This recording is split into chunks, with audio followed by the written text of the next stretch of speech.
Welcome back, legends, and if you're new here, welcome to HarryFics.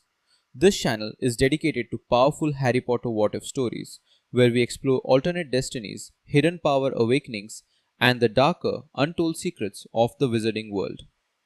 Quick note before we begin. This video is self-recorded and fully created in line with YouTube's latest policies. Every story on this channel is originally written, creatively edited, and made purely for storytelling and entertainment. What if Harry's blood ignited ancient wards across Britain, and every dark wizard screamed in agony? If you enjoy these kinds of stories, make sure to subscribe to HarryFics. Now, let the story begin. The summer before his 5th year at Hogwarts was not merely hot. It was suffocating. A dense, wet blanket of air pressed down on number 4, Privet Drive, turning the tidy suburban street into a prison cell with floral curtains. Harry Potter lay on his back on his single bed, staring at the ceiling. A single bead of sweat traced a path from his temple down into his messy black hair. His t-shirt, once plain gray, was now a damp rag clinging to his skin. He could hear the faint, tinny drone of the television from the living room downstairs, a sound of manufactured laughter that only amplified the profound silence in his room. The source of the silence lay on his bedside table. A scroll of thick parchment, sealed with a crimson ribbon. His OWL results. He already knew them by heart. Exceeds expectations in everything except defense against the dark arts, where he'd scraped an outstanding, and history of magic, where a dismal troll had been his reward for falling asleep. He hadn't even bothered to open his school books. What was the point? He was a weapon sitting on an arsenal, forbidden from even touching a match. Dumbledore wouldn't see him. He was cut off from the world, from his friends, from his purpose.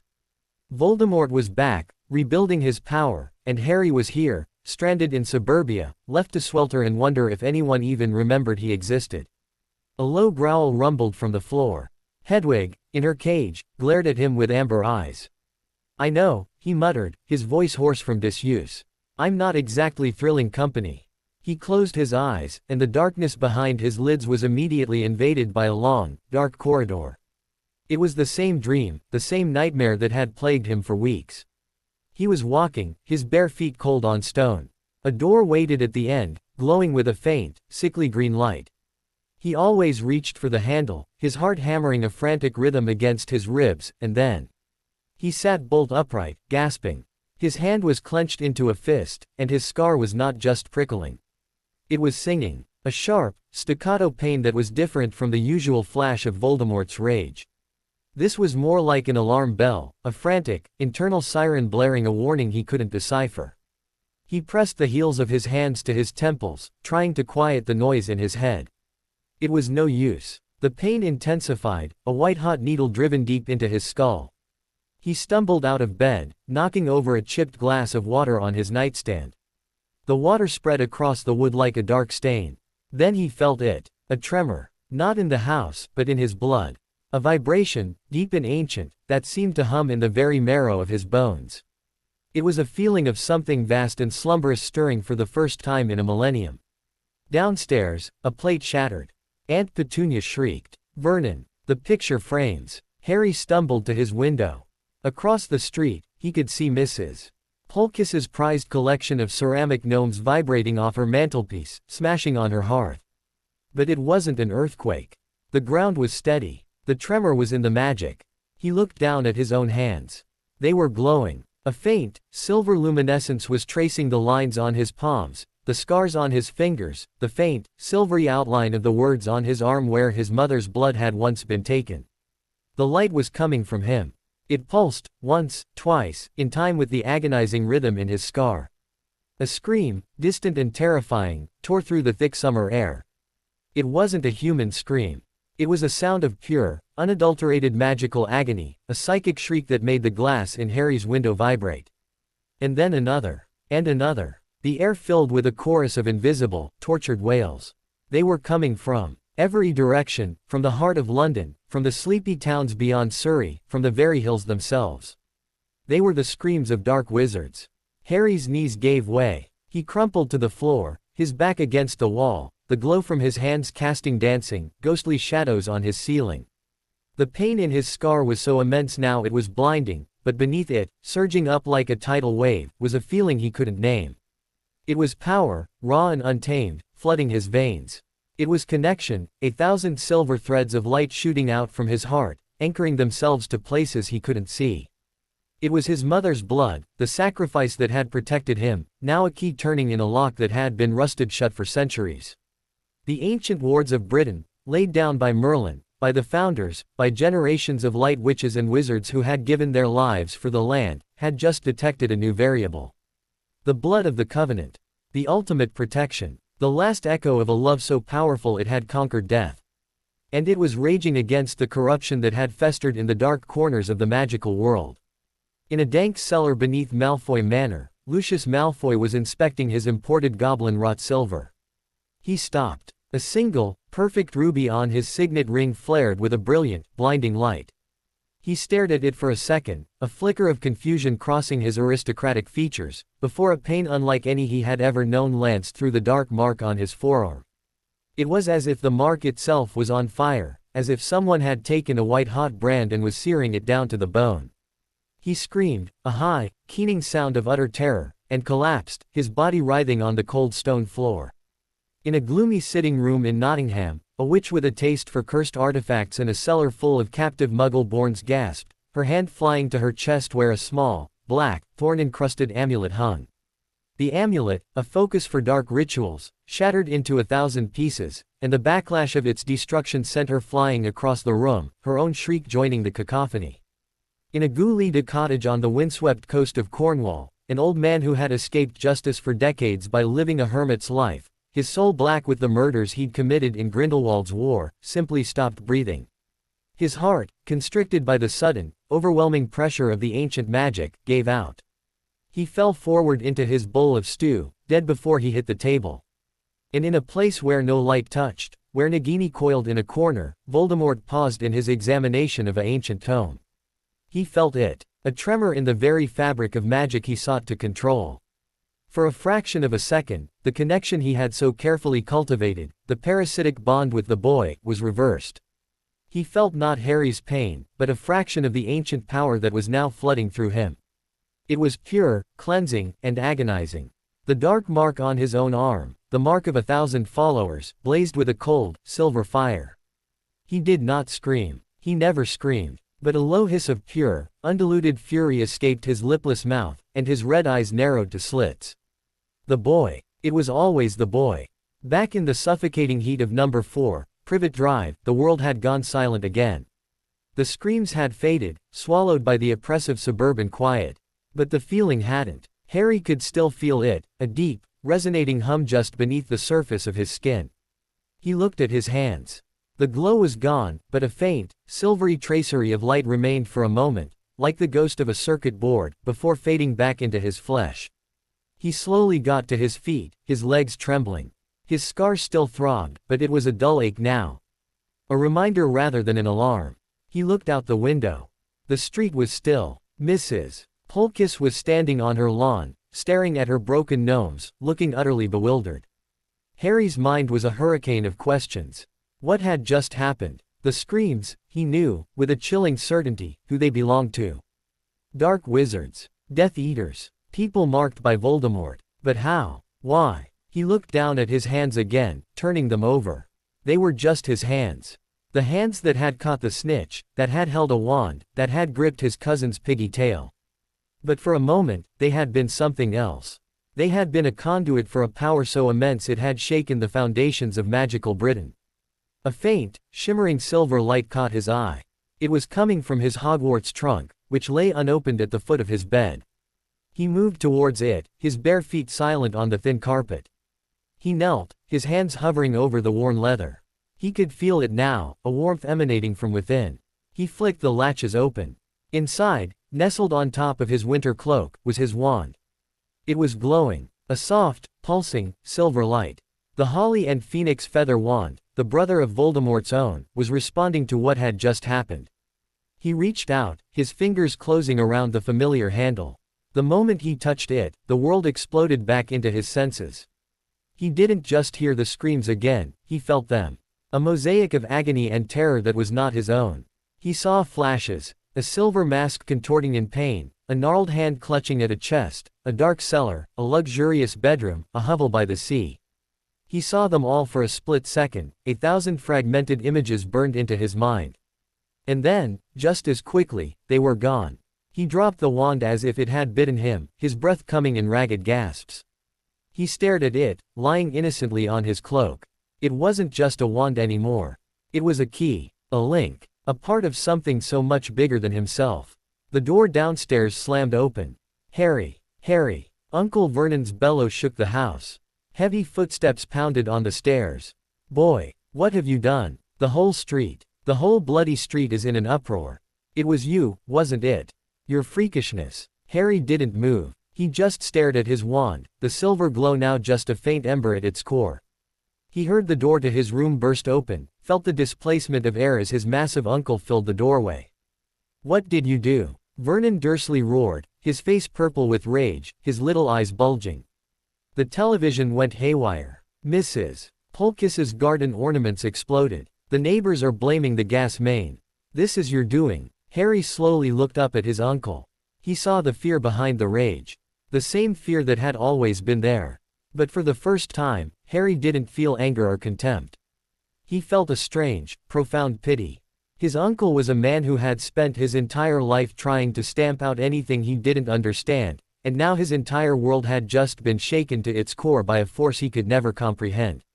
I didn't do it on purpose, Harry said, his voice quiet, but it cut through Vernon's bluster like a knife. He sounded different, even to his own ears. Older. Weary. Vernon's mouth opened and closed. He was used to shouting, to threatening, to having his authority unchallenged in this house. But the boy sitting on the floor, bathed in the fading afternoon light, wasn't the same frightened little boy who had arrived on their doorstep 11 years ago. There was something in those green eyes, a flicker of that terrifying silver light, that made the huge man take an involuntary step back. You, clean it up. Vernon finally spluttered, the command weak and pathetic. Whatever it is, you clean it up. He turned and blundered back down the stairs, his heavy tread a retreat rather than an advance. Harry heard him shouting at Petunia, his voice a frantic, nonsensical gabble. Harry remained on the floor. He picked up his wand again. The glow was completely gone now. It just felt like a piece of wood in his hand. But he knew it wasn't. He knew nothing would ever be the same again.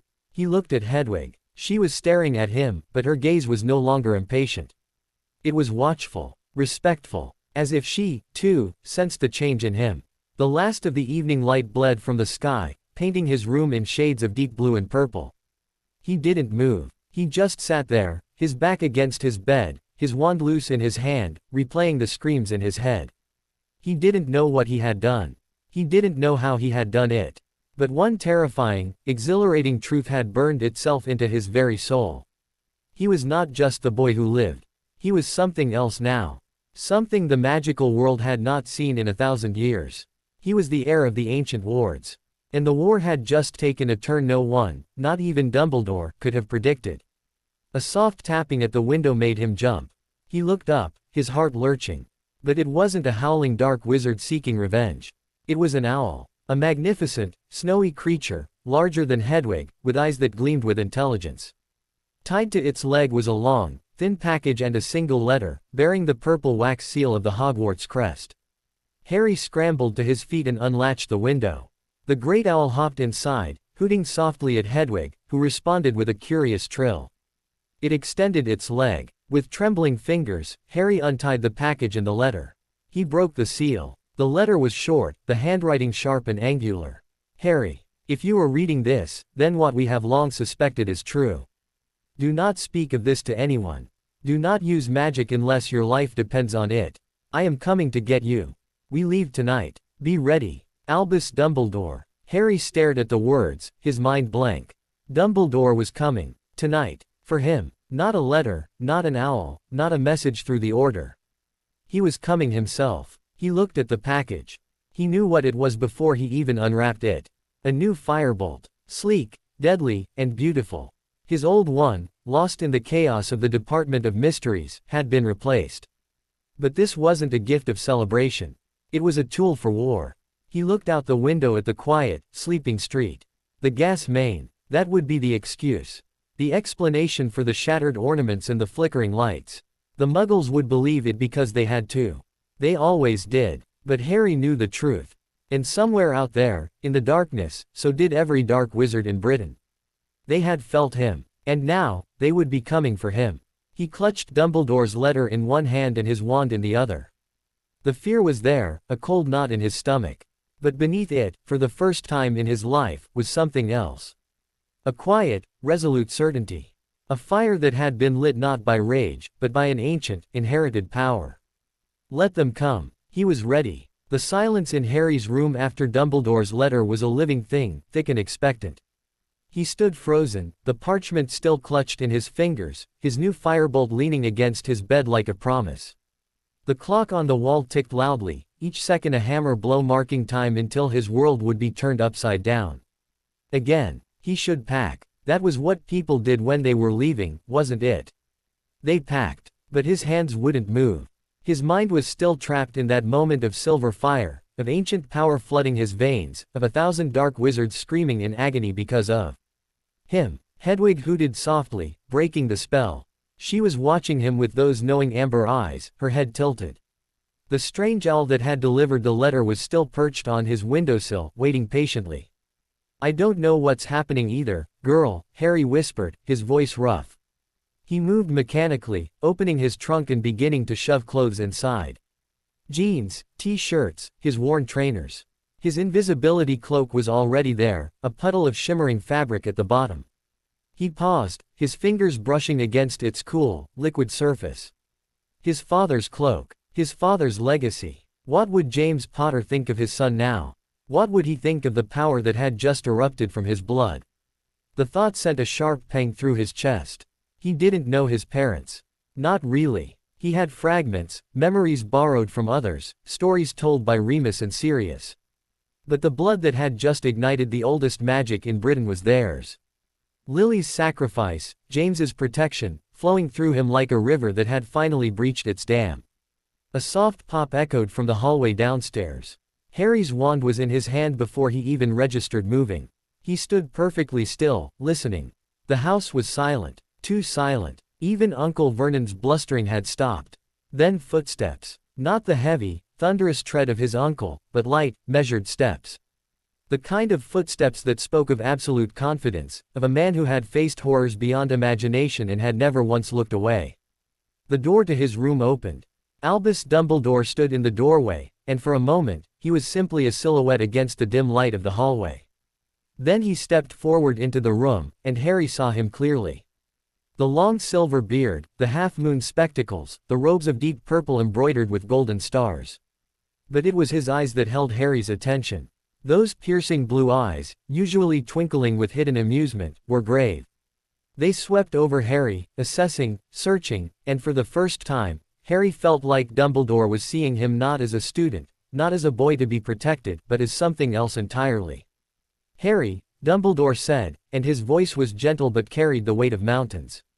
You are unharmed. It wasn't a question, but Harry nodded anyway. I'm fine, sir. But what happened? The screams. Yes. Dumbledore moved further into the room, his presence making the small space feel even smaller. He glanced at the window, at the two owls watching them in silence. The screams. I imagine every dark wizard in Britain heard them. Felt them. He paused, his gaze returning to Harry. You felt it too, didn't you? The power. Harry's hand tightened on his wand. It came from me. I didn't mean for it to. I don't even know what it was. My scar started burning, and then my hands were glowing, and then, he stopped, the memories flooding back. The silver light tracing his skin. The vibration in his blood. The connection. Dumbledore lowered himself onto the edge of Harry's bed, the ancient wizard looking for a moment simply tired. What you felt, Harry, was the oldest magic in our world. Older than Hogwarts. Older than the Ministry. Older than any spell written in any book. He folded his hands in his lap, his long fingers intertwined. When your mother gave her life for you, she created a protection that has shielded you for 16 years. That protection lives in your blood. Her blood. But it is not alone. Harry sat down heavily in his desk chair, the wood creaking beneath him. I don't understand. No, Dumbledore said softly. You could not. None of us could have predicted this. He was quiet for a long moment, his eyes distant, as if watching events unfold in some realm only he could see. Long ago, when magic was wilder and the world was more dangerous, the greatest witches and wizards of their age banded together to protect this land. They created wards, Harry. Not simple protective enchantments, but something far deeper. They wove their own magic into the very fabric of Britain, into the hills and the rivers and the stones. These wards were designed to detect corruption, to push back against the darkness that sought to consume everything. The ancient wards, Harry breathed, remembering the phrase that had flashed through his mind during the event. Yes. Dumbledore's eyes sharpened on him. And they have slept for 1,000 years, their purpose largely forgotten, their power diminished by time and neglect. But they were never truly gone. They were waiting. He leaned forward slightly. Waiting for a key. A bloodline pure enough, strong enough, and bound by a sacrifice so powerful that it could reawaken them. Harry's blood ran cold. My mother. Your mother's love, yes. Flowing through your veins. But also your father's protection, his willingness to die for you. And your own survival, Harry. You carry the weight of prophecy, the mark of your enemy, and a soul untouched by the darkness that has tried so many times to claim you. Dumbledore's voice dropped to barely a whisper. You are the key. The wards recognized you. And when they felt the corruption festering in this land, in the followers of Tom Riddle, they reacted. The room was silent except for the ticking clock. Harry's mind raced, trying to process what Dumbledore was telling him. He was the key. He had awakened ancient magic. He had made dark wizards scream. The Death Eaters, Harry said, his voice hollow. They felt it. I heard them. I saw them, for a second. Flashes. Lucius Malfoy, and others I didn't recognize. They were in agony. Dumbledore nodded slowly. The wards did not discriminate. Any soul tainted by the darkest magics, any wizard who had committed acts of such evil that their very essence was corrupted, they would have felt the full weight of 1,000 years of protective magic. Some may have died. Others will bear the scars for the rest of their lives. He paused. And Tom Riddle. He would have felt it most of all. Harry's scar pulsed at the name, a dull throb of remembered pain. He knows it was me. He has always known you were connected to him, Harry. But now, Dumbledore's expression was grim. Now he understands that you are not merely the boy who escaped him. You are the boy who can hurt him in ways he never anticipated. He will fear you now. And fear makes him more dangerous, not less. The words hung in the air between them, heavy with implication. Harry stared at his hands, those ordinary hands that had somehow become weapons of mass destruction. What do I do? Dumbledore rose, his movements fluid despite his age. First, you come with me. The protection of Privet Drive, based on your mother's sacrifice, is still intact. But it is no longer sufficient. You need to understand what you have become, Harry. You need training, guidance, and protection that only those who know the old ways can provide. The Order will be informed, in time. But for now, only a handful of people know the truth. Dumbledore moved to the window, looking out at the darkening street. The Ministry will be in chaos. They will have felt the disturbance, and they will investigate. They must not find you. Not yet. Harry stood, his legs feeling more steady now. Where are we going? Dumbledore turned, and for just a moment, the familiar twinkle returned to his eyes. Somewhere safe. Somewhere old. Somewhere even Tom Riddle cannot find. He gestured to the firebolt. I believe you know how to use one of those. Harry looked at the broom, then back at Dumbledore. We're flying. Tonight. The night is our ally, Harry. And I have arranged for a distraction that will keep even the most determined follower occupied. Dumbledore pulled out his wand, a simple movement that spoke of decades of practice. Gather your things. Everything you need. We leave in 5 minutes. Harry moved, his body finally responding to the urgency of the moment. His trunk was packed in seconds, clothes shoved in haphazardly, his books, his photo album, the shard of mirror that Sirius had given him. He paused at that, his fingers tracing the edge of the glass. Sirius. He needed to tell Sirius. But there was no time. He would find a way. Hedwig's cage was next. The great snowy owl hooted softly as he secured her, and the strange messenger owl took off through the window, disappearing into the night. Dumbledore was waiting by the door, his wand held loosely at his side. Ready. Harry slung his trunk over his shoulder, the weight familiar and grounding. He tucked his firebolt under his arm and looked around his room one last time. The posters on the wall, the messy bed, the window that had framed his view of a world that didn't want him. He felt no sadness at leaving. Only relief. Ready. They moved silently down the stairs. The living room was dark, but Harry could see the outline of Uncle Vernon in his armchair, pretending to watch television. Aunt Petunia was in the kitchen, her back rigid as she scrubbed a pot that was already clean. Dudley was nowhere to be seen, probably hiding in his room like the coward he was. At the front door, Harry paused. He looked back at his aunt. She didn't turn around. She never did. But for just a moment, her scrubbing slowed, her shoulders tense. She knew he was leaving. She had always known this day would come. "Goodbye, Petunia," Dumbledore said softly, and his voice held no judgment, only a quiet sadness. She didn't respond. The scrubbing resumed its frantic pace. Harry stepped out into the night, and the door closed behind him with a soft click. The air outside was cooler now, the oppressive heat of the day finally breaking. The street was quiet, the houses dark. Here and there, a light flickered where the magical disturbance had damaged electrical systems. Mrs. Polkis's garden gnomes lay in shattered pieces on her lawn. Dumbledore led him to the end of the driveway, then turned to face him. "We will fly low, keeping to the shadows. Follow my lead, and do not stop for anything. No matter what you see or hear." Harry mounted his firebolt, the broom responding instantly to his touch, humming with barely contained energy. It felt like coming home. Dumbledore summoned a broom of his own from the shadows, an ancient thing of gnarled wood that seemed to pulse with its own quiet power. For a man of his age, he mounted it with surprising grace. "After you, Harry." They rose into the air, the ground falling away beneath them. Privet Drive shrank to a row of toy houses, then to a pattern of lights, then to nothing at all. The wind rushed past Harry's face, cold and clean, and for the first time in weeks, he could breathe. They flew in silence, skimming low over sleeping towns and dark countryside. Below them, the world was peaceful, unaware of the chaos that had erupted in the magical world.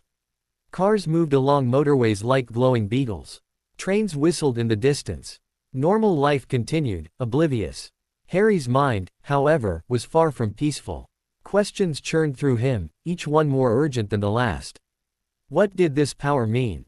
Could he control it? Would it happen again? And Voldemort, what was he planning now, knowing that the boy he had dismissed as insignificant had just dealt him and his followers a blow from which they might never recover? They flew. For over an hour, leaving the lights of London behind, heading north into countryside that grew increasingly wild and remote. Hills rose around them, dark shapes against the star-scattered sky. The air grew colder, carrying the scent of pine and distant rain. Finally, Dumbledore began to descend, angling towards a valley that seemed to exist in a pocket of deeper darkness. Harry followed, his eyes straining to see what lay below. A house emerged from the shadows. But it was like no house Harry had ever seen. It was old, impossibly old, built from stone that seemed to grow from the hillside itself. It crouched against the slope like a sleeping beast, its windows dark, its roof sagging with age.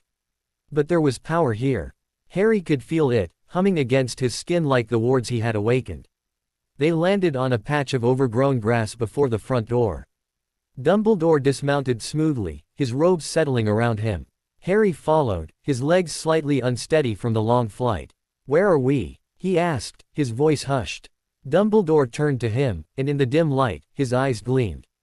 "This, Harry, is the last refuge of those who remember the old ways. It has many names, but to those who know its secrets, it is simply the Haven." He raised his wand and tapped the ancient door 3 times.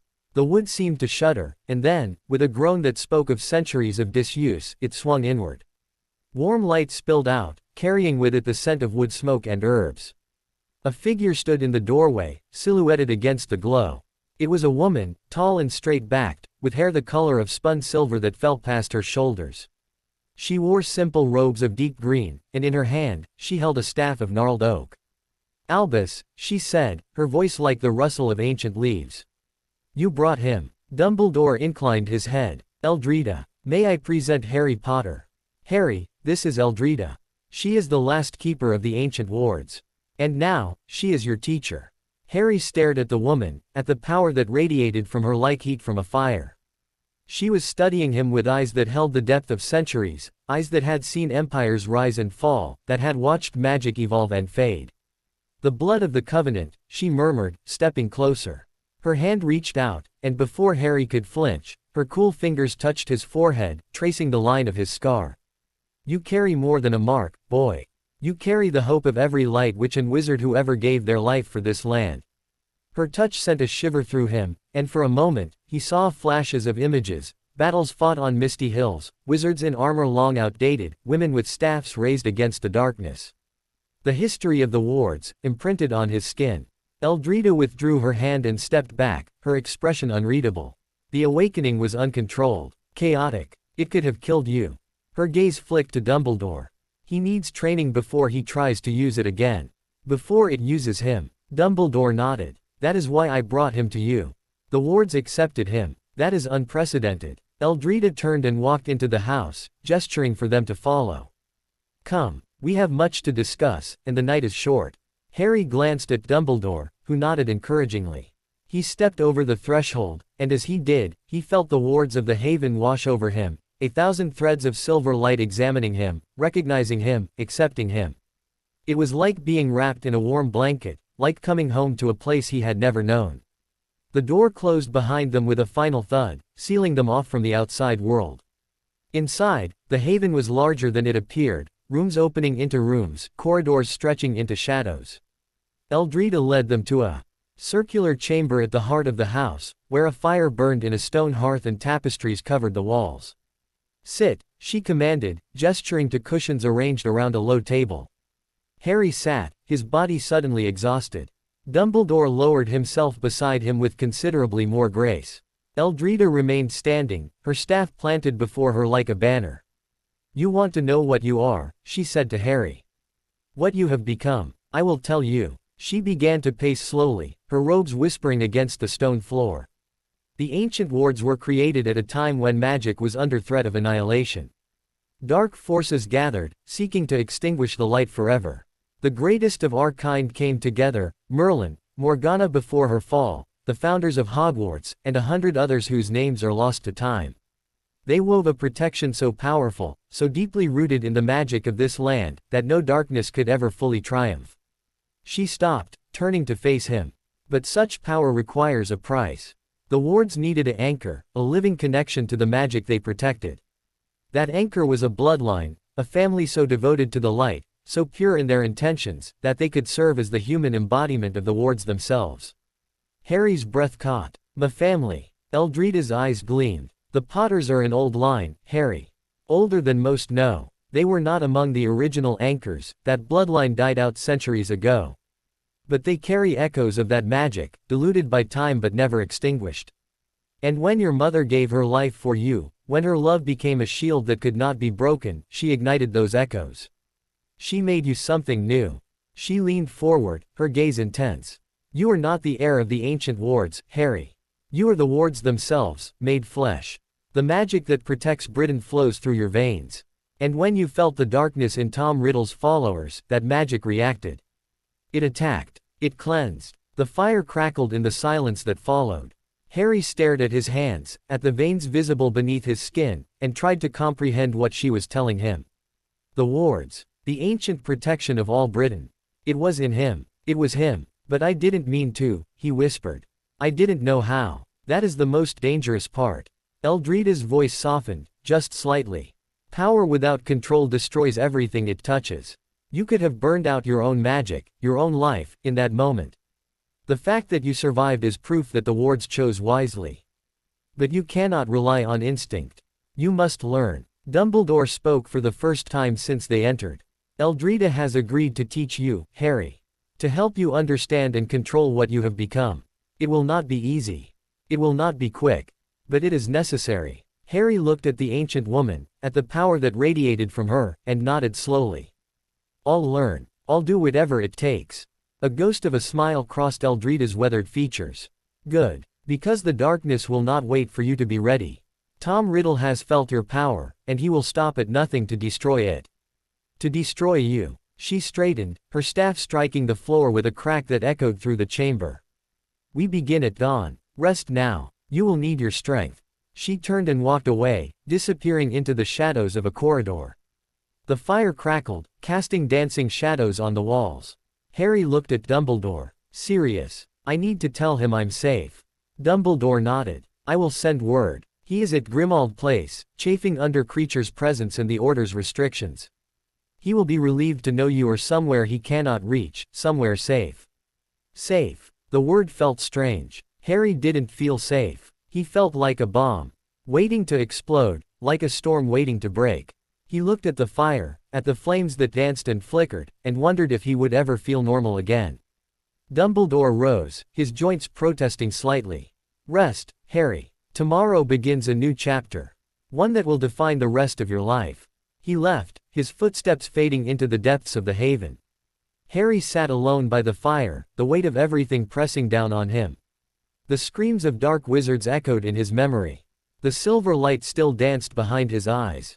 He was the wards made flesh. The protection of all Britain, flowing through his veins. And somewhere out there, in a place where no light touched, Voldemort was planning his revenge. Harry closed his eyes and tried to sleep. But the fire burned on, and in its flames, he saw shadows moving. Harry did not sleep. He lay on a narrow cot in a small room deep within the haven, his eyes fixed on the ceiling where shadows danced in the faint light of a dying moon. Every time he closed his eyes, he saw them again, the flashes of dark wizards writhing in agony, the silver light tracing his skin, the ancient power surging through his blood like a river breaking its dam. His scar throbbed with a dull, persistent ache, a reminder that Voldemort was out there, feeling his own version of this pain. Planning, waiting. When the first gray light of dawn crept through the small window, Harry was already dressed and sitting on the edge of his cot, his wand in his hand. He had spent the night running through everything Dumbledore and Eldrita had told him, trying to make sense of a reality that seemed to shift beneath his feet with every passing moment. A soft knock at his door made him look up. "Come in." The door opened to reveal Eldrita, unchanged from the night before, her silver hair cascading over her green robes, her oak staff gripped in one weathered hand.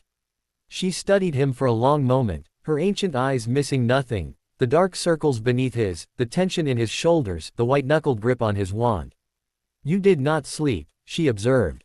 It was not a question. "No," Harry admitted. "Good." She turned and walked away, her voice floating back to him. Sleep is a luxury for those who do not carry the weight of nations in their blood. "Come, we begin." Harry followed her through the winding corridors of the haven, past tapestries that seemed to move in his peripheral vision, past doors that led to shadows and silence. The house was larger inside than out, its architecture defying logic, rooms appearing where none should exist, corridors bending in ways that made his head ache. They emerged into a circular chamber open to the sky. The roof was gone, replaced by nothing but the pale morning light and the distant call of birds. In the center of the chamber, a circle of ancient stones stood like silent sentinels, their surfaces worn smooth by centuries of wind and rain. Eldrita stopped at the edge of the circle and turned to face him. "This place is older than the haven. Older than the wards themselves. The stones were raised by those who first understood the magic that flows through this land." She gestured for him to enter. "Step into the circle, Harry Potter. Let the stones feel you." Harry hesitated, his instinct screaming warnings he couldn't name. But he had come here to learn, to understand. He stepped forward, crossing the threshold into the circle of stones. The moment he did, the world changed. The sky above him deepened to a shade of purple he had never seen. The stones began to glow, faint at first, then brighter, their ancient surfaces etched with symbols that blazed with silver fire. The ground beneath his feet hummed with power, and he felt it again, that connection, that web of silver threads, extending from his heart to every corner of Britain. Eldrita's voice came to him from a great distance. "What do you feel?" Harry's breath came in ragged gasps. "Everything. I feel everything. The wards, they're everywhere. In the hills, the rivers, the stones. They're alive. They are you." Eldrita stepped into the circle, and the stones welcomed her, their glow intensifying. "Close your eyes. Stop fighting. Let them in." Harry's instinct was to resist, to push back against the flood of sensation. But he remembered her words from the night before, "Power without control destroys everything it touches." He forced his eyes closed, forced his muscles to relax, forced himself to simply feel. The connection deepened. He was no longer Harry Potter, standing in a circle of ancient stones. He was the wards themselves, spread across an entire nation. He felt the magic of 1,000 protective enchantments, woven together into a tapestry that covered every inch of British soil. He felt the places where the tapestry was strong, Hogwarts, the Ministry, the homes of countless light families. And he felt the places where it was weak, where darkness had eaten away at the edges, where corruption festered like wounds in living flesh. He felt them. The dark wizards. They were scattered across the country, each one a stain on the tapestry, a blot of shadow that his magic wanted to burn away. He felt their fear, their pain from the night before, their desperate attempts to shield themselves from a power they could not comprehend. He felt Lucius Malfoy, curled in a corner of his manor, his dark mark still smoking. He felt the witch in Nottingham, nursing burns that would not heal. He felt a dozen others, 100 others, each one marked by the darkness they had embraced. And beneath them all, pulsing like a diseased heart, he felt Voldemort. The connection was different with him. Not a stain on the tapestry, but a tear in its very fabric. A hole where the wards had been burned away, where darkness had consumed everything. Harry reached towards it, his magic reaching out to touch. No. Eldrida's voice cracked like a whip, and suddenly Harry was back in his body, gasping, his knees buckling beneath him. He fell to the grass inside the circle, his chest heaving, sweat pouring down his face. The ancient woman stood over him, her staff planted firmly, her eyes blazing with an anger that made him flinch. "What did I tell you? Power without control destroys everything it touches. You reached for Tom Riddle. You tried to attack him through the wards." Harry's voice was a ragged whisper. "I didn't mean to. I felt him, and I wanted. I know what you wanted." Eldrida's voice softened, but only slightly. "You wanted to hurt him. To make him pay for everything he has done. That desire is human, Harry. It is natural. But it is also dangerous." She knelt beside him, her ancient face inches from his. "Tom Riddle is not like the others. He has torn himself apart in his quest for immortality, has fragmented his soul into pieces. The wards cannot simply burn him away as they did his followers. If you had attacked him through the connection, you would have opened yourself to him. He would have seen you, felt you, found you." Harry's blood ran cold. "He could find me here. Through the wards. The haven is protected by magic older than the wards themselves. He cannot reach you here." Eldrida rose, offering him her hand. "But if you reach for him again, if you try to use the wards as a weapon before you understand them, you will tear open a doorway that even I cannot close." Harry took her hand and let her pull him to his feet. His legs were still shaky, his mind reeling from what he had experienced. The tapestry. The dark wizards. Voldemort's presence, pulsing like a diseased heart at the center of everything. "How do I control it?" he asked, his voice small. Eldrida's expression softened further, a flicker of something almost like compassion crossing her weathered features. "The same way you control any magic. Practice. Patience. Understanding." She gestured to the stones around them. "The circle will help. It amplifies the connection, makes it easier to feel. But it also makes it easier to lose yourself. Today, we learn to feel without reaching. To see without touching." She led him to the center of the circle and positioned him facing east, towards the rising sun. "Close your eyes again. But this time, do not reach. Simply observe. Let the wards show you what they wish, but do not try to interact. You are a witness, nothing more." Harry closed his eyes. The connection returned, but more gently this time, like a river flowing around a stone rather than crashing over it. He felt the tapestry spread before him, its silver threads pulsing with ancient light. He saw the dark spots, the stains of corruption, but he did not reach for them. He simply watched. Hours passed. The sun rose higher, then began its descent towards the western hills. Harry stood in the circle, sweat dripping down his back, his legs aching, his mind stretched to its breaking point. But he did not move. He did not reach. He simply witnessed. And slowly, so slowly he almost didn't notice, he began to understand. The wards were not a weapon. They were a protection. Their purpose was not to destroy darkness, but to shield light. The attack on the dark wizards had been reflexive, an automatic response to a threat they had detected in his blood. But that was not their true nature. Their true nature was to preserve, to guard, to hold back the night. When he finally opened his eyes, the sun was setting, painting the sky in shades of orange and red. Eldrita stood where he had left her, watching him with an expression he could not read. "You lasted longer than I expected," she said. "Most would have broken within an hour." Harry's voice was hoarse. "I saw them. The dark spots. There are so many. There are." Eldrita moved to stand beside him, her gaze fixed on the horizon. "The darkness has been growing for decades, feeding on fear and hatred and the complacency of the light. Tom Riddle did not create it. He merely gave it a name and a purpose. How do we stop it?" Eldrita was silent for a long moment. When she spoke, her voice was heavy with the weight of centuries. "That is the question that has haunted the light since darkness first existed. There is no easy answer, Harry. There never has been. But you," she turned to look at him, her ancient eyes holding his. "You are something new. Something the darkness has never faced. The wards chose you, bonded with you, made you their living embodiment. That power, properly controlled, could tip the balance." Harry looked at his hands, at the veins visible beneath his skin. They looked ordinary, human. But he knew now what flowed through them. He knew what he carried.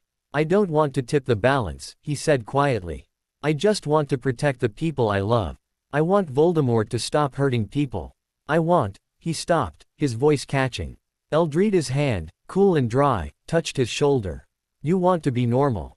To live a life without prophecy and power and the weight of the world on your shoulders." She nodded slowly. "I understand that desire. I felt it myself, once, a very long time ago.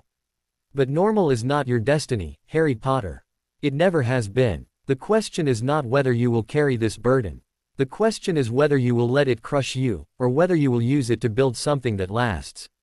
The sun dipped below the horizon, and the first stars appeared in the darkening sky. The stones around them began to glow faintly, their ancient magic responding to the night. "There is someone here to see you," Eldrita said, her voice shifting to something lighter.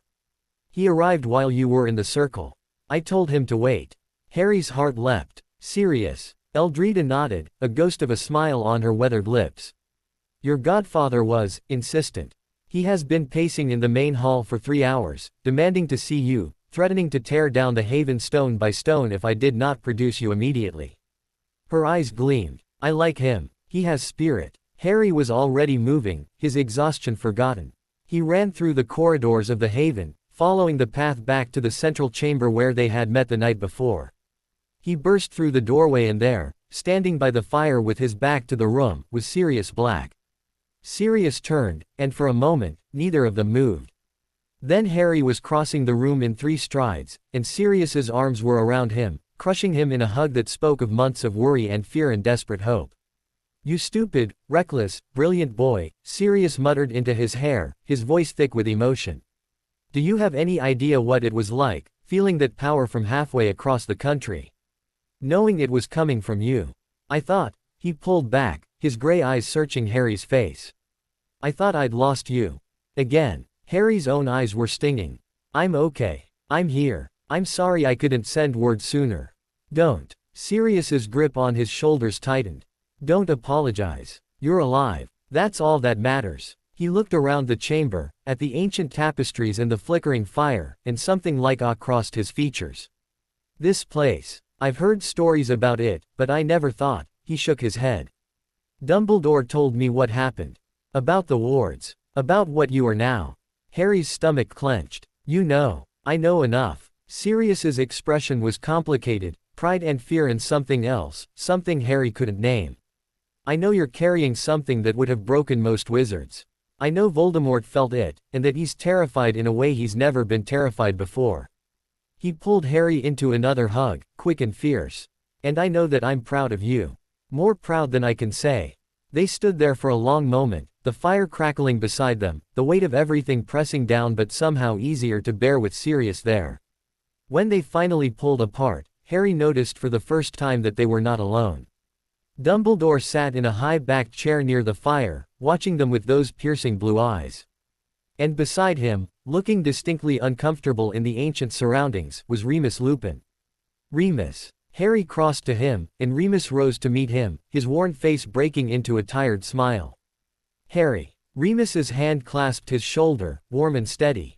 "You've been giving us quite the scare." "I didn't mean to. No one ever does." Remus's eyes, tired and knowing, held his. But intention doesn't change outcome. The question now is what we do with what you've become. Dumbledore rose, his movements slow but deliberate. That is precisely why we are here, Remus.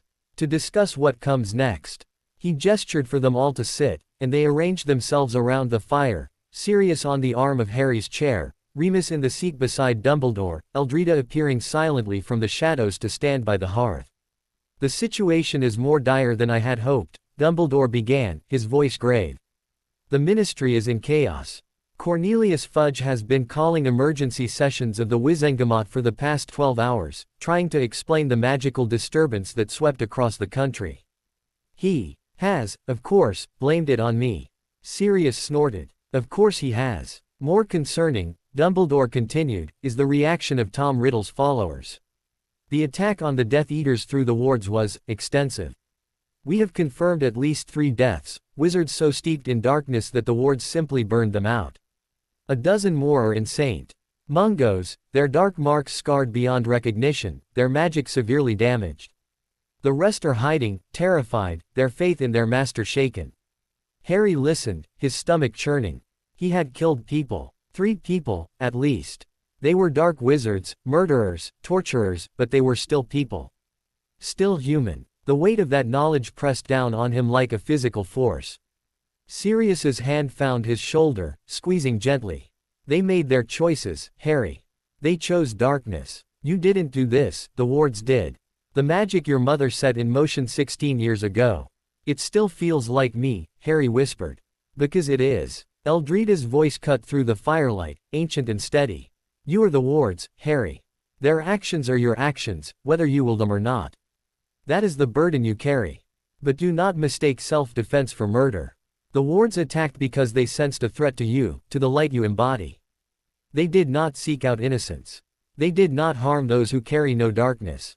Harry looked at her, at the certainty in her ancient eyes, and tried to let her words soothe the guilt gnawing at his chest. It helped, a little. But not enough. What about Voldemort? He asked, forcing himself to focus. I felt him, in the circle. He's different from the others. The wards couldn't touch him the same way. Dumbledore's expression grew even grimmer. No. Tom Riddle has protected himself through means that even the ancient wards cannot easily breach. His soul is so fragmented, so removed from its human core, that he exists partly outside the natural order. The wards recognize him as a threat, but they cannot simply burn him away as they did his followers. Can they hurt him at all? It was Eldrita who answered. They can, but not through the same mechanism. To harm Tom Riddle, you would need to focus the wards, power through a single point of contact. Through yourself. She paused, her eyes meeting his. You would need to become a weapon, Harry. To channel the wards directly, intentionally, at your enemy. That is not something to be undertaken lightly. It would cost you, perhaps everything. The fire crackled in the silence that followed. Harry felt Sirius's hand tighten on his shoulder, felt Remus's worried gaze on his face, saw Dumbledore's ancient eyes watching him with a mixture of hope and dread. I don't care about the cost, Harry said quietly. If it stops him, it would stop nothing. Dumbledore's voice was sharp, cutting through Harry's words like a blade. If you pour everything you are into destroying Tom Riddle, you may succeed. But you would also destroy yourself. And without you, the wards would fall silent again, their power dormant, waiting for another key that may never come. The darkness would not end with Tom Riddle, Harry. It would simply find a new champion. And without the wards to stand against it, that champion would win. Harry stared at him, the words sinking in like stones dropped into deep water. He couldn't sacrifice himself. Not because he was afraid to die, he had faced death before, had walked towards it with open eyes. But because if he died, the wards died with him. The protection they offered would fade. And everything his mother had given her life for would be lost. What do I do, then? He asked, his voice barely above a whisper. How do I fight him without becoming him? Eldrita moved closer, her ancient face inches from his. You learn, you grow, you become strong enough to wield this power without losing yourself to it. And when the time comes, when you are ready, you face him not as a weapon, but as a shield. Not to destroy, but to protect. That is the difference between light and darkness, Harry. That is everything. The fire burned on, casting dancing shadows on the walls. Harry looked at the faces around him, Sirius, fierce and proud, Remus, tired but steady, Dumbledore, ancient and knowing, Eldreda, timeless and certain. They believed in him. They had faith that he could do this. He wished he shared their confidence. A sharp crack echoed through the chamber, making them all jump. A phoenix Patronus burst into the room, silver and brilliant, circling once before landing in front of Dumbledore. When it spoke, it was with Minerva McGonagall's voice, tight with urgency. Albus, the Ministry has issued a warrant for Harry's arrest. They're claiming he attacked innocent wizards without provocation. Fudge is addressing the Wizengamot now. They're calling him a dark wizard. They're calling him. The Patronus flickered, struggling to maintain its form. They're calling him the new heir of Slytherin. They're saying he's Voldemort's secret weapon. Albus, they're sending orders. They're coming for him. The Patronus dissolved into silver mist, leaving behind a silence more terrible than any sound. Harry felt the blood drain from his face. Arrested. Dark wizard. Heir of Slytherin. The words spun through his mind, senseless and terrifying. Sirius was on his feet, his wand out, his face twisted with rage. They can't do this. They can't. Harry just saved them, he just burned away some of the darkest wizards in Britain, and they're calling him the criminal. Dumbledore rose slowly, his expression unreadable. Fear makes people irrational, Sirius. The Ministry is terrified. They don't understand what happened, and what they don't understand, they try to control. He turned to Harry, his blue eyes piercing. They will not find you here. The Haven's protections are absolute. But you cannot stay hidden forever. Remus stood as well, his face pale. If the Ministry has turned against him, if they're calling him a dark wizard, Albus, the public will believe them. They always do. Harry will become a fugitive. Hunted. Alone. He won't be alone. Sirius's voice was steel. He'll never be alone. Harry barely heard them. His mind was still reeling, trying to process what McGonagall's Patronus had said. The Ministry. The people who were supposed to protect the magical world. They were coming for him. They thought he was the enemy. And somewhere out there, in the darkness, Voldemort was laughing. Eldreda's voice cut through the chaos, calm and steady as the stones around them. The boy cannot stay here forever, that is true. But he can stay long enough to learn. Long enough to gain control of what he carries. She looked at Dumbledore. How long can you give us? Dumbledore was silent for a long moment, calculating. A week. Perhaps 2. The Ministry will search, but they will search in the wrong places. They will look for him at Hogwarts, at Grimmauld Place, at the homes of his friends. They will not think to look here. A week. Eldreda nodded slowly. It will have to be enough. Harry finally found his voice. What about Hermione? Ron. If the Ministry thinks if they try to question them. Your friends are protected. Dumbledore's voice was firm. They are at the Burrow, under the protection of the Order. The Ministry cannot touch them there without declaring war on every Light family in Britain. They are safe. Safe. The word felt like a lie. No one was safe. Not really. Not with Voldemort rising and the Ministry falling and ancient wards flowing. Through his blood, Sirius knelt in front of him, his gray eyes blazing with an intensity Harry had rarely seen. Listen to me. You are not a dark wizard. You are not the heir of Slytherin.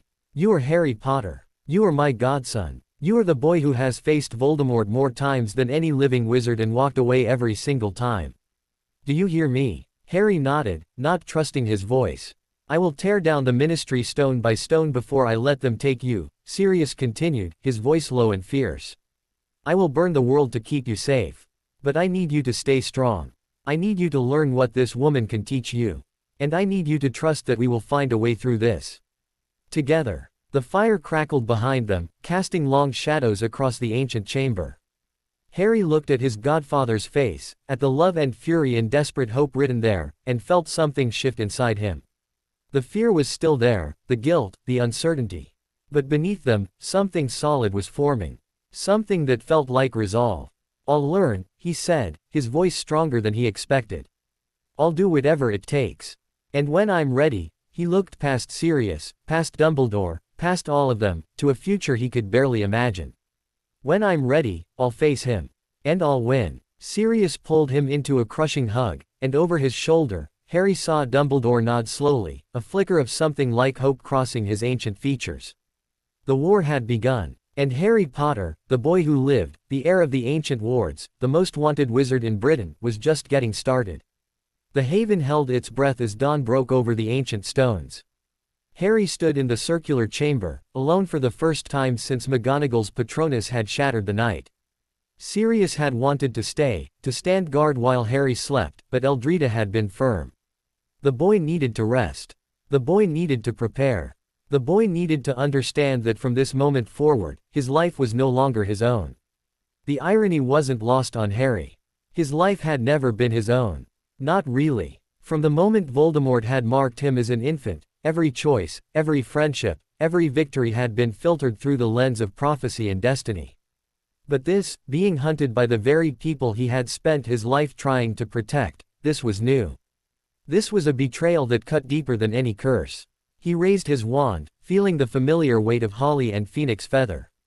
The morning light caught the wood, and for a moment, he thought he saw that silver tracery again, the ghost of ancient power dancing beneath the surface. But it was gone as quickly as it appeared, leaving him wondering if he had imagined it. You won't find answers at the end of your wand. Eldrita's voice came from behind him, and Harry turned to find her standing at the edge of the circle, her staff planted before her like a declaration of war. She looked different in the daylight, older, yes, but also more alive, as if the sun itself fed something ancient and powerful within her. I wasn't looking for answers, Harry said. I was just holding it. Lies. The word was soft but absolute. You were looking for the power. For the silver light. You were hoping it would come back, that you could call it forth and use it to fix everything. She moved into the circle, her steps measured, deliberate. I see it in your eyes, Harry Potter. The hunger. The desperation. The belief that if you could just access that power, you could make the Ministry see reason. You could make them stop hunting you. Harry's grip on his wand tightened. And if I could show them what I really am, what the wards really are, they would fear you more. Eldrita stopped before him, her ancient eyes boring into his. Fear does not respond to reason, boy. Fear responds to power. And if you show them power, they will respond with greater fear. It is a cycle that has destroyed civilizations. It will destroy you, if you let it. The words hung in the air between them, heavy with the weight of centuries. Harry wanted to argue, to tell her she was wrong, that the Ministry would listen if they just understood. But he had seen the way they operated. He had sat through hearings where they twisted facts to fit their narrative. He had watched them smear Dumbledore's name, lock up innocents, bow to Voldemort's influence while pretending to fight it. Eldrita was right. He hated that she was right. Then what do I do? He asked, his voice cracking despite himself. Hide here forever while they hunt me. While Voldemort grows stronger. While my friends, your friends are safe. Eldrita's voice softened, just slightly. For now. But you are correct, hiding is not a solution. It is a pause, a breath, a chance to prepare. She gestured to the stones around them. This circle is not just for feeling the wards, Harry. It is for shaping them. For learning to direct their flow, to focus their power through your will. You cannot change what the Ministry thinks of you. You cannot stop Tom Riddle's rise through force alone. But you can become something the darkness cannot ignore. Something the light can rally behind. Harry looked at the stones, at the ancient symbols carved into their surfaces, and felt something shift in his chest. Not hope, exactly. Something harder, sharper. A blade being forged in fire. Teach me, he said. Teach me everything. Eldrita's weathered face broke into something that might have been a smile. That is the first wise thing you have said since you arrived. She raised her staff and struck the ground 3 times. The stones responded, their glow intensifying, the symbols blazing with silver fire. Then let us begin. The next 7 days became a blur of sensation and discovery. Each morning, Harry rose before dawn and made his way to the circle. Each day, Eldrita pushed him further, tested him harder, demanded more than he thought he could give. And each evening, he collapsed onto his cot, his body aching, his mind spinning, his very soul stretched to breaking point. But he was learning. He learned to feel the wards without reaching for them, to let their presence wash over him like water over stone. He learned to identify the different threads of magic that made up the tapestry, the protective wards of ancient castles, the subtle enchantments woven into ancient forests, the quiet guardianship of hills and rivers that had watched over Britain since before humans walked its soil. He learned to see the dark spots not as enemies to be destroyed, but as wounds to be healed. Eldrita showed him how the wards could be used to strengthen the light around those stains, to contain the darkness rather than attacking it directly. The wards are not a weapon, she told him again and again. They are a shield, a healer, a guardian. If you try to use them as a sword, you will become the very thing you fight. He learned, too, about the history of the wards. Eldrita's lessons stretched back thousands of years, to a time when magic was wild and dangerous, when the line between light and dark was not so clearly drawn. She told him of the original anchors, the families who had given their lives to bind the wards to the land. She told him of their eventual decline, of the wars and plagues and betrayals that had thinned their numbers until only echoes remained. And then your mother gave her life for you, Eldrita said one evening, as the sun set behind the western hills. And those echoes became a roar. The wards had been waiting for a sacrifice like that, Harry. A love so pure, so absolute, that it could bridge the gap between the old magic and the new.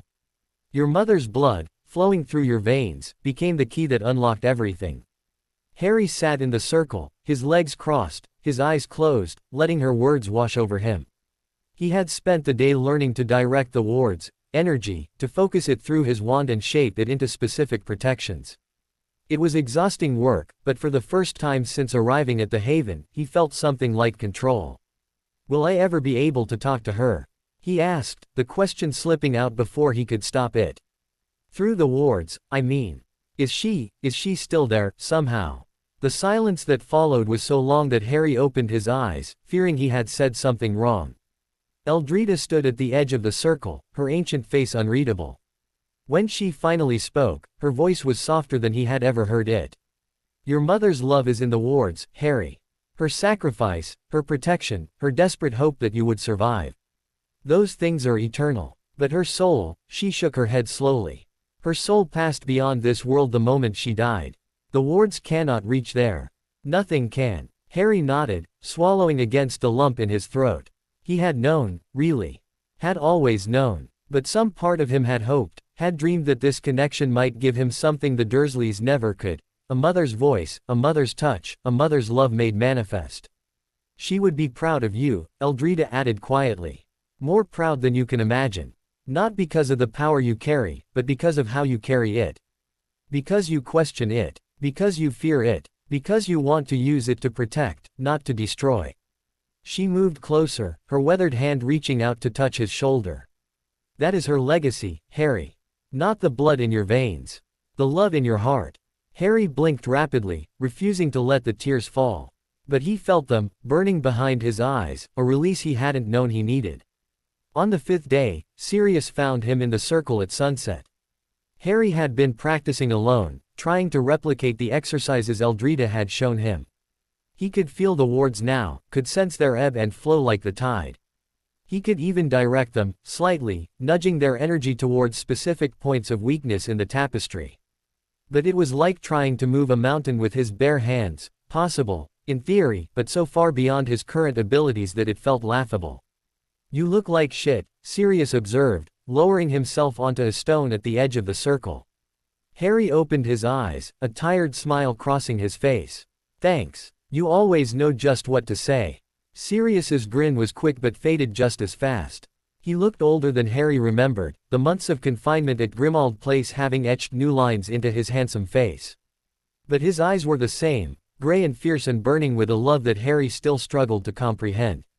Remus had to leave, Sirius said. Order business. He wanted to say goodbye, but you were in the zone, and he didn't want to interrupt. Harry nodded, unsurprised. Remus had always been practical, always putting duty before sentiment. It was one of the things Harry admired about him, even when it hurt. He'll be back, Sirius continued. We both will. As soon as this ministry nonsense dies down, we're taking you out of here. Somewhere warm. Somewhere with beaches and no ancient magic and absolutely no prophecies. That sounds nice, Harry said, and meant it. Sirius was quiet for a long moment, his gaze fixed on the horizon where the last light of day was fading to purple. When he spoke again, his voice was different, quieter, more vulnerable. I failed you, Harry. After you were born, after James and Lily died, I should have been there. I should have fought for you, demanded to raise you, done whatever it took to keep you from those muggles. He turned to look at Harry, and there was pain in his gray eyes, old and deep. Instead, I went after Peter. I let my rage consume me. And you paid the price. Harry shook his head. Sirius, that's not. Let me finish. Sirius held up a hand. I've been carrying this for 16 years. I need to say it. He took a breath, steadying himself. I can't change what happened. I can't give you back those years. But I can promise you this, from now on, I will never leave you again. Not to chase revenge. Not to follow orders. Not for anything. You are my priority, Harry. You are my family. And I will die before I let anyone hurt you. The words hung in the air between them, raw and honest and so utterly serious that Harry felt his throat tighten. He wanted to argue, to tell Sirius that he didn't need to make promises, that the past was the past, that he understood. But what came out instead was something else entirely. I saw him, you know. In the graveyard. When he came back, Harry's voice was barely above a whisper. He used my blood, your brother's bone, my father's killer's hand. He said it would make him stronger. Make the protection meaningless. He looked at Sirius, at the pain and fury warring in his godfather's eyes. But it didn't. The protection is still there. It's stronger than ever. And I don't know why. Sirius was silent for a long moment. Then he moved, sliding off the stone and crossing to sit beside Harry on the grass. Your mother's protection wasn't just about blood, Harry. It was about choice. She chose to die for you. Voldemort took your blood, but he couldn't take that choice. He couldn't take her love. He put his arm around Harry's shoulders, pulling him close. That's why the wards recognized you. That's why they chose you. Because love, real love, is the oldest magic there is. Older than Voldemort. Older than the wards themselves. Harry leaned into his godfather's warmth, feeling something inside him loosen, just slightly. For the first time since arriving at the Haven, since the silver light had exploded from his hands, he felt like maybe, just maybe, he wasn't completely alone. They sat like that as the stars emerged, one by one, painting the sky with ancient light. And for a little while, Harry forgot about the Ministry, about Voldemort, about the weight of prophecy pressing down on his shoulders. He just sat with his godfather, watching the night unfold, and let himself feel something dangerously close to peace. On the seventh day, everything changed. Harry was in the circle, deep in meditation, when the wards screamed. There was no other word for it. The silver threads that connected him to every corner of Britain suddenly blazed with agony, with terror, with a desperate plea for help that cut through his concentration like a blade. He gasped, his eyes flying open, his hands flying to his temples as the sensation threatened to overwhelm him. Eldrita was there in an instant, her staff already glowing with power. What do you feel? Where is it coming from? Harry's voice was strangled. Everywhere. It's everywhere. The wards, they're under attack. Something is, he stopped, a new sensation cutting through the chaos. A familiar presence. A pulse of darkness he would recognize anywhere. Voldemort. He's found a way, Harry gasped. He's attacking the wards. All of them, at once. He's trying to tear them down. Eldrita's face went pale. That's impossible. The wards are too strong. He's using the Death Eaters. I can feel them, dozens of them, each one attacking a different point. The wards are trying to protect themselves, but there are too many. They're spreading the defenses too thin. Harry clutched his head, the pain intensifying. He's going to break through. He's going to. A new sensation cut through the chaos, sharp and specific. A single point of failure, somewhere in the north. The wards were buckling, their energy diverted to 100 different attacks, leaving this one vulnerable. And through that vulnerability, Harry felt something reaching. Something dark and ancient and hungry. Not Voldemort. Something else. Something he had summoned. He's not trying to destroy the wards, Harry whispered, horror dawning. He's trying to open them. To let something in. Eldrita's staff blazed with power. What? What is he trying to let in? Harry's eyes went wide as the answer came to him, carried on the screams of the wards. The old darkness. The things the wards were created to keep out. The things that existed before Merlin, before the Founders, before any of them. He looked at Eldrita, and for the first time, he saw fear in her ancient eyes. He's going to unleash them on Britain. And I don't know if I can stop him. The stones around them blazed with silver light, the wards crying out in desperation. And in the distance, Harry heard it, a sound that made his blood run cold. A howl. Not a wolf, not a beast, but something far older and far more terrible. The old darkness was waking. And it was coming for them all. Harry's knees buckled as the full weight of the attack crashed into him. He fell forward onto the ancient grass, his hands sinking into soil that vibrated with agony.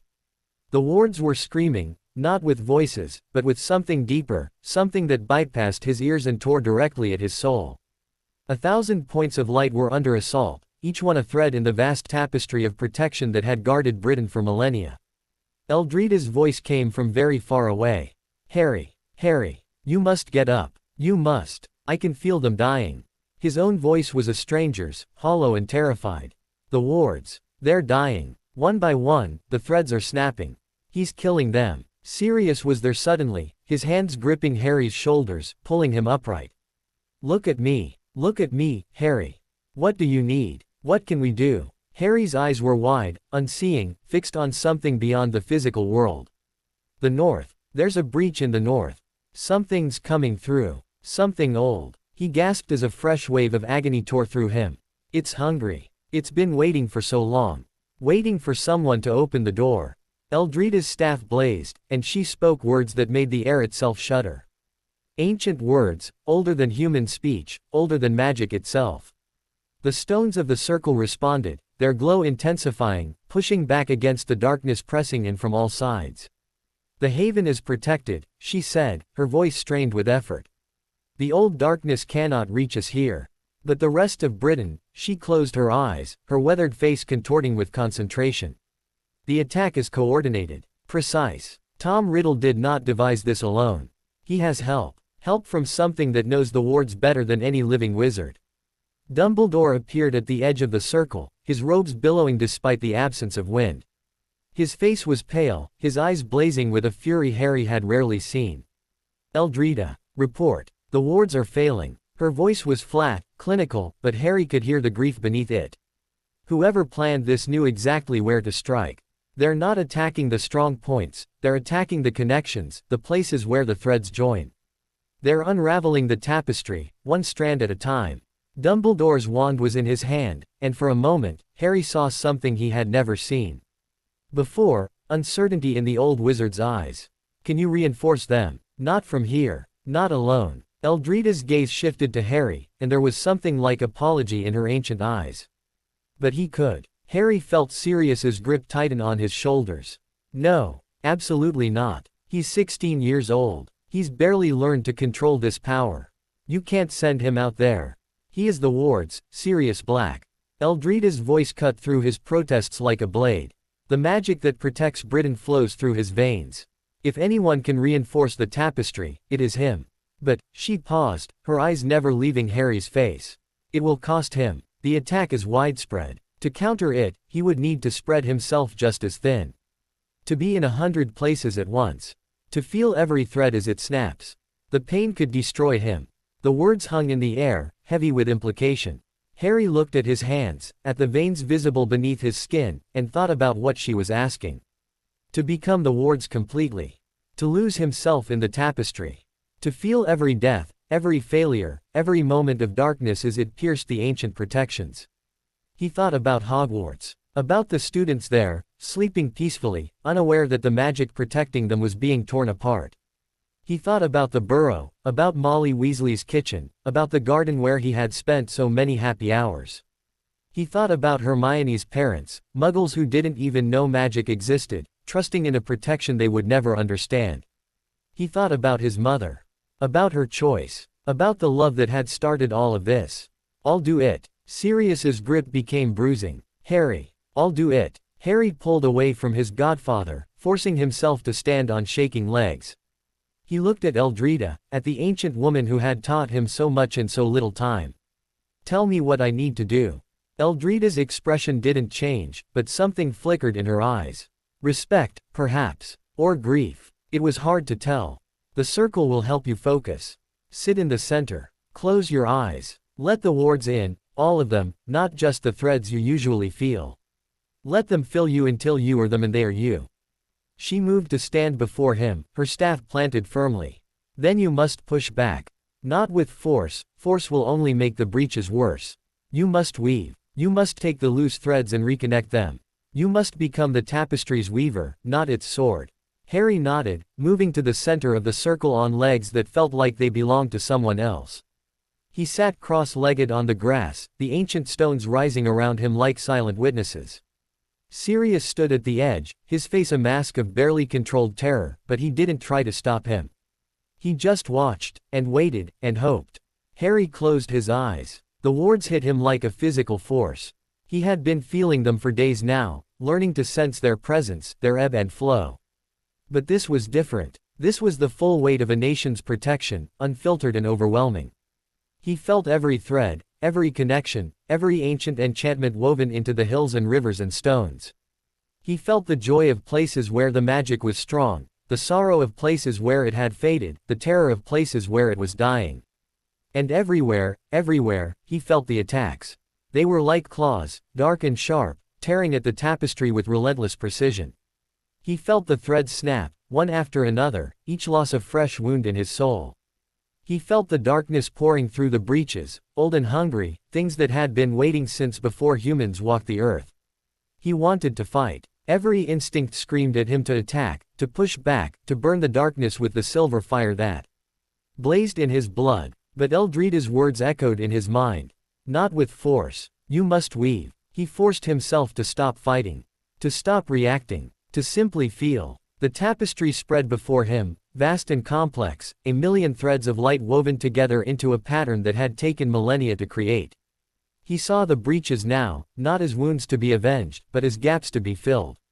He saw the loose threads, dangling and desperate, reaching for connection. And slowly, so slowly it felt like moving through honey, he began to weave. He took a thread from the south, where the wards were still strong, and guided it towards a breach in the east. It resisted at first, the magic reluctant to leave its anchor, but he soothed it, coaxed it, showed it where it was needed. The thread stretched, thin and fragile, and then, connected.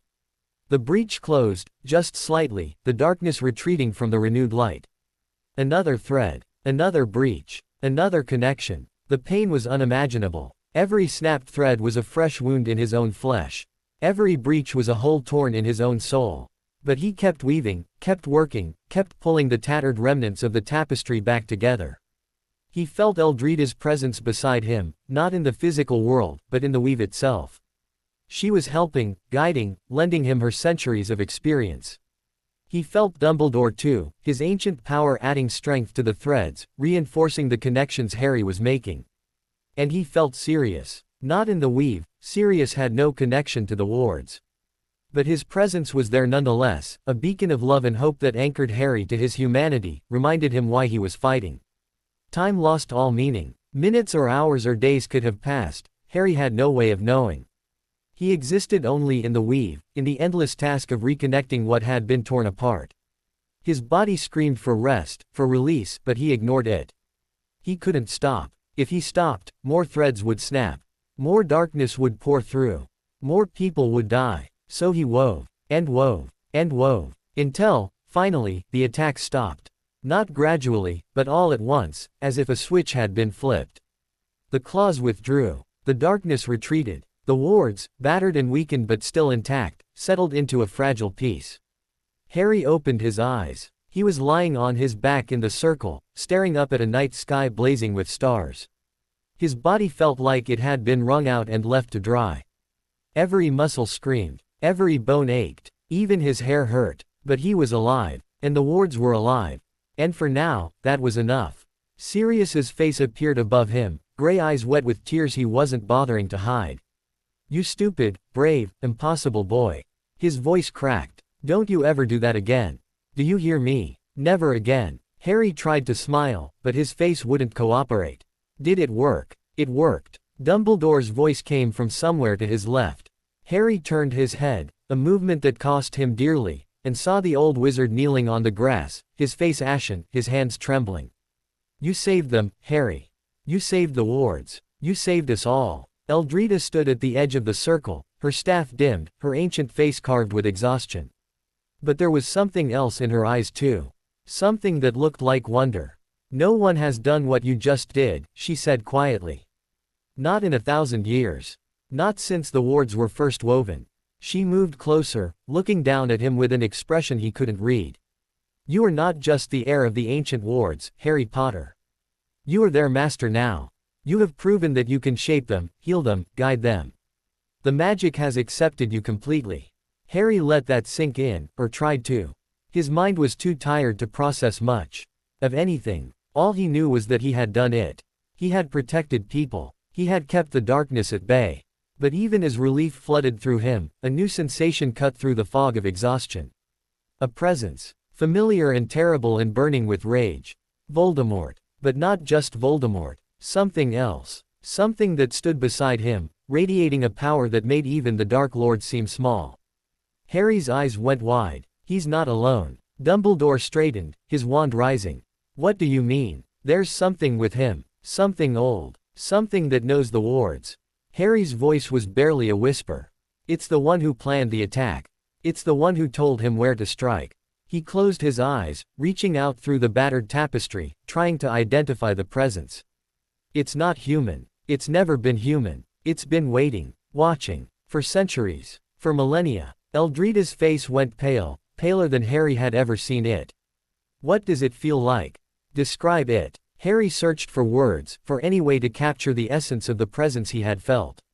Cold, ancient, hungry. It hates the wards. Hates them with a passion that's been burning for thousands of years. It wants them destroyed. It wants, he stopped, a new understanding dawning. It wants to be free. It's trapped somehow. Bound. The wards aren't just protecting Britain from darkness, they're holding something back. Something specific. The silence that followed was absolute. Eldrida's staff clattered to the ground. She didn't seem to notice. Her ancient eyes were fixed on something far away, something only she could see. Morgana, she whispered. It's Morgana. Dumbledore's face lost what little color it had. That's impossible. She died. She was buried. She was bound. Eldrida's voice was hollow. The greatest of the founders didn't just create the wards to protect against outside darkness. They created them to contain an inside darkness. A darkness they couldn't bring themselves to destroy. She looked at Harry, and there was horror in her ancient eyes. Morgana Le Fay, the greatest witch of her age. Merlin's sister. And she turned to darkness so complete, so absolute, that even death couldn't hold her. They bound her soul to the wards, trapped her between life and death, used her own power to fuel the protections she had tried to destroy. Harry stared at her, his exhausted mind struggling to comprehend. Morgana. As in, King Arthur. The same. Eldrida nodded slowly. The legends remember her as a villain, a sorceress, a dark queen. But they don't remember the truth, that she was once the brightest of them all. That her fall shattered the light for a generation. She paused, her voice dropping to barely a whisper. And that she has been waiting, for 1,500 years, for someone to free her. Voldemort's presence pulsed through the weakened wards, and beside it, that ancient cold grew stronger. Morgana. Trapped in the wards themselves, using her prison to learn their secrets, to find their weaknesses. And now, with Voldemort's help, she was reaching out. Reaching for freedom. Reaching for revenge. Harry tried to sit up, failed, tried again. Sirius's hands were there, helping him, supporting him. He looked at Dumbledore, at Eldrida, at the faces of the people who had become his family. She knows I'm here, he said quietly.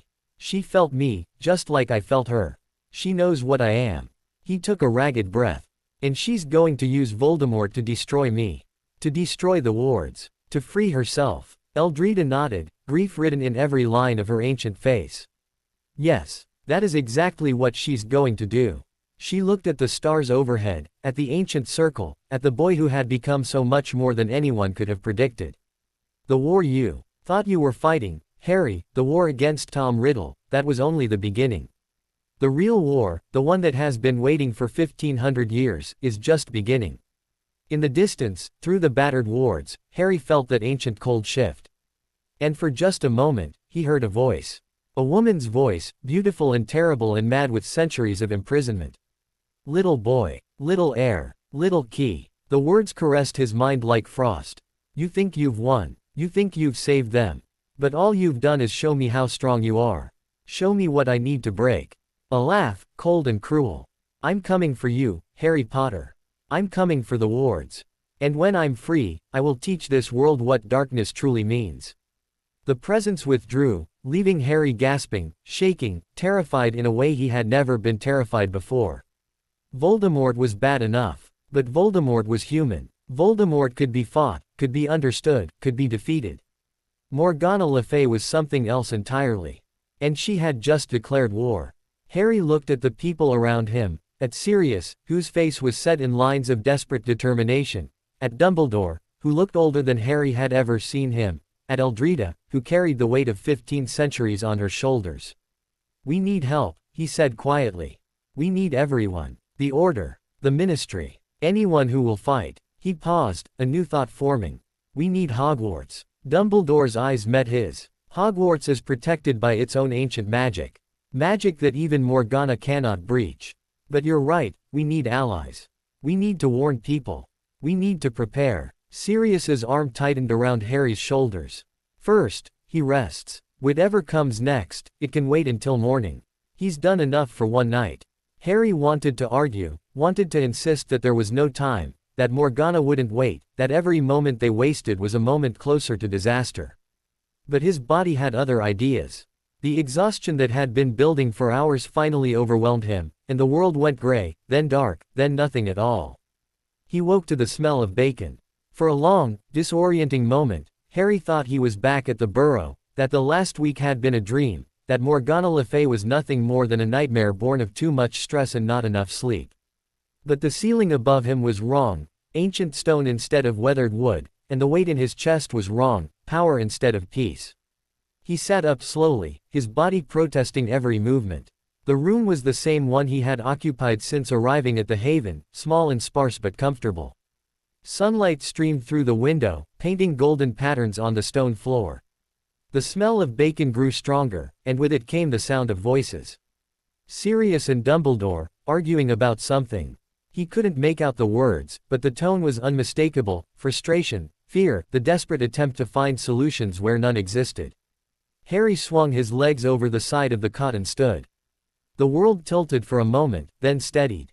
He was weak, hungrier than he could remember being in a long time, but alive. Functional. Ready. He dressed quickly in the clothes that had been laid out for him. Clean jeans, a soft jumper, his trainers, and made his way through the winding corridors towards the source of the voices. The main chamber was brighter than he remembered, sunlight flooding through windows he hadn't noticed before. Sirius and Dumbledore stood by the fire, their backs to him, their voices low and urgent. Eldreda was there too, seated in a high-backed chair, her ancient face carved with exhaustion. "Can't just send him back out there," Sirius was saying, his voice tight with anger. "He nearly killed himself last night. He needs time. He needs rest. He needs..." "What he needs," Dumbledore interrupted gently, "is not for us to decide. That choice belongs to him." Harry stepped into the room. "I'm here. What's happened?" They turned to face him, and Harry saw the truth in their eyes before anyone spoke. Something had happened. Something bad. Sirius crossed to him in 3 strides, his hands gripping Harry's shoulders, his gray eyes searching his face. "How are you feeling? Are you okay? You should be in bed." "I'm fine." Harry gently pulled away, moving towards the fire, towards the truth. "Tell me." Dumbledore's expression was grave. "The Ministry has officially declared you an outlaw. Cornelius Fudge addressed the Wizengamot this morning, naming you as a dark wizard in league with Voldemort. He's claiming that the attack on the wards was your doing, that you were trying to tear down the ancient protections to clear the way for the Death Eaters." Harry's stomach clenched. "That's insane. I saved the wards." We know." Dumbledore held up a hand. "But the Ministry doesn't have access to the truth. They only have Fudge's lies, amplified by fear and ignorance. The public is terrified, Harry. They're looking for someone to blame, and you're an easy target." Sirius's voice was bitter. The boy who lived, turned into the boy who destroyed everything. It's perfect propaganda. Voldemort couldn't have planned it better himself. Harry moved to the fire, staring into the flames. "What about my friends? Hermione, Ron, are they okay?" "They are safe at the Burrow, under heavy protection," Dumbledore assured him. "But they are being watched. The Ministry has stationed Aurors nearby, hoping you'll try to contact them." Harry closed his eyes, relief and frustration warring in his chest. They were safe. That was what mattered. But the thought of them being used as bait, as pawns in a game they hadn't chosen to play, made his blood boil. There's more. Eldrida's voice cut through his thoughts, ancient and heavy. The attack last night, it wasn't just about weakening the wards. It was about gathering information. Morgana was testing you, Harry. Testing your connection, your strength, your limits. She knows what you are now. She knows what you can do. Harry turned to face her. And what can I do? Really? Against someone who's been planning this for 1500 years. Eldrida rose from her chair, moving towards him with the slow grace of someone who had all the time in the world. You can do what no one has ever done before. You can choose. Choose what? Choose how this ends. She stopped before him, her ancient eyes holding his. Morgana is bound to the wards. She cannot escape unless the wards are destroyed. And the wards cannot be destroyed unless you are destroyed. You are the key, Harry. The living anchor. As long as you live, the wards live. As long as the wards live, Morgana remains trapped.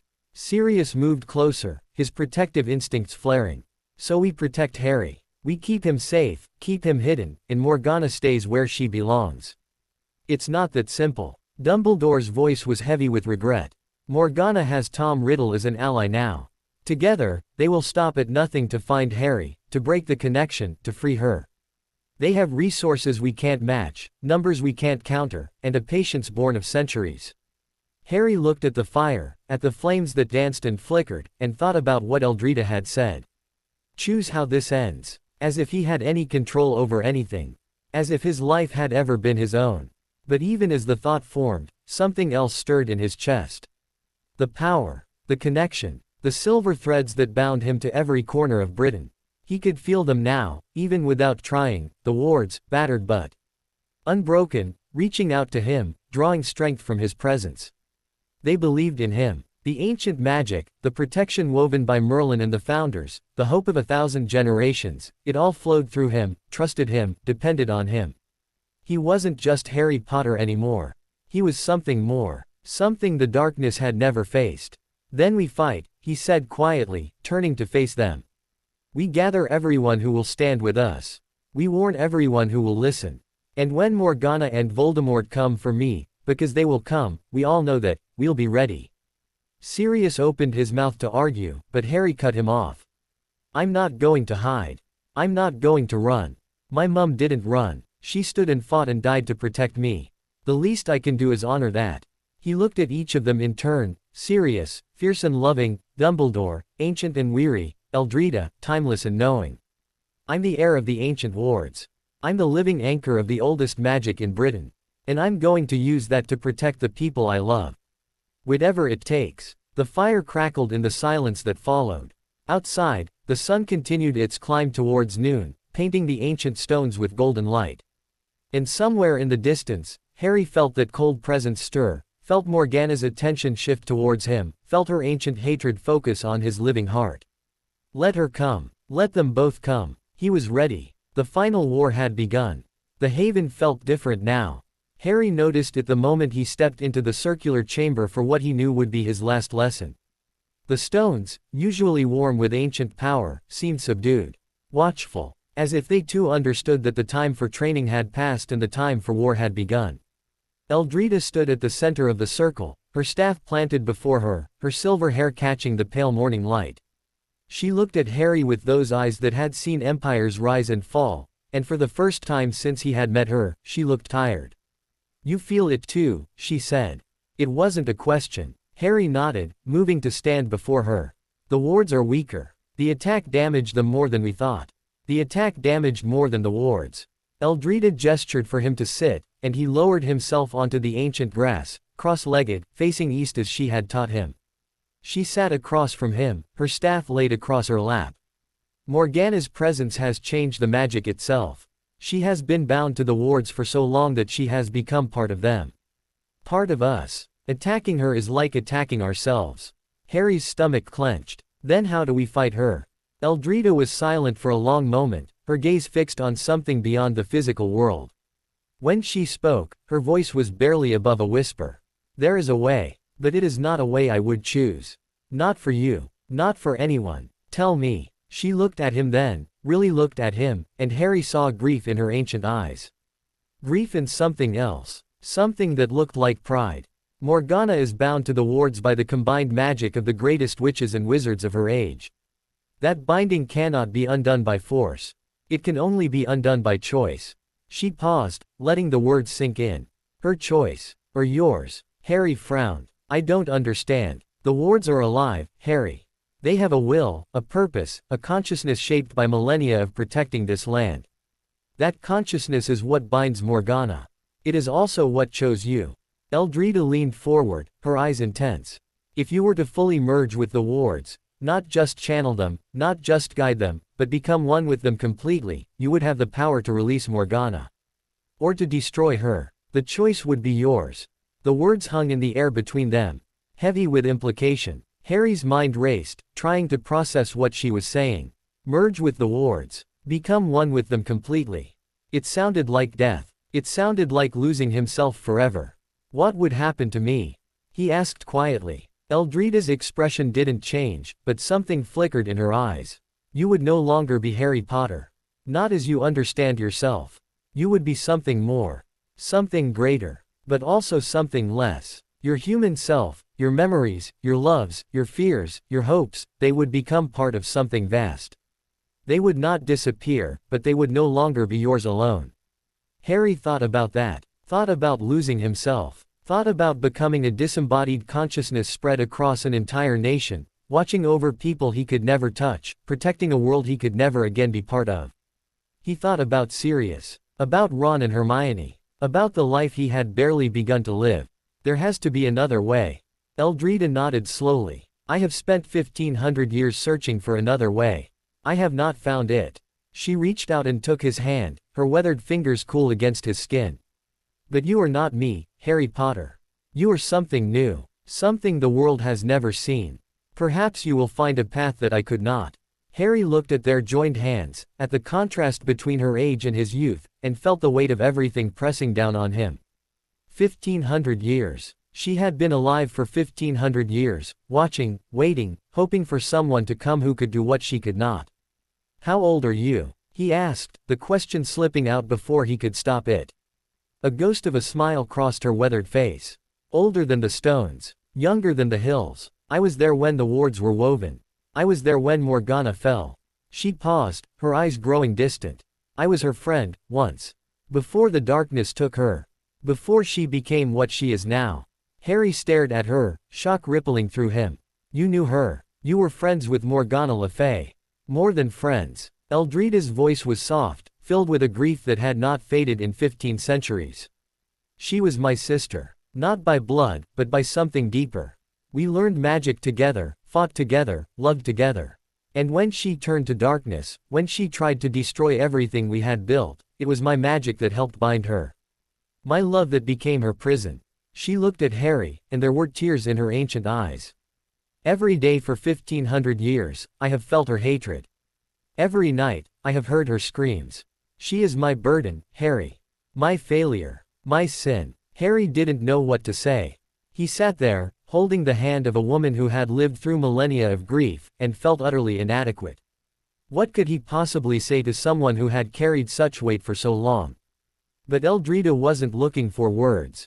She squeezed his hand once, then released it, straightening on the grass. That is why I cannot be the one to face her. I loved her too much. I still love her, after everything. If I stood before her, I would hesitate. And hesitation, in that moment, would mean destruction for us all. But I don't know her, Harry said slowly. I don't love her. I don't have any reason to hesitate. No. Eldrita's eyes met his. You don't. That is why you must be the one to end this. Not with hatred, hatred will only feed her. But with clarity. With purpose. With the understanding that what you do to protect the living, not to punish the dead. Harry nodded, though his mind was spinning. End this. End Morgana. End a darkness that had festered for 1500 years. The weight of it was almost too much to bear. But beneath the weight, beneath the fear and the doubt and the desperate wish that someone else could do this, something else stirred. The power. The connection. The silver threads that bound him to every corner of Britain. He was not alone. He had never been alone. The wards were with him. The magic of 1,000 generations flowed through his veins. And somewhere, in a place beyond time and space, his mother's love still burned as bright as the day she had died. "I'll do it," he said quietly. "Whatever it takes. I'll end this." Eldrida's eyes glistened, but she didn't let the tears fall. "Then we have much to do, and little time to do it. Morgana will not wait. Tom Riddle will not wait. They are gathering their forces even now, preparing to strike where the wards are weakest." She rose, her movements slow but steady, and offered Harry her hand. He took it, letting her pull him to his feet. For a moment, they stood face to face, the oldest witch in the world and the youngest wizard who carried the weight of nations in his blood. "There is one more thing," Eldrida said quietly. "Something I have not told you. Something that may change everything." Harry waited, his heart pounding. Morgana's binding is not just magical. It is personal. The founders who bound her, Merlin, Godric Gryffindor, Rowena Ravenclaw, Helga Hufflepuff, Salazar Slytherin, they each contributed a part of themselves to the prison. Their power, their will, their very essence. She paused, her eyes searching his face. "And their blood." Harry's breath caught. Blood. The founders were not just colleagues, Harry. They were family. Interconnected through marriages and births and bonds that spanned generations. Their bloodlines scattered across Britain, weaving through countless families, including, she stopped, as if the words were too heavy to speak. "Including mine," Harry finished silently. The Potters were an old family. He had always known that. But this, being connected to the founders, to the very magic that bound Morgana, it was almost too much to process. "Which one?" he asked, his voice hoarse. "Which founder am I descended from?" Eldrida's expression was unreadable. "That is not for me to tell you. That is something you must discover for yourself. But know this, the blood of the founders flows in your veins, Harry. It always has. It is part of why the wards chose you. Part of why Morgana fears you." She reached out and touched his scar, gently, almost reverently. "And part of why you have the power to end this, one way or another." Harry stood there, in the ancient circle, with the weight of 15 centuries pressing down on his shoulders, and felt something shift inside him. Not fear, exactly. Not hope. Something harder. Something sharper. He was a Potter. He was the heir of the ancient wards. And now, apparently, he was descended from one of the 4 greatest witches or wizards who had ever lived. The pieces were coming together. The puzzle was almost complete. But there was still one piece missing. One question that burned in his mind like a brand. "Which one?" he asked again, but Eldrida was already walking away, her staff leaving small indentations in the ancient grass. "Find the answers at Hogwarts," she called back without turning. "The castle knows. The portraits know. The very stones remember. Go there, Harry Potter. Find the truth. And when you do," she paused at the edge of the circle, her silhouette dark against the morning sun. "When you do, you will know what you must do." She was gone, swallowed by the shadows of the haven, leaving Harry alone with the stones and the sky and the weight of everything. He found Sirius in the main chamber, packing. Not that Sirius had much to pack, he had arrived with nothing but the clothes on his back and the wand in his pocket. But he was moving with purpose, gathering supplies from the haven's stores, preparing for a journey he clearly intended to make whether Harry agreed or not. "You're coming with me," Harry said. It wasn't a question. Sirius looked up, his gray eyes fierce. "Try to stop me." Harry almost smiled. "Almost. I wasn't going to. I need you with me. I need—" He stopped, the words catching in his throat. "I can't do this alone." Sirius crossed to him in 3 strides, pulling him into a hug that was almost crushing. "You're never alone. You understand me. Never. I don't care if you're the heir of the ancient wards or the bloody king of Britain, you're my godson, and I'm not leaving your side. Ever again." Harry hugged him back, fiercely, desperately, letting himself feel the warmth of that embrace for just a moment before pulling away. There was too much to do. Too much to prepare. "When do we leave?" Sirius asked. "Now. Tonight. As soon as possible." Harry moved to the window, looking out at the hills that surrounded the haven. Somewhere out there, beyond the ancient protections, the world was waiting. The Ministry, hunting him. Voldemort, planning. Morgana, watching. Eldrida says the answers are at Hogwarts. The truth about which founder I'm descended from.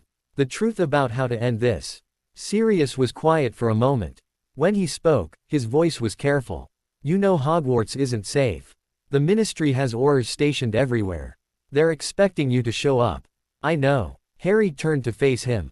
But I'm not the same person they're expecting. I'm not the boy who fought in the Department of Mysteries. I'm not even the wizard who awakened the wards. He raised his hand, and for a moment, silver light danced across his fingers. I'm something else now. Something they can't predict. Something they can't stop. Sirius looked at the light, at his godson's face, at the power that radiated from him like heat from a fire, and nodded slowly. Then let's go show them. The flight to Hogwarts was the longest of Harry's life. They left at dusk, when the shadows were long and the light was tricky. Harry on his firebolt, Sirius on an ancient broom he had found in the Haven's stores, both of them wrapped in disillusionment charms that made them almost invisible against the darkening sky.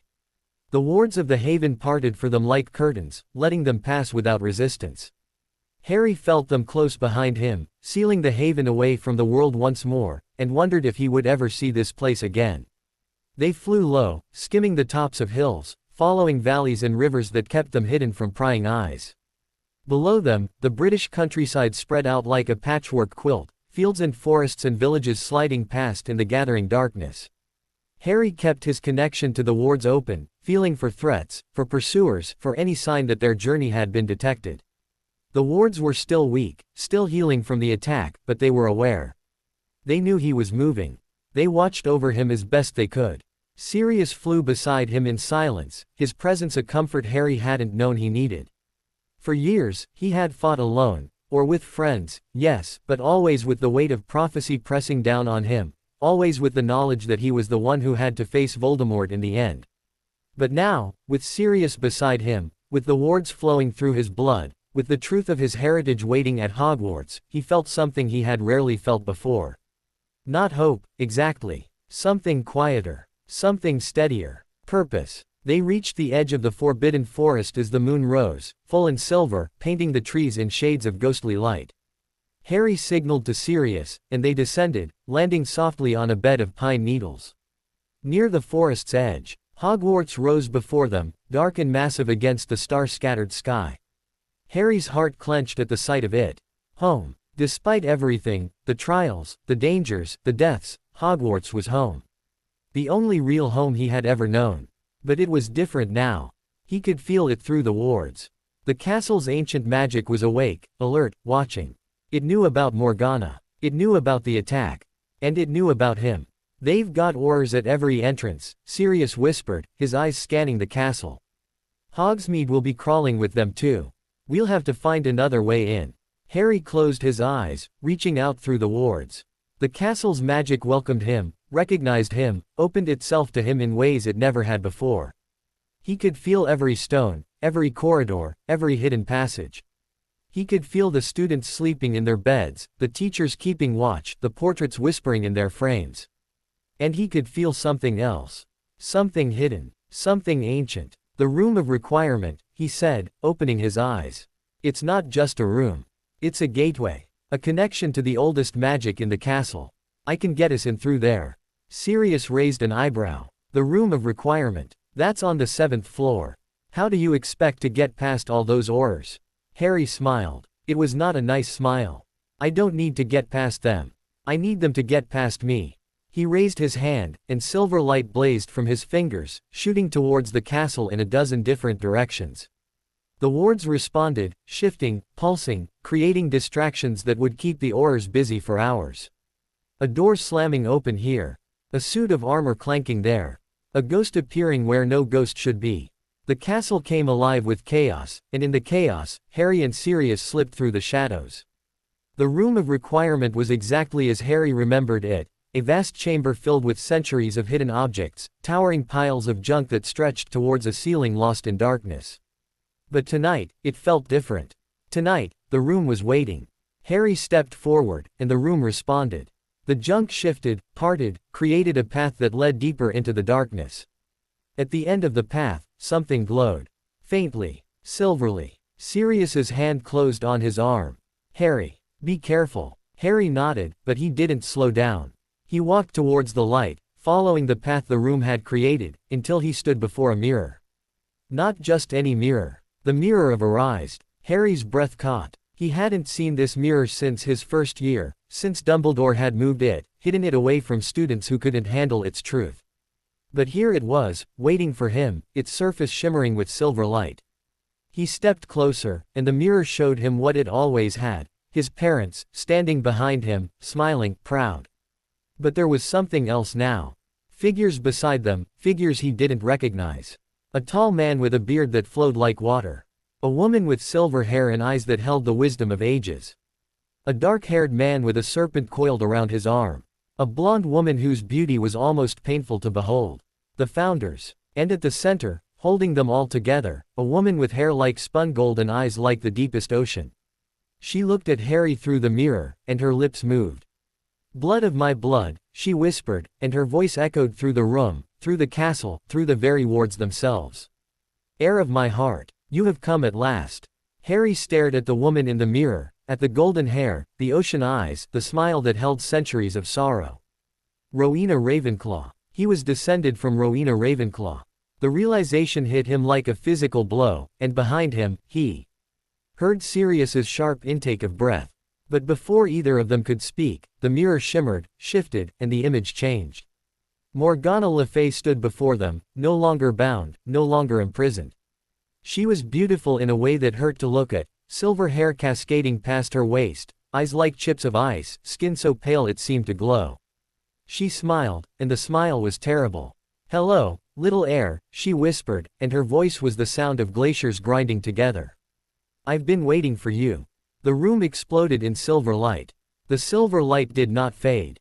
It intensified, swallowed the room, swallowed Harry's screams, swallowed everything.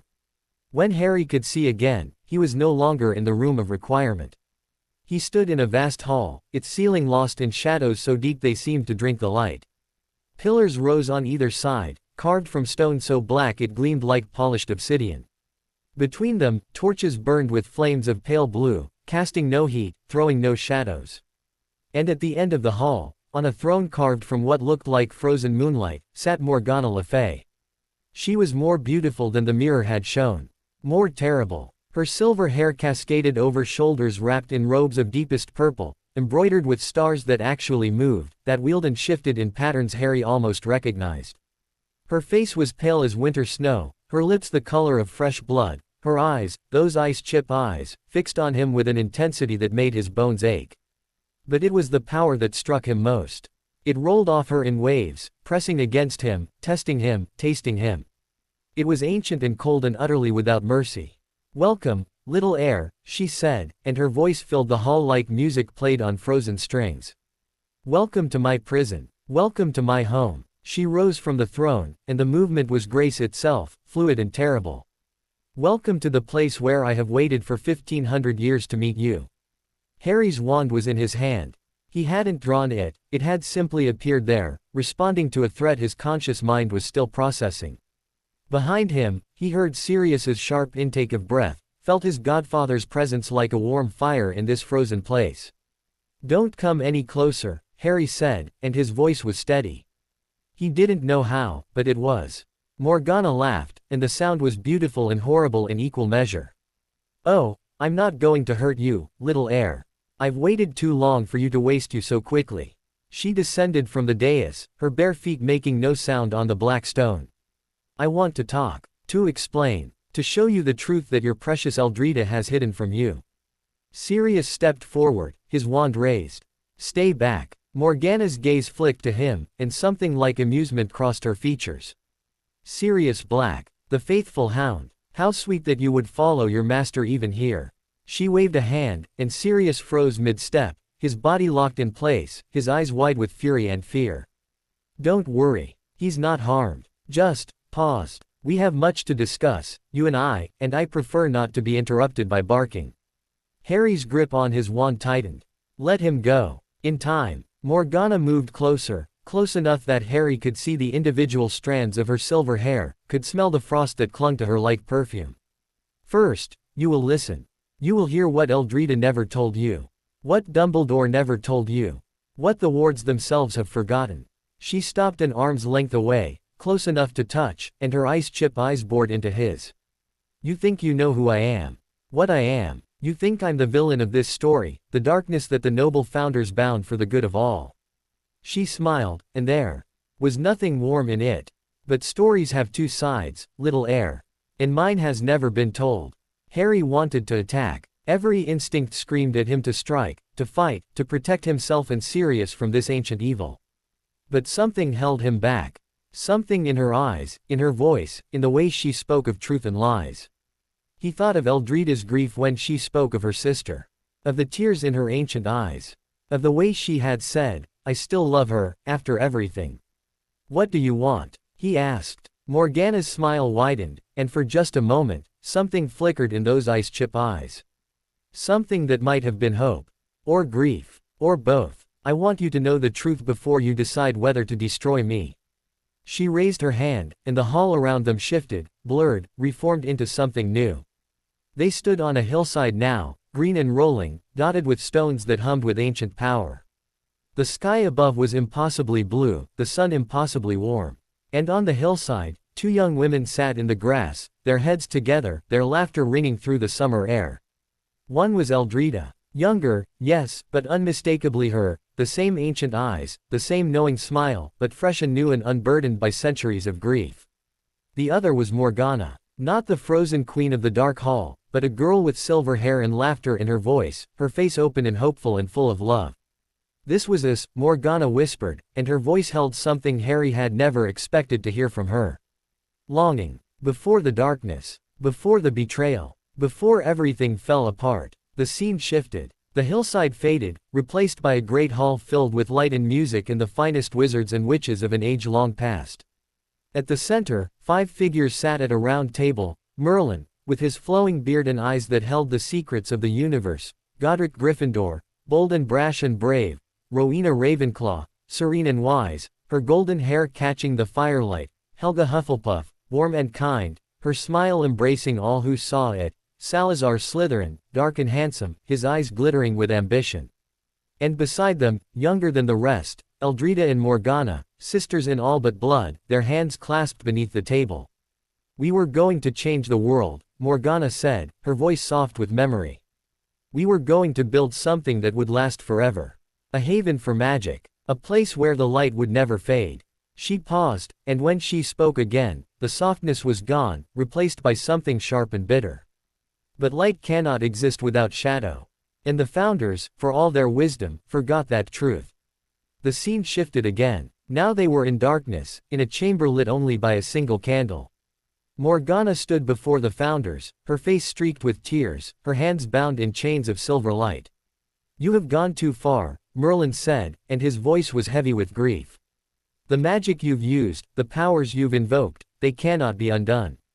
Cannot be forgiven. I did what was necessary." Morgana's voice cracked with desperation. "The darkness was coming, is coming, I saw it.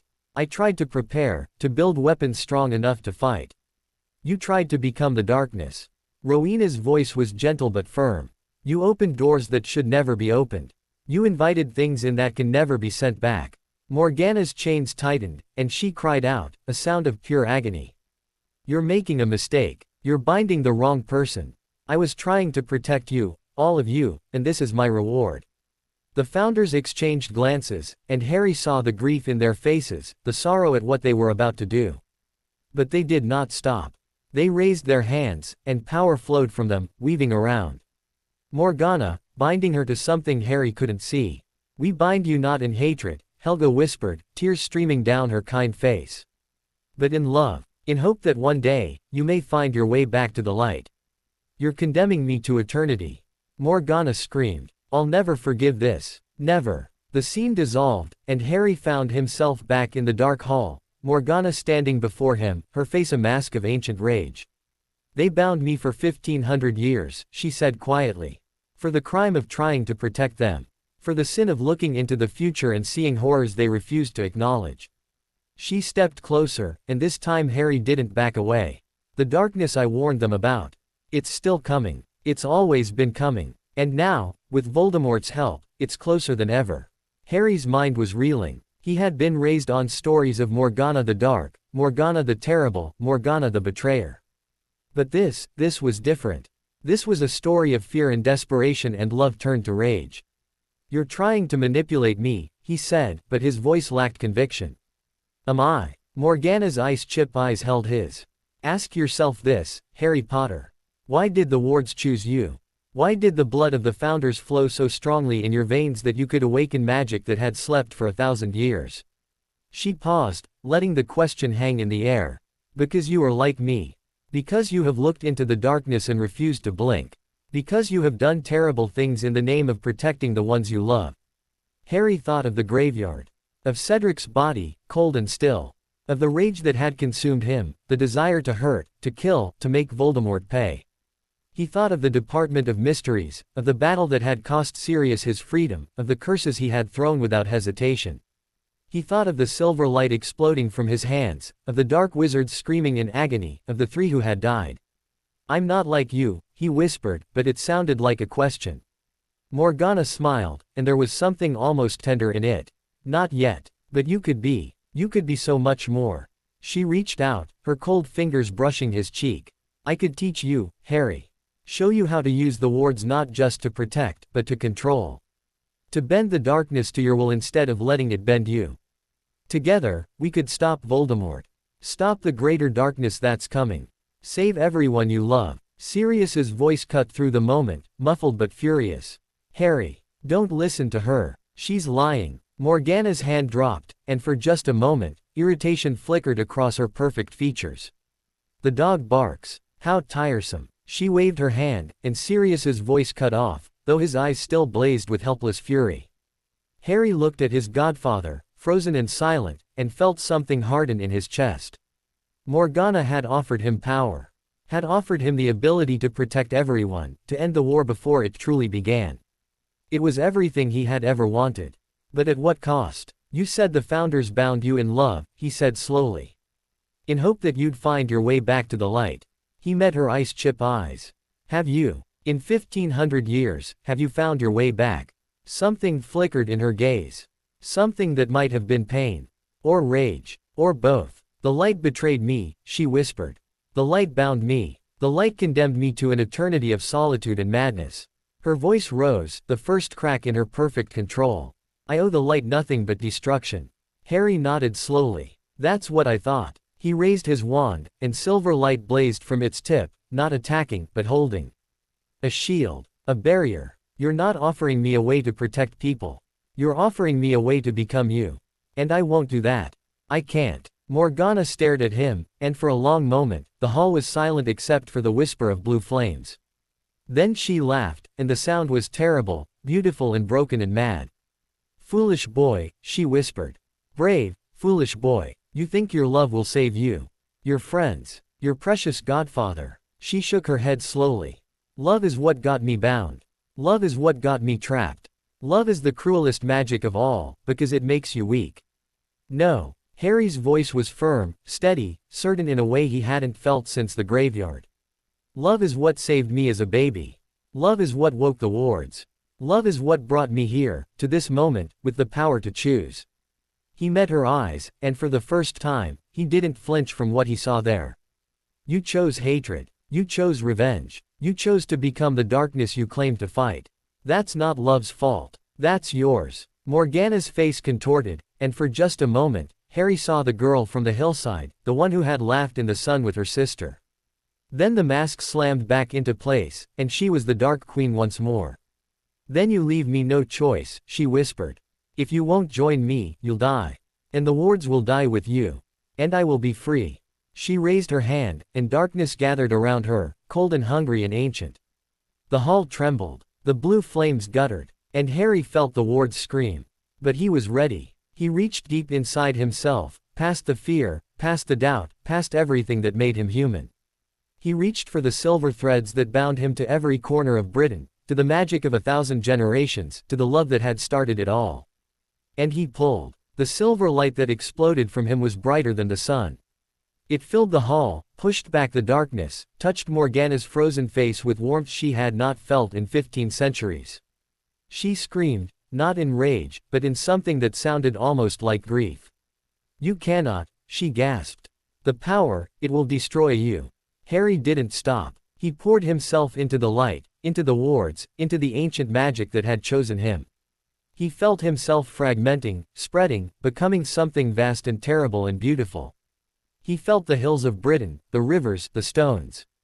He felt Hogwarts, standing strong against the night. He felt the burrow, warm and safe. He felt his friends, sleeping peacefully, unaware of the battle raging in a dimension they couldn't see. And he felt Morgana. Felt her pain, her rage, her grief. Felt the girl she had been, buried beneath centuries of hatred. Felt the sister Eldrita still loved, still mourned, still hoped for. In that moment, suspended between worlds, Harry made a choice. He didn't attack. He reached out, with all the love he possessed, all the warmth he had gathered from a lifetime of friendship and sacrifice, and he touched that buried girl. He showed her what he had seen in the hillside memory. He showed her Eldrita's tears, 1500 years later. He showed her that she was not forgotten, not abandoned, not unloved.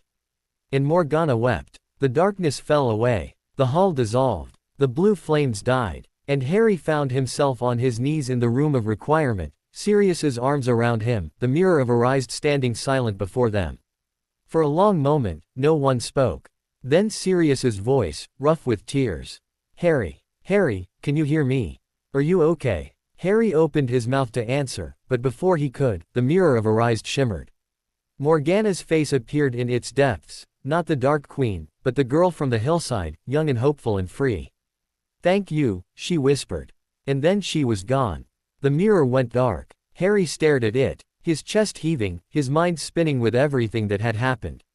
He had faced Morgana Le Fay. He had refused her offer. He had, what? Defeated her. Saved her. He didn't know. But he knew one thing with absolute certainty.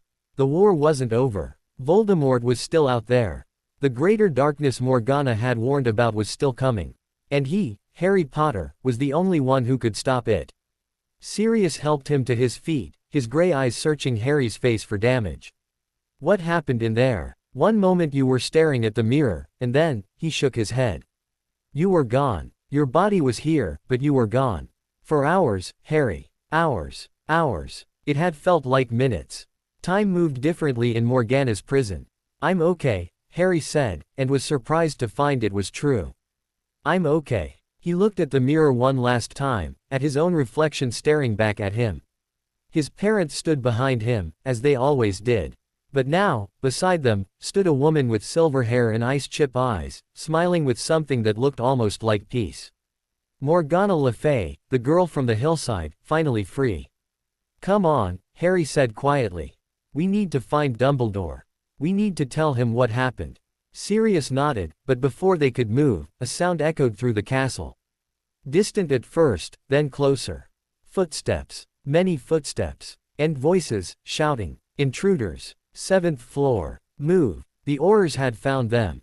Harry looked at Sirius, and for the first time in hours, he smiled. It was not a nice smile. Ready to cause some trouble. Sirius's grin was fierce and wild. I thought you'd never ask. They ran. The corridors of Hogwarts had never felt so alive. Harry ran, Sirius at his side, their footsteps echoing off ancient stone as shouts rang out behind them. Aurors. At least a dozen, maybe more, their voices bouncing off walls in ways that made it impossible to tell how close they really were. Left. Sirius grabbed Harry's arm, yanking him around a corner just as a jet of red light slammed into the wall where they had been standing. The stone exploded, sending fragments flying through the air like shrapnel. Harry's heart hammered against his ribs, but beneath the fear, something else stirred.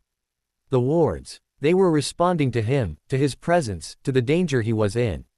He could feel them pressing against his consciousness, offering help, offering power, offering anything he needed. Not yet. Not here. Not with innocence nearby. They burst through a door and found themselves in a classroom Harry didn't recognize. Dust sheets covered furniture that hadn't been used in decades. Moonlight streamed through tall windows, casting pale rectangles on the floor. Sirius slammed the door behind them, his wand tracing symbols in the air. That'll slow them down. Give us maybe 5 minutes. He turned to Harry, his gray eyes wild in the dim light. We need to get out of the castle. The wards, can you use them to hide us? Confuse the Aurors. Harry closed his eyes, reaching out through the silver threads that bound him to every stone of Hogwarts. The castle responded instantly, its ancient magic wrapping around him like a warm embrace. He could feel the Aurors spreading out through the corridors, could feel their frustration, their determination, their absolute belief that they were hunting a dark wizard. He could also feel something else. Something familiar. Something that made his heart clench with hope and fear. Ron, he breathed. Hermione. They're here. Sirius's face went pale. What? They can't be. They're supposed to be at the burrow. They're in the library. Harry's eyes snapped open. They're looking for something. Information about the Founders. About Morgana. He paused, a new sensation cutting through the chaos. And the Aurors are heading straight for them. Sirius was already moving. Then we go. Now. The library was a sea of shadows and silence. Harry crept through the stacks, Sirius at his back, both of them moving with the practiced stealth of years of hiding from things that wanted to hurt them. The wards guided him, whispering warnings when Aurors drew too close, offering pathways through the labyrinth of shelves. And then he saw them. Ron and Hermione sat at a table near the restricted section, their heads bent together over ancient texts that glowed faintly in the dim light.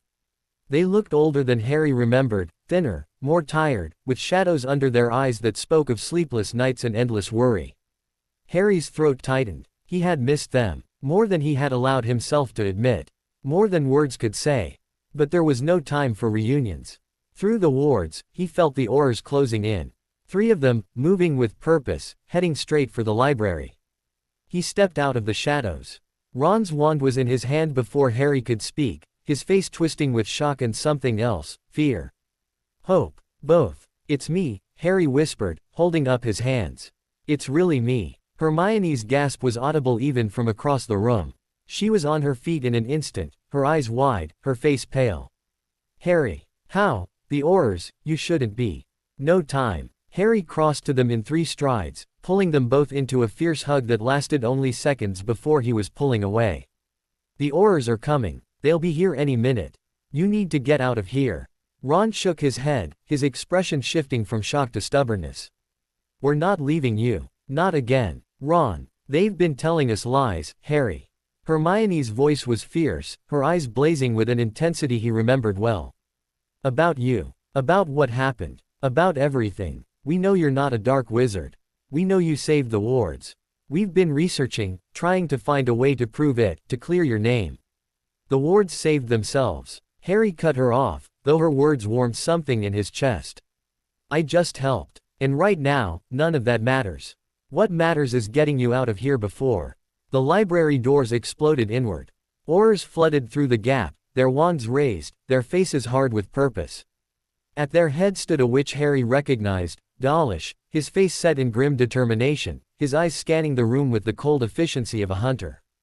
Harry Potter, he called out, his voice echoing off the ancient shelves. You are under arrest by order of the Ministry of Magic. Surrender now, and no one else will be hurt. Harry's hand tightened on his wand. Beside him, he felt Ron and Hermione shift into defensive positions, felt Sirius move to block the Aurors' approach. 4 against a dozen. Bad odds. Impossible odds. But they weren't just 4. Harry reached out through the wards, felt them respond to his call, felt the ancient magic of Hogwarts rise up like a sleeping giant. The torches in the library flickered. The books on the shelves trembled.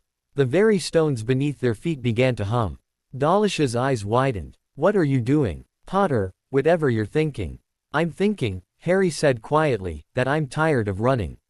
Tired of hiding. Tired of letting people like you decide who I am and what I've done.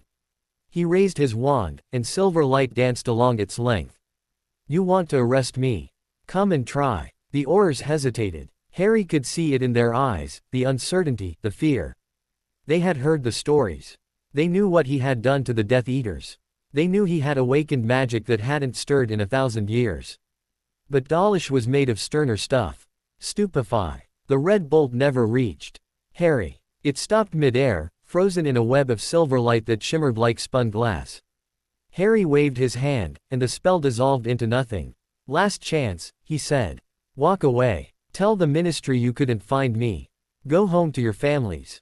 He met each of their eyes in turn, letting them see the power that flowed through him, the wards that answered his call. I don't want to hurt you. But I will protect my friends. Whatever it takes. For a long, terrible moment, no one moved. Then, slowly, one of the younger Aurors lowered her wand. Then another. Dalish's face contorted with rage, but even he could see the writing on the wall. His wand stayed raised, but his hand trembled. This isn't over, Potter, he spat. The Ministry will find you.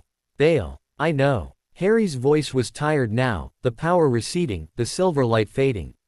They always do. But not tonight. He turned his back on the Aurors, a calculated risk, a show of confidence that made Ron suck in a sharp breath, and walked towards his friends. Behind him, he heard Dalish's frustrated growl, the shuffling of feet, and finally, the sound of the library doors closing. They were alone. Hermione's composure broke first. She threw herself at him, her arms wrapping around his neck, her body shaking with sobs she had clearly been holding in for weeks. Ron joined them a moment later, his long arms encircling them both, his face buried in Harry's shoulder. We thought, Hermione choked out. They said, I know. Harry held them tight, feeling something in his chest loosen for the first time in what felt like years. I know what they said. It's not true. None of it. We know. Ron pulled back, his eyes red-rimmed but fierce. We never believed it. Not for a second. Sirius moved closer, his hand landing on Harry's shoulder. As touching as this is, we need to move. Dawlish might have retreated, but he'll be back with reinforcements. We need somewhere safe to talk. Harry nodded, reluctantly releasing his friends. The room of requirement. It's warded against Ministry magic. We can talk there. They moved through the castle like ghosts, Harry guiding them through the wards, avoiding the pockets of Aurors that still patrolled the corridors. The room of requirement welcomed them, its door appearing in the stone as if it had been waiting. Inside, the room had transformed itself into a cozy sitting area, with comfortable chairs arranged around a crackling fire.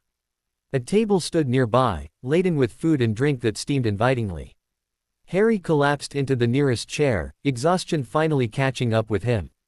Sirius took the chair beside him, his posture alert despite his obvious fatigue. Ron and Hermione settled across from them, their eyes fixed on Harry with an intensity that made him squirm.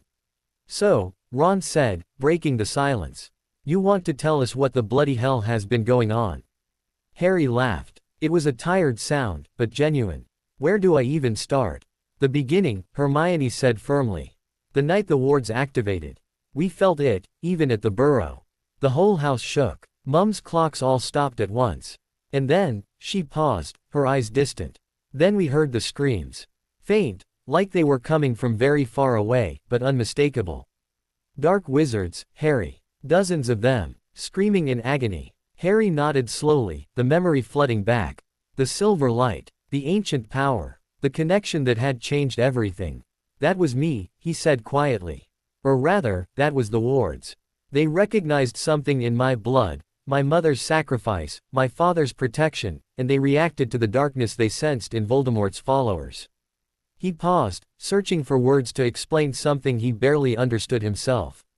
I didn't mean for it to happen. I didn't even know it was possible. But suddenly I was connected to every corner of Britain, and I could feel them, the dark wizards, the corruption, the evil they'd done. And the wards, they couldn't tolerate it. They attacked. Ron's eyes were wide. You're telling me you took out a bunch of Death Eaters without even trying? 3 of them died. Harry's voice was flat. More were injured. I felt every second of it. Felt them burning. He looked at his hands, at the veins visible beneath the skin. I didn't ask for this. I didn't want it. But it's mine now. Part of me. Hermione leaned forward, her expression shifting from shock to something more analytical. The wards chose you because of Lily's protection. But that protection was always there. Why now? Why did they activate when you were 16? Harry met her eyes. Because Morgana woke up. The silence that followed was absolute. Morgana, Ron repeated slowly. As in, Morgana Le Fay. The Dark Witch from the legends. The one who's been bound to the wards for 1500 years. Harry nodded grimly. She's been trapped in the magic itself, waiting for someone to free her. And Voldemort found her. Somehow, he found her, and now they're working together. Hermione's face had gone pale. Harry, that's, if Morgana Le Fay is really free, or even partially free, the power she could wield. She's not free. Not yet. Harry leaned back in his chair, the fire casting dancing shadows on his tired face. The wards still hold her. But she's been testing them, weakening them, finding their vulnerabilities. And she's been watching me. Learning about me. He paused, the memory of those ice chip eyes flashing through his mind. I faced her tonight. In the mirror of her eyes. She offered me power. Offered to teach me to use the wards as weapons, to control the darkness instead of fighting it. Sirius's hand tightened on his shoulder. You didn't. I refused. Harry's voice was firm. I saw what she'd become. What the darkness had done to her. I won't let that happen to me. He looked at his friends, at the people he loved most in the world. But I also saw something else. I saw who she was before. The girl who laughed with her sister. The witch who tried to protect the founders from a darkness she saw coming. He shook his head slowly. She's not pure evil. She's broken, grieving, alone. Hermione's eyes were bright with unshed tears. You showed her compassion. In the mirror, you showed her. I showed her that she wasn't forgotten. Harry's voice was barely above a whisper. That Eldrita still loved her. That 1500 years of hatred couldn't erase the girl on the hillside. He looked up, meeting their eyes. And she wept. Morgana Le Fay wept. And then she was gone. The fire crackled in the silence that followed. Ron shifted in his chair, his expression troubled. So, is she gone for good? Did you defeat her? Harry considered the question carefully. I don't think defeat is the right word. I think I reminded her of who she used to be. Whether that's enough to stop her from helping Voldemort, I don't know. He paused, reaching out through the wards, feeling for that ancient presence. It was still there, but different now. Quieter, less hostile. She's not our enemy anymore. Not exactly. But she's not our friend either. She's something in between. Something that might tip the balance, one way or another. Hermione leaned forward, her eyes gleaming with that familiar intellectual intensity. The founders bound her because they feared what she was becoming. But if she's truly changed, if your compassion reached her, then maybe. Maybe she can help us against Voldemort. Harry finished the thought. I know. But we can't count on it. We can't count on anything except ourselves. He looked at each of them in turn. That's why I need you. Both of you. I need people I can trust, people who know the truth, people who can help me figure out what to do next. Ron's face broke into a grin. Mate, we've been with you since first year. You think a little thing like being declared public enemy number 1 is going to change that?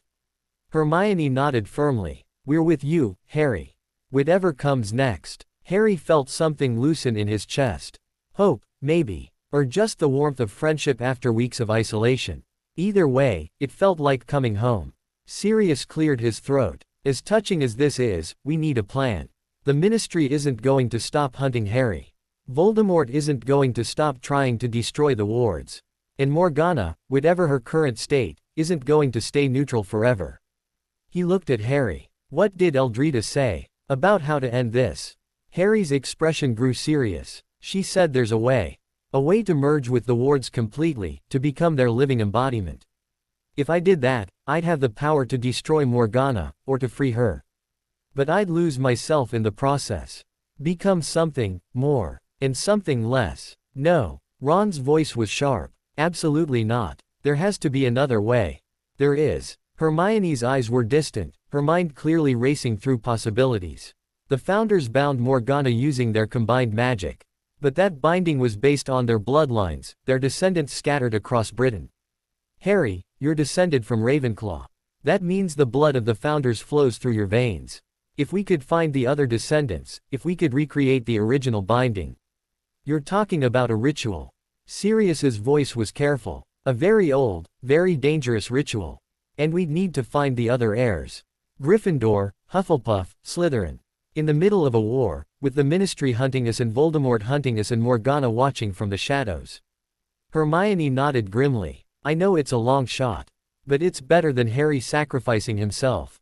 Harry looked at her, at the fierce determination in her eyes, and felt something shift inside him. This was why he loved her.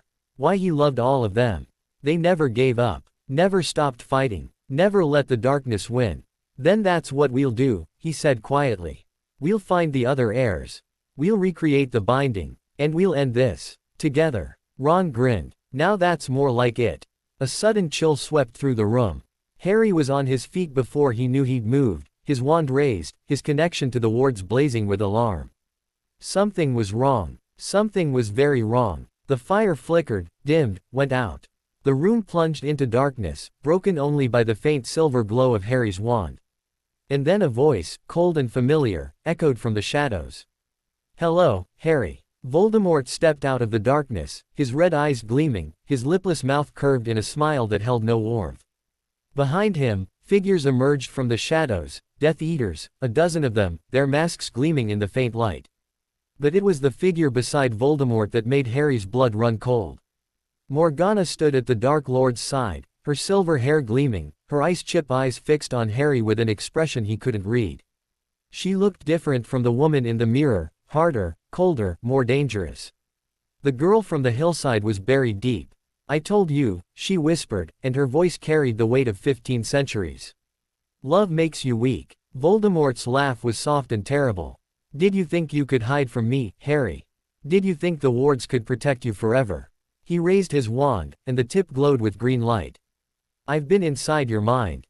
I know your secrets. I know your fears. And now," his smile widened, "now I know your friends." Harry moved without thinking, throwing himself in front of Ron and Hermione, his wand raised, his connection to the wards blazing with desperate power. Silver light erupted from him, forming a shield that pulsed with ancient magic. But even as the shield formed, Harry felt it, the wards were weaker here. The Room of Requirement, for all its protections, was still part of Hogwarts. And Hogwarts was under attack. Outside, he could feel them. More Death Eaters. Dozens of them. Surrounding the castle, breaching its defenses, flooding through corridors that had stood safe for 1,000 years. "The castle," he breathed. "They're attacking the castle." Voldemort's smile was a thing of nightmares. "Did you think I would come for you alone? Did you think I would face the heir of the ancient wards without a plan?" He gestured, and through the walls, Harry heard screams. Student screams. Teacher screams. The sounds of battle and terror. "While you've been hiding, Harry, my forces have been gathering. While you've been playing hero, my army has been preparing. Tonight, Hogwarts falls. Tonight, the last bastion of the light crumbles to dust." Harry's blood ran cold. Hogwarts. His home. The place that had saved him, nurtured him, made him who he was. Full of students, children, innocence. And Voldemort was going to destroy it all. No. The word came from somewhere deep inside him, from a place that held all the pain and loss and fury of 16 years. "You won't touch them. You won't touch this place." He raised his wand, and the silver light that erupted from him was brighter than the sun. Voldemort's eyes widened. Morgana took a step back. The Death Eaters flinched. And Harry let go. He stopped holding back. Stopped being careful. Stopped being the boy who was afraid of his own power. He reached deep into the wards, into the ancient magic that flowed through his veins, and he pulled. The silver light filled the room, poured through the walls, flooded the castle. He felt it touch every stone, every corridor, every student and teacher fighting for their lives. He felt their fear, their courage, their desperate hope. And he answered. The wards of Hogwarts, dormant for centuries, blazed to life. Every protective enchantment ever woven into the castle's stones activated at once. Portraits that had been mere paintings became guardians, stepping from their frames to confront intruders. Suits of armor that had stood silent for centuries marched into battle, their swords gleaming with ancient light. The very walls seemed to shift, confusing Death Eaters, separating them, leading them into traps. And at the center of it all, Harry stood in the Room of Requirement, pouring everything he had into the defense of his home. Voldemort screamed with rage. "Kill him! Kill him!" The Death Eaters surged forward, but the silver light held them back, pushing against them like an invisible wall. Morgana raised her hand, darkness gathering around her fingers, but she hesitated. Her ice-chip eyes met Harry's, and for just a moment, he saw something flicker in their depths. The girl from the hillside. The sister Eldrita still loved. She lowered her hand. Voldemort turned on her, fury twisting his features. "Traitor! After everything I promised." Morgana's smile was cold. "You promised me freedom. You never promised me I'd like what I found on the other side." She looked at Harry, and her voice softened, just slightly.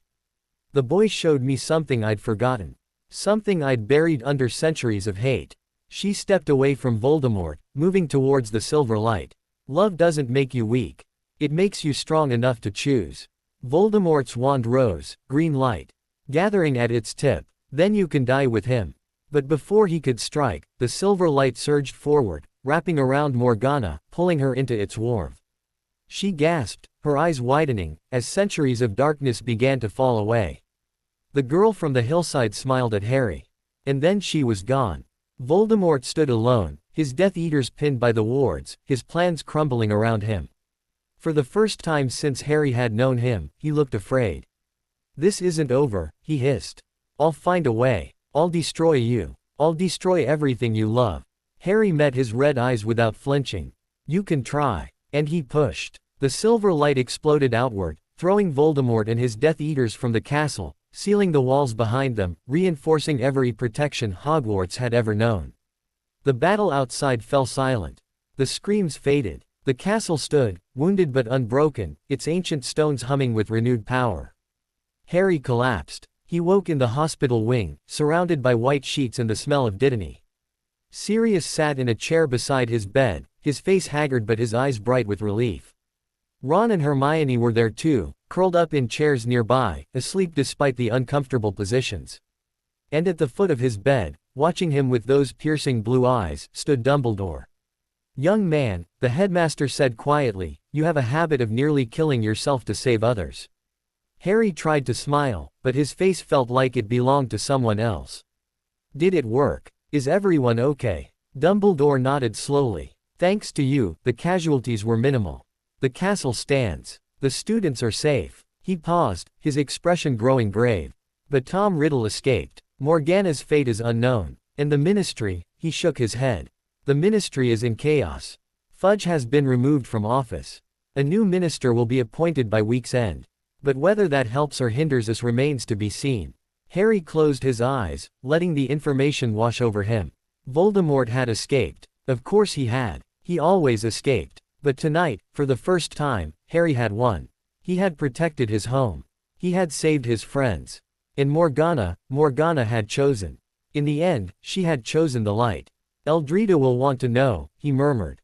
"About her sister." Dumbledore's eyes gleamed. "Eldrita already knows. She felt it, through the wards. She is, at peace, I think. For the first time in 15 centuries. Harry nodded, too tired to say more. But as he drifted back towards sleep, one thought echoed through his mind. The war wasn't over. Voldemort was still out there. The greater darkness Morgana had warned about was still coming. But tonight, they had won. Tonight, the light had held. And tomorrow, they would fight again. Together. The hospital wing smelled of antiseptic and Dittany, a combination Harry had come to associate with nearly dying. The sheets beneath his fingers were crisp and cool, a small mercy in the aftermath of everything.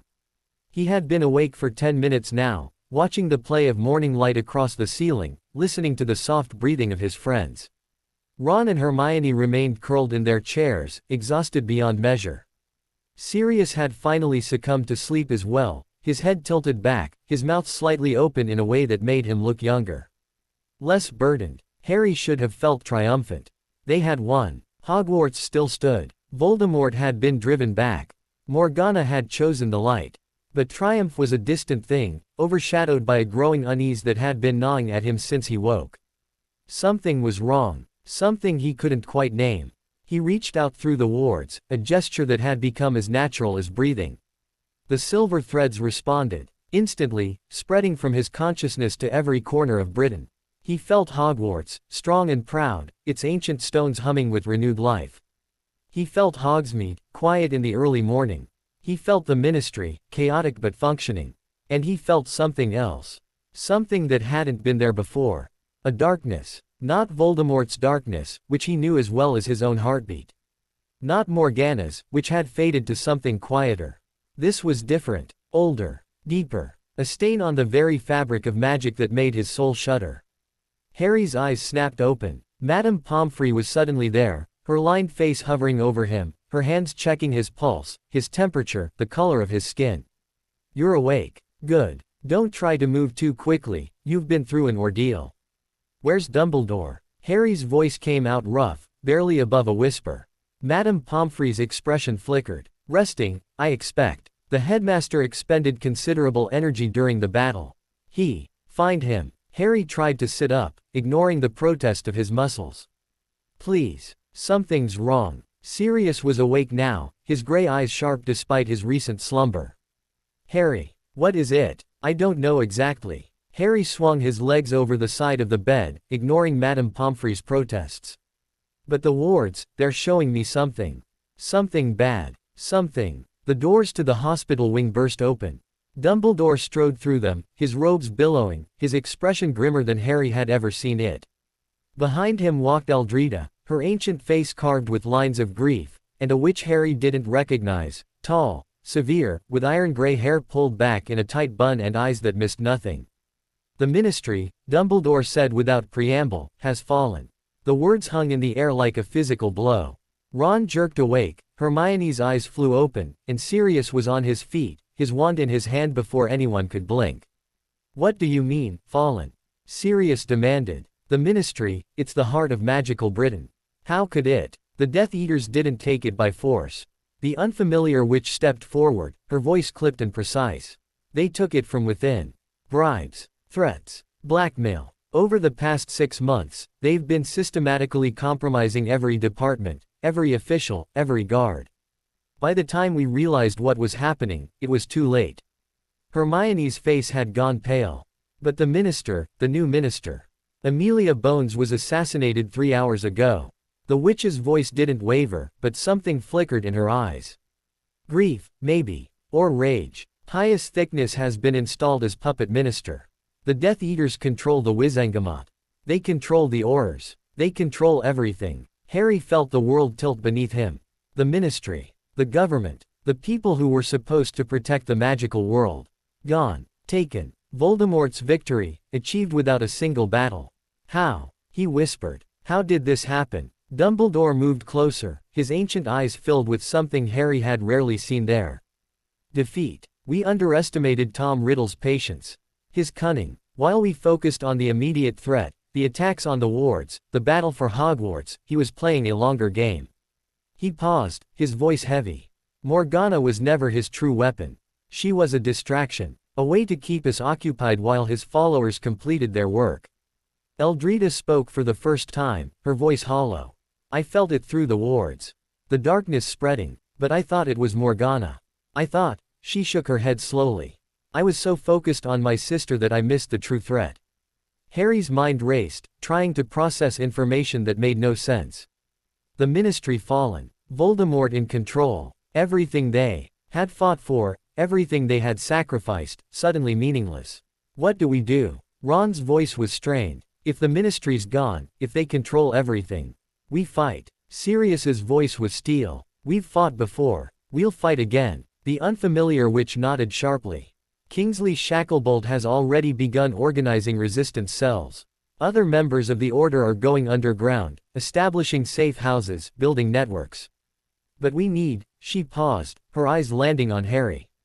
We need a symbol. Someone the light can rally behind. Someone who represents hope. Harry stared at her, realization dawning. You mean me. I mean the heir of the ancient wards. The witch's gaze was unwavering. The boy who faced Voldemort and lived. The wizard who awakened magic that had slept for 1,000 years. Whether you want it or not, Harry Potter, you are the face of this resistance now. Hermione was already shaking her head. You can't put that on him. He's 16 years old. He's already carrying. He's carrying exactly what he needs to carry. Dumbledore's voice cut through the argument, gentle but firm. I know this is not what any of us would have chosen. But we do not choose our burdens, Hermione. We simply choose how to bear them. Harry looked at his hands, at the veins visible beneath the skin, at the power that flowed through them whether he wanted it or not. He thought about everything he had lost, his parents, his childhood, his chance at a normal life. He thought about everything he had gained, friends who loved him, a godfather who would die for him, a power that could protect them all. He thought about the greater darkness Morgana had warned about. The thing that was still coming. The thing that had been waiting since before the Founders. I'll do it, he said quietly. Sirius's hand tightened on his shoulder. Harry. I'll do it. Harry looked up, meeting the eyes of everyone in the room. I didn't ask for any of this. I never have. But I'm done running from it. If people need hope, I'll give them hope. If they need a symbol, I'll be their symbol. He paused, a flicker of something like humor crossing his tired face. I've been the boy who lived, the chosen one, the heir of the ancient lords. What's one more title? Ron let out a shaky laugh. That's my mate. Hermione's eyes were bright with unshed tears, but she nodded. Then we're with you. All the way. The unfamiliar witch studied Harry for a long moment, then inclined her head. My name is Amelia, no relation to the late minister. I was head of the Department of Mysteries before everything. She paused, something flickering in her eyes. There's something you need to know. Something about the greater darkness Morgana warned of. Harry's attention sharpened. Tell me. Amelia glanced at Dumbledore, who nodded slowly. She took a breath, steadying herself. The Department of Mysteries studies things the Ministry doesn't want the public to know. Prophecies, time, death, love, and the things that exist beyond them. For centuries, we've known that the wards of Britain serve a dual purpose. They protect against darkness, yes. But they also contain it. Seal it away where it cannot harm the living. She paused, her eyes meeting Harry's. The greater darkness Morgana spoke of, it's not a metaphor. It's not a prophecy. It's a thing. An entity. The first darkness, the one from which all other darkness flows. Harry's blood ran cold. What is it? We don't know its true name. The founders called it the Shadow King. Merlin referred to it as the Unmaking. It exists outside our reality, beyond our understanding, waiting for the moment when the wards grow weak enough for it to break through. Amelia's voice dropped to barely a whisper. Morgana saw it. In her visions, 1500 years ago, she saw it coming. And she tried to prepare, tried to gather power, to build weapons, to do whatever it took to stop it. That's why the founders bound her. Not because she was evil, but because they feared what she might become in her desperation to fight an enemy they couldn't comprehend. The room was silent, the weight of Amelia's words pressing down on everyone like a physical force. Harry thought about Morgana. About the girl on the hillside, laughing with her sister. About the woman who had spent 15 centuries trapped in darkness, watching the thing she feared grow closer. About the choice she had made at the end, choosing love over hatred, light over dark. She wasn't trying to destroy the wards, he said slowly. She was trying to strengthen them. In her own way, in her own twisted way, she was trying to protect everyone. Eldrida's voice was thick with tears. Yes, that's what I've been trying to tell myself for 1500 years. That's what I needed to believe. She looked at Harry, and there was gratitude in her ancient eyes. Thank you for showing me it was true. Harry nodded, accepting her thanks even though he didn't feel he deserved it. He had simply done what felt right. What his mother would have done. The Shadow King, he said, turning back to Amelia. How do we stop it? Amelia's expression was grave. The same way the founders did. We maintain the wards. We keep them strong. And she paused, something flickering in her eyes. We prepare for the moment when they fail. When, not if. Nothing lasts forever, Harry. Not even ancient magic. Amelia's voice was gentle but firm. The wards are weakening. The attack accelerated that process. Morgana's release, however peaceful, removed a key component of their structure. We have years, perhaps decades, before the Shadow King breaks through. But we don't have centuries. Not anymore. Harry absorbed this, letting the information settle into the growing weight he carried. Years, not centuries. A deadline he hadn't known existed. Another burden on shoulders already bowed. But beneath the weight, beneath the fear and the grief and the exhaustion, something else stirred. The same thing that had always stirred when the odds seemed impossible. Defiance. Then we use the time we have, he said quietly. We fight Voldemort. We free the Ministry. We unite the light. And when the Shadow King comes, he met Amelia's eyes, and there was fire in his own. When the Shadow King comes, we'll be ready. Dumbledore smiled, and for the first time since Harry had woken, there was something like hope in his ancient eyes. That's the spirit I was hoping for. The days that followed were a blur of activity. Harry barely left the hospital wing for the first 48 hours, his body forcing him to rest despite his mind's insistence that there was work to be done. Ron and Hermione took turns sitting with him, bringing news from the outside world, keeping him connected to the resistance that was slowly taking shape. Kingsley Shacklebolt visited on the third day, his face grim but determined. The Order had established 3 safe houses, he reported, with more in the works. Resistance cells were forming across Britain, led by former Aurors, Hogwarts professors, and ordinary witches and wizards who refused to bow to the new regime. But it's slow going, Kingsley admitted, running a hand over his bald head. The Death Eaters control the flow network, the apparition points, the owl posts. Communication is nearly impossible. We're using Patronuses and trusted messengers, but every message carries risk. Harry listened, asked questions, filed away information. He was learning to think like a leader, like the symbol Amelia had said they needed. It was exhausting, but it was also, surprisingly, fulfilling. On the 5th day, Madame Pomfrey finally released him with a stern warning about getting enough sleep and eating regular meals. Harry promised nothing and immediately went looking for his friends. He found them in the Room of Requirement, which had become the unofficial headquarters of the Hogwarts Resistance. Ron and Hermione were hunched over a table covered in maps and documents, their faces illuminated by floating candles. Sirius was there too, along with Remus, who had arrived the night before with news from the werewolf packs. Harry. Remus looked up, his worn face breaking into a tired smile. You look better. I feel better. Harry moved to the table, studying the map spread across its surface. They showed Britain in intricate detail, with marks indicating Death Eater activity, safe houses, and places where the wards were weakest. What's the situation? Ron gestured at the map. They've consolidated control over the major population centers. London, Manchester, Liverpool, all firmly in Death Eater hands. But the countryside is still contested. Too much ground to cover, not enough followers to hold it all. Hermione nodded, adding, the pure-blood families are mostly supporting the new regime, but there are exceptions. The Weasleys, the Longbottoms, the Bones, they're all in hiding or fighting. And the Muggle-borns, her voice caught. They're being rounded up, questioned, imprisoned. Harry's stomach clenched. Where? There are rumors of a registry. Hermione's eyes were bright with anger.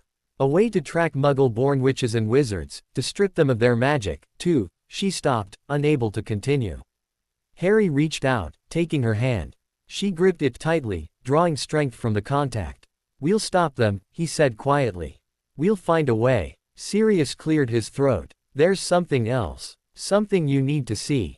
He led them to a corner of the room where a large mirror stood, its surface dark and still. Harry recognized it immediately, the two-way mirror he had used to communicate with Sirius during his darkest days at Grimmauld Place. Who's on the other end? He asked. Someone who wants to talk to you. Sirius gestured at the mirror.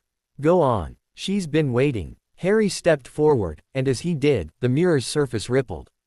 An image formed, a woman's face, pale and beautiful, with silver hair that cascaded past her shoulders and eyes like chips of ice. Morgana. Harry's breath caught, but he didn't step back. He had faced her in the mirror before. He had seen her at her worst and at her best.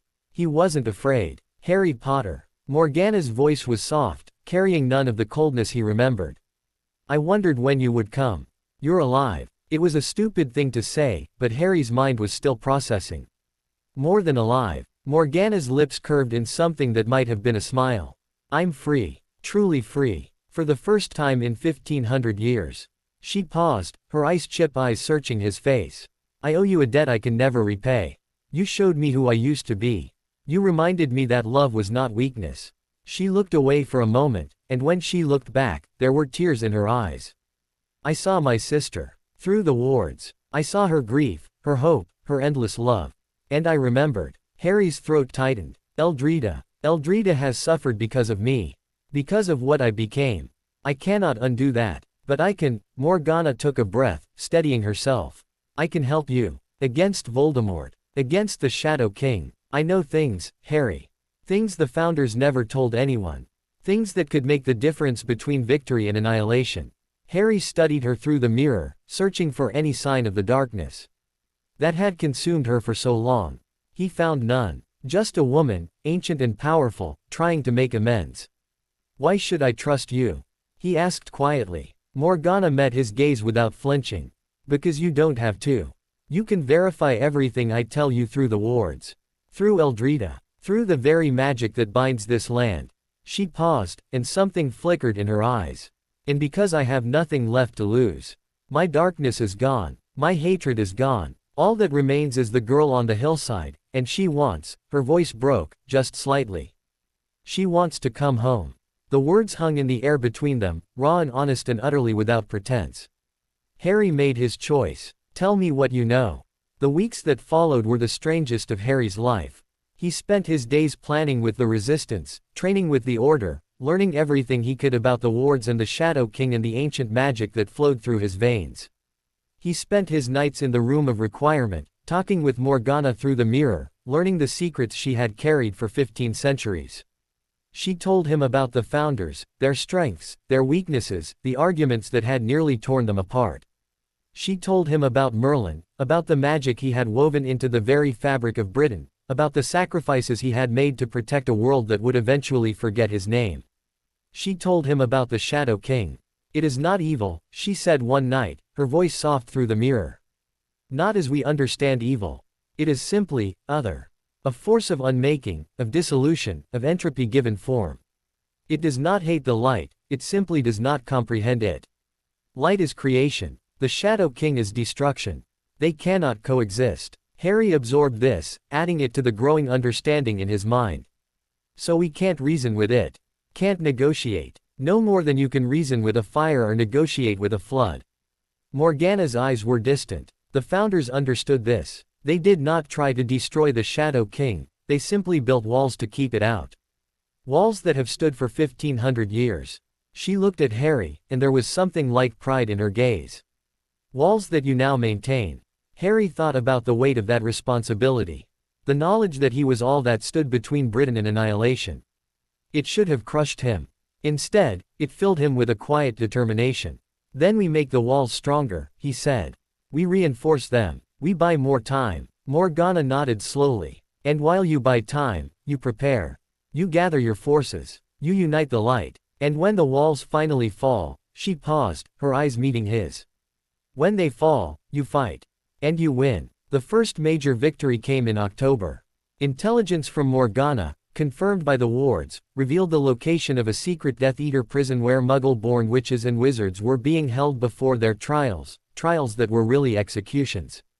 Harry led the mission himself, accompanied by Sirius, Remus, Kingsley, and a dozen members of the Resistance. They struck at midnight, using the wards to mask their approach, to confuse the guards, to create chaos where order had reigned. The battle was fierce but brief. By dawn, over 50 prisoners were free, and the prison was a smoking ruin. The news spread like wildfire through the magical world. Harry Potter, the heir of the ancient wards, had struck a blow against the regime. Others would follow. They did. November brought the liberation of a village in Yorkshire where Death Eaters had been extorting the local population. December saw the rescue of a group of Hogwarts students who had been trapped when the castle fell. January brought the first major defection, a Death Eater who had seen the darkness for what it was and chose to fight for the light. Each victory made the resistance stronger. Each battle brought new allies. And through it all, Harry grew into the role he had never wanted but could no longer refuse. Spring arrived with a tentative warmth, painting the hills around Hogwarts in shades of green and gold. Harry stood in the circular chamber where Eldrita had first taught him to feel the wards. The stones were warm beneath his hands, humming with ancient power. He had grown so used to the connection that he barely noticed it anymore. It was simply part of him, like breathing or heartbeat. But today, something was different. He reached out through the wards, feeling for the familiar threads, and found them changed. Stronger, yes. More resilient. But also more aware. More alive. And at the center of it all, watching him with ancient eyes that held no malice, stood Morgana. Not in a mirror this time. In person. In the circle. Harry's hand didn't move towards his wand. He simply looked at her, at the woman who had been his enemy and his teacher and something in between. "Eldrita let you in," he said.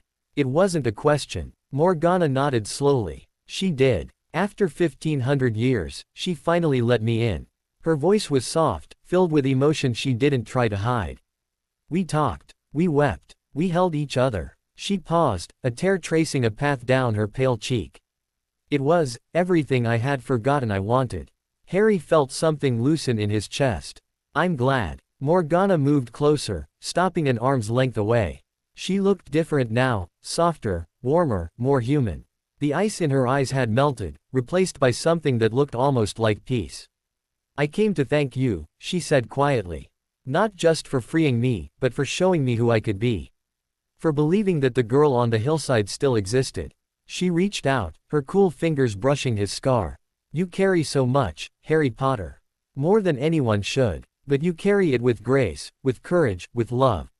That is your power. That is what makes you the heir. Harry didn't know what to say.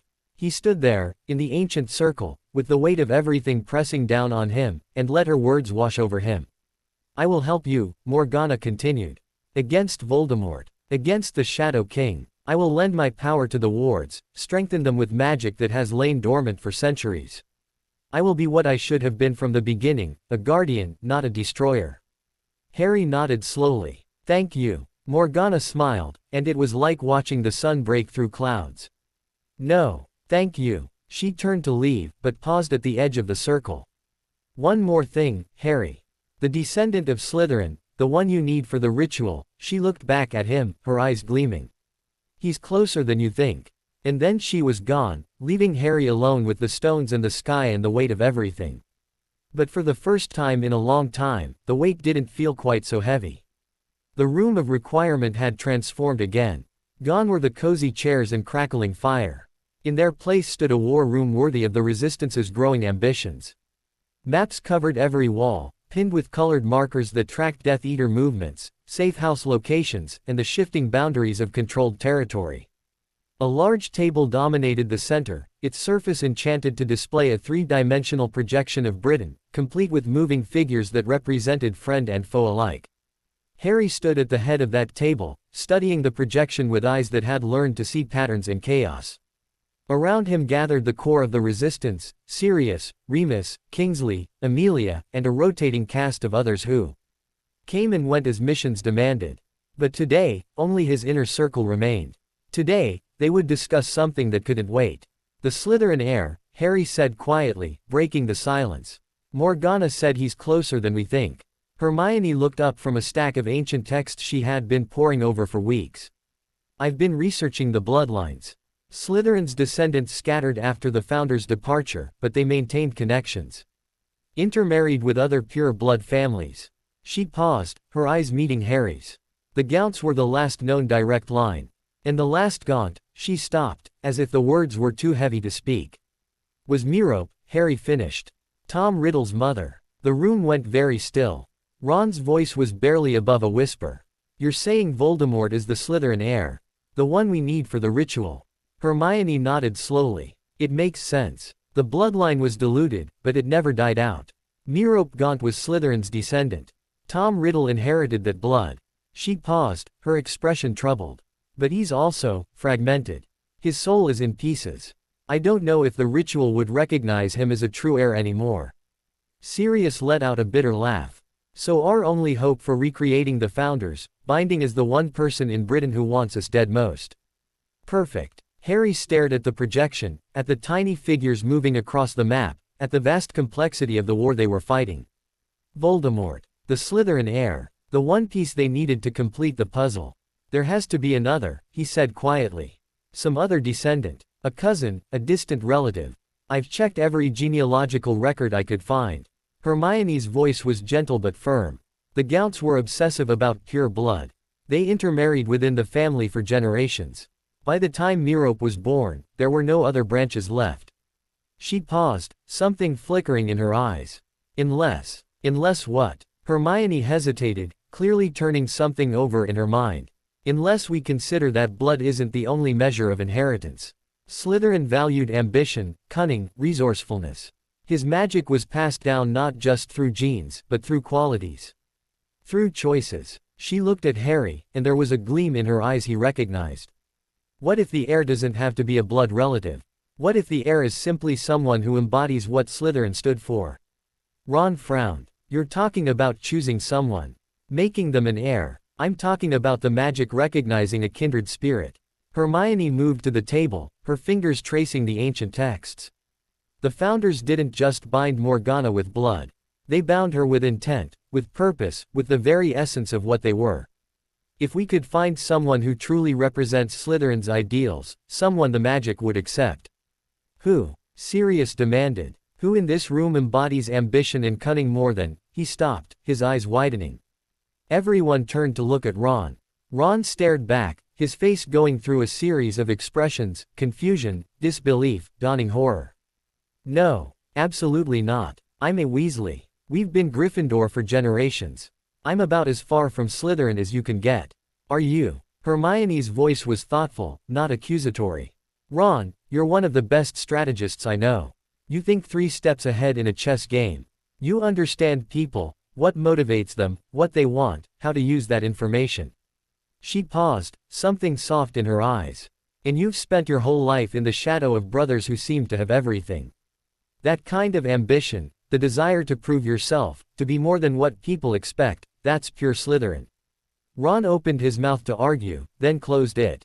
His face was troubled, his eyes distant, as if he was seeing himself in a new and uncomfortable light. Harry moved to stand beside him. She's not saying you're bad, Ron. She's saying you're complex. We all are. He paused, choosing his words carefully. Slytherin wasn't just about dark wizards and pure blood mania. He was about ambition, yes. But also about loyalty, to his students, to his ideals, to the things he believed in. That sounds familiar to me. Ron looked at him, and something shifted in his expression. Uncertainty, maybe. Or the beginning of acceptance. You really think I could do this? He asked quietly. Be the Slytherin heir. For the ritual. Harry met his eyes without flinching. I think you're the bravest person I know. I think you've stood by me when it would have been easier to walk away. I think you've faced down Death Eaters, basilisks, and your own fears without ever giving up. He paused, a small smile crossing his face. If that's not Slytherin enough, I don't know what is. Ron let out a shaky breath. Bloody hell. Hermione moved closer, taking his hand. We'll research it thoroughly. Make sure it's safe. Make sure the magic will accept you. She squeezed his fingers. But if anyone can do this, it's you. Sirius watched the exchange with an unreadable expression. Finally, he spoke. Assuming Ron can be the Slytherin heir, we still need Gryffindor and Hufflepuff. Any ideas? Hermione nodded slowly. Gryffindor's line is easier to trace. They intermarried with several families, the Potters, the Longbottoms, the Weasleys. She looked at Harry. You're already connected through Ravenclaw. But Gryffindor blood runs in your veins too, through your father's side. James was descended from Godric's line, distantly, but the connection is there. Harry absorbed this, adding another layer to the complex tapestry of his heritage. Gryffindor, Ravenclaw, 2 of the 4, already flowing through his blood. That leaves Hufflepuff, Remus said quietly. He had been silent throughout the conversation, but now his eyes were thoughtful. Helga's line was the least documented. She valued loyalty and hard work above blood purity. Her descendants scattered widely, intermarried with Muggle-borns and half-bloods, disappeared into the general population. He paused, something flickering in his tired eyes. But there's one family that's always been known for their loyalty. Their capacity for love. Their willingness to accept anyone who needed a home. Harry followed his gaze to Hermione. Understanding dawned. The Grangers. Ron's voice was incredulous. But they're Muggles. Hermione's. Muggle-born, yes. Remus nodded slowly. But that doesn't mean she doesn't carry the blood. Hufflepuff's line was never about purity. It was about acceptance. About finding family in chosen connections rather than forced ones. He looked at Hermione. Your parents adopted you, didn't they? Chose you when biology couldn't give them a child. Hermione's eyes widened. Yes. But magic works in mysterious ways. Remus's voice was gentle. Adoption, in the wizarding world, carries weight. Especially when the adoption is born of love rather than obligation. Your parents chose you, Hermione. Loved you. Raised you as their own. That kind of bond, he paused, searching for words. That kind of bond echoes in magic. In blood. In ways we don't fully understand. Hermione stared at him, her mind clearly racing through possibilities. You're saying I could be the Hufflepuff heir. Even though I'm Muggle-born. I'm saying Helga Hufflepuff would have loved you. Remus smiled, and there was warmth in it. She took in everyone, regardless of blood. Her legacy isn't about purity, it's about heart. And you, Hermione, have more heart than almost anyone I know. The Room fell silent, each person processing the implications of what had just been said. Harry looked at his two best friends, Ron, the strategist who hid ambition beneath loyalty, Hermione, the scholar who wielded love like a weapon. They had been with him through everything. Faced every danger, overcome every obstacle, never once wavered in their faith in him. And now, it turned out, they might be the keys to saving everything. We need to test it, he said finally. Find a way to confirm the connections before we attempt any ritual.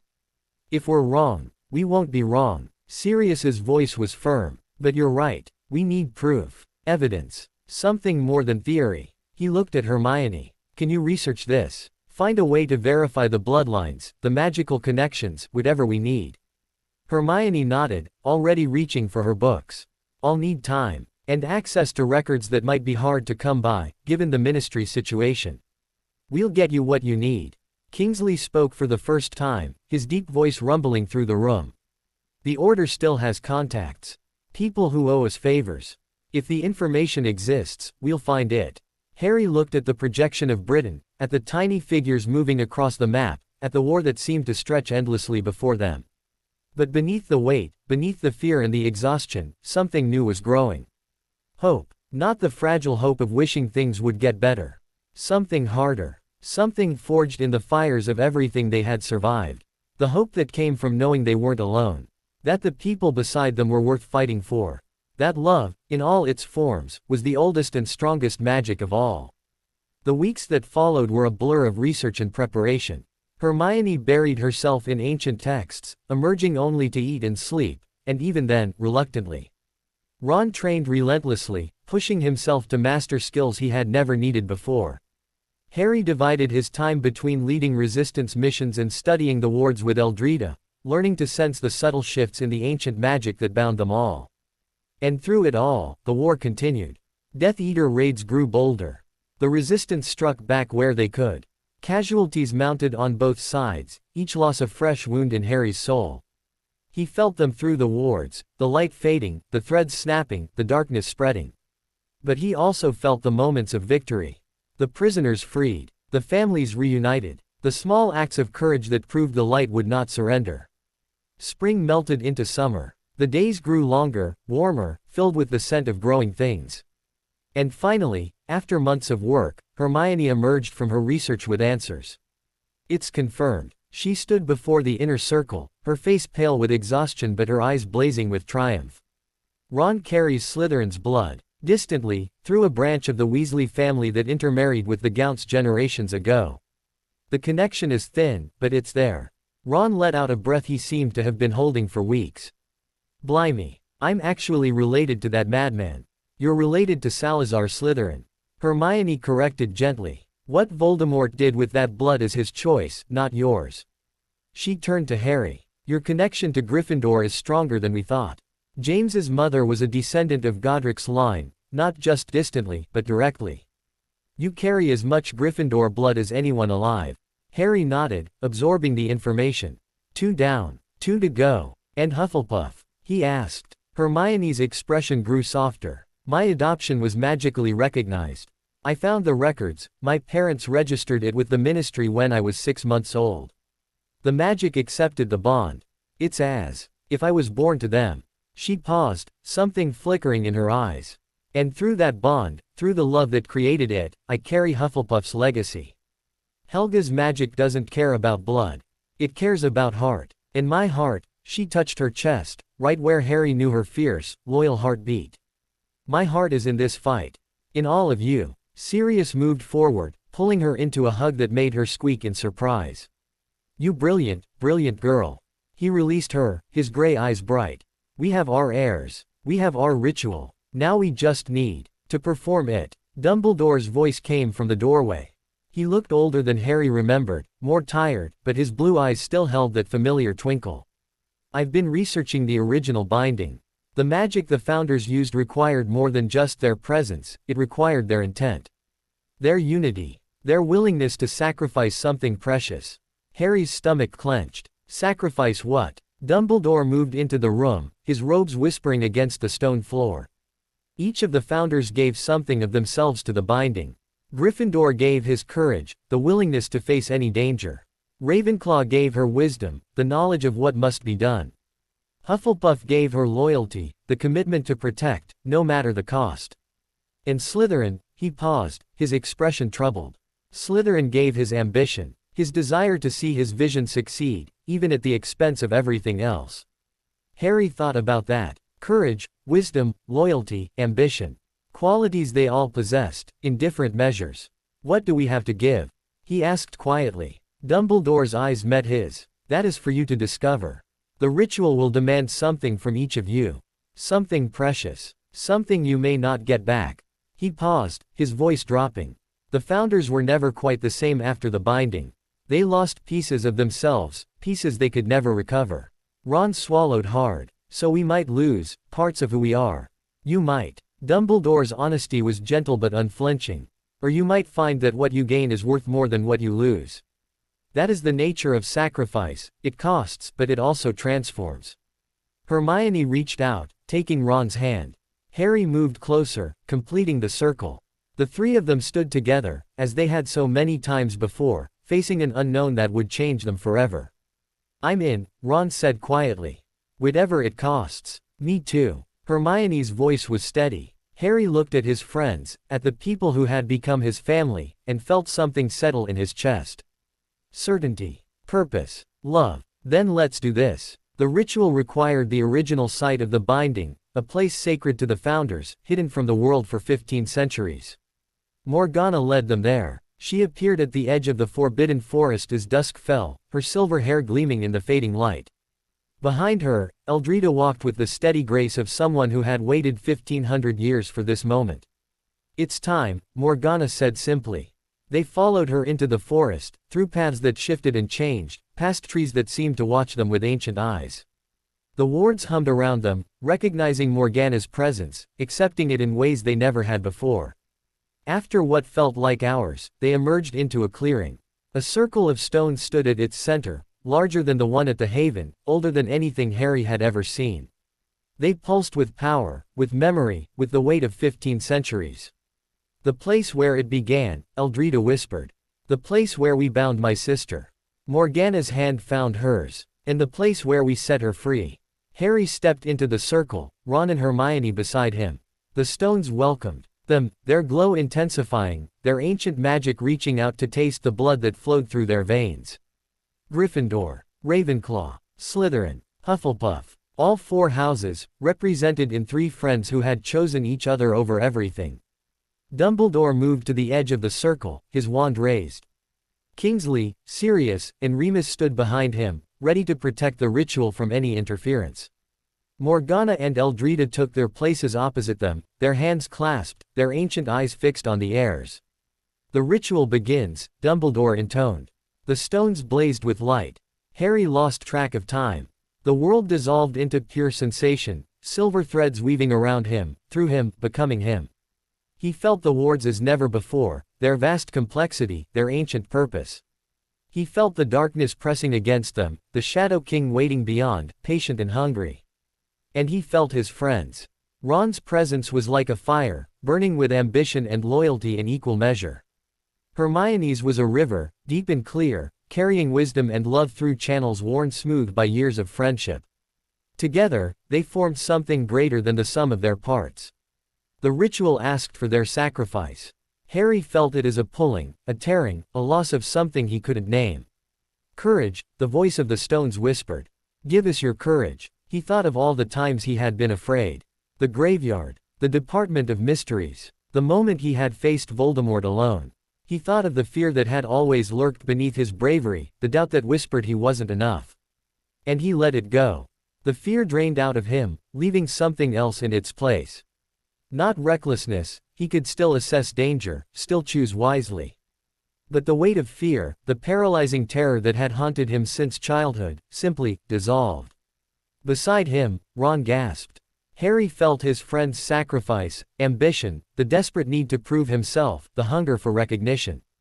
It flowed out of Ron like water from a broken vessel, leaving behind something quieter. Something more peaceful. Hermione's sacrifice was wisdom, not her intelligence, which remained sharp as ever, but the certainty that she knew best, the need to be right, the burden of always having the answer.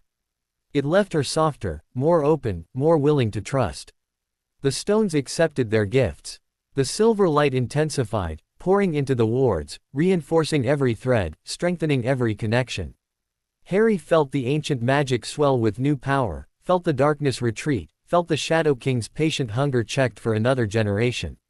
And then, as suddenly as it had begun, the ritual ended. Harry collapsed to his knees, gasping. Ron and Hermione fell beside him, their faces pale, their eyes wide with wonder and loss and something that might have been peace. The stones dimmed. The clearing grew quiet. Night had fallen while they were elsewhere, and stars scattered across the sky like diamonds on velvet.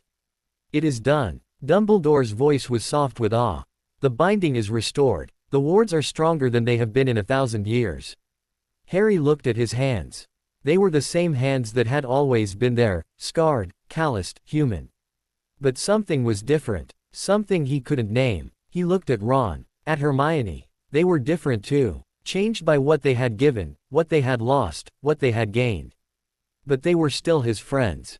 Still his family. Still the people he would die for, kill for, sacrifice anything for. Did it work? Ron's voice was rough, as the Shadow King stopped. Morgana moved into the circle, her ancient face soft with something that looked like hope. For now. For a generation, perhaps longer. The wards are strong again. She knelt beside them, her silver hair brushing the grass. "You have given us time. Time to prepare. Time to grow. Time to find another way." Harry nodded, too tired to speak.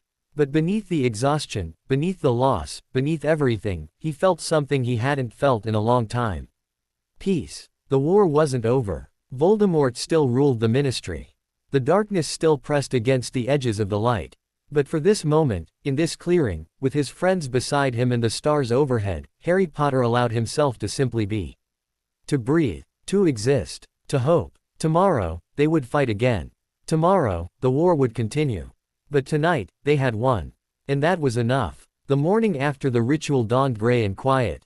Harry lay in his bed in the room of requirement, his room now, for all intents and purposes, staring at the ceiling and trying to process what had happened.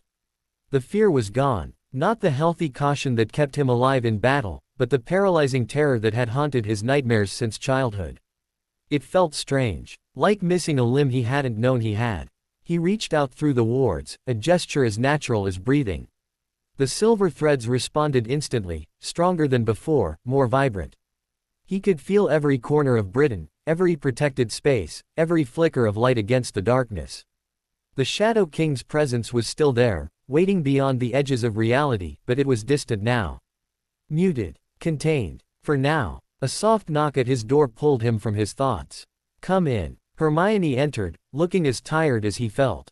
Behind her, Ron hovered awkwardly, his expression a mixture of wonder and unease. "You feel it too," Harry said. It wasn't a question. Hermione nodded, moving to sit on the edge of his bed. "The ambition, the need to prove myself, it's gone. I didn't realize how much of my identity was wrapped up in being the best until I wasn't anymore." She paused, a small smile crossing her face. "It's actually quite liberating. I can learn for the sake of learning now, not because I need to be better than everyone else." Ron settled into a chair, his long legs stretched before him. "I keep waiting to feel. I don't know, empty. But I don't. I just feel peaceful." He looked at his hands, turning them over as if seeing them for the first time. "Like I don't have to prove anything anymore. Like being me is enough." Harry understood. The courage the ritual had taken wasn't his bravery, he could still face danger, still fight when needed. It was the fear that had always accompanied that bravery. The constant, gnawing terror that he wasn't good enough, strong enough, fast enough to save the people he loved. Now that terror was gone. And in its place was something he had never experienced before. Certainty. "I think this is what normal feels like," he said quietly. For people who didn't grow up in cupboards, being hunted by dark lords. Ron let out a surprised laugh. "Normal, mate, we're anything but normal." Hermione smiled, but it faded quickly. The ritual worked. The wards are stronger. But Voldemort is still out there. The Ministry is still under Death Eater control. And the Shadow King, she shivered slightly. "Morgana said we bought time, not victory." Harry nodded, pushing himself upright. Then we use that time. We finish what we started. He looked at his friends, at the people who had sacrificed pieces of themselves to save the world. Together. The war council that gathered that afternoon was the largest since the fall of the ministry. Word had spread through the resistance about the ritual, about the strengthened wards, about the hope that now burned brighter than before. Fighters who had been hiding in safe houses emerged. Allies who had been waiting on the sidelines made their choice. Even the creatures of the magical world, centaurs, goblins, house elves, sent representatives to hear what the heir of the ancient wards had to say. Harry stood before them in the great hall of Hogwarts, the castle's magic humming around him like a living thing. The hall had been restored since the battle, its enchanted ceiling reflecting the gray sky outside, its long tables pushed aside to make room for the gathered crowd. He looked out at the faces before him, witches and wizards, young and old, human and otherwise. They had come because they believed in him. Because they believed in the light. Because they refused to let the darkness win. "I'm not going to give a speech," Harry began, his voice carrying through the hall without effort. "I'm not good at speeches. But I am going to tell you the truth." He paused, letting the silence settle. "The wards are stronger than they've been in 1,000 years. The Shadow King, the darkness Morgana Le Fay warned about, has been pushed back. We have time. Maybe years. Maybe decades." He met the eyes of his audience, letting them see the certainty in his gaze. "But Voldemort is still out there. The ministry is still under his control. Innocent people are still being rounded up, imprisoned, tortured. That stops now." A murmur rippled through the crowd. Harry waited for it to fade before continuing. "We have the advantage for the first time in this war. The wards are on our side. The castle is on our side. And we have," he glanced at Ron and Hermione, standing beside him. "We have something Voldemort will never understand. We have each other. We have love. We have hope. We have the willingness to sacrifice everything for the people we care about." He raised his wand, and silver light danced along its length. Not threatening, welcoming, inviting. Voldemort controls the ministry. He controls the Aurors. He controls the propaganda. But he doesn't control this. The light spread from Harry's wand, filling the hall, touching every person present. He doesn't control the ancient magic that protects this land. He doesn't control the bonds between us. He doesn't control what we're willing to fight for. The light settled over the crowd like a blessing, and Harry saw tears in some eyes, wonder in others, hope in all. "So here's what we're going to do. We're going to take back the ministry. We're going to free the prisoners. We're going to show the world that the light doesn't surrender." He paused, a fierce smile crossing his face. "And then we're going to find Voldemort. And we're going to end this. Together." The cheering that followed shook the very foundations of the castle. The plan came together over the following days. Hermione coordinated intelligence gathering, using her newfound freedom from ambition to see clearly where others saw only chaos. Ron developed battle strategies that accounted for every contingency, his tactical mind sharper than ever without the weight of self-doubt. Harry moved through the resistance, speaking to fighters, listening to concerns, building the unity that would be essential for what came next. And through it all, Morgana and Eldrita worked beside them, their ancient power reinforcing the wards, preparing the way for the final confrontation.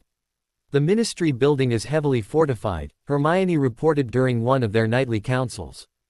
"Death Eaters guard every entrance. The flow network is monitored. Apparition is blocked within a mile radius." She pointed at the projection of London floating above the table. "But there's a weakness." Ron leaned forward, studying the map. "Where?" "Here." Hermione indicated a point deep beneath the ministry. "The Department of Mysteries. It's connected to the rest of the building. But its wards are separate, older, more complex. The Death Eaters haven't been able to breach it. They've sealed it off instead." Harry's mind flashed back to his 5th year, to the battle that had nearly killed them all, to the prophecy that had shattered so much. The Department of Mysteries. Where it had all begun to unravel. "What's in there that we need?" he asked. Hermione's eyes gleamed. "Everything. Time rooms. Space chambers. The Hall of Prophecy. And," she paused, her expression growing serious, "the original records of the Founders, binding. The ones Morgana mentioned. If we can access them, we might find a way to defeat Voldemort permanently. Not just contain him, destroy him." Sirius, standing at the edge of the group, spoke for the first time. The department is a death trap. Even without Death Eaters, the magic in there is unpredictable.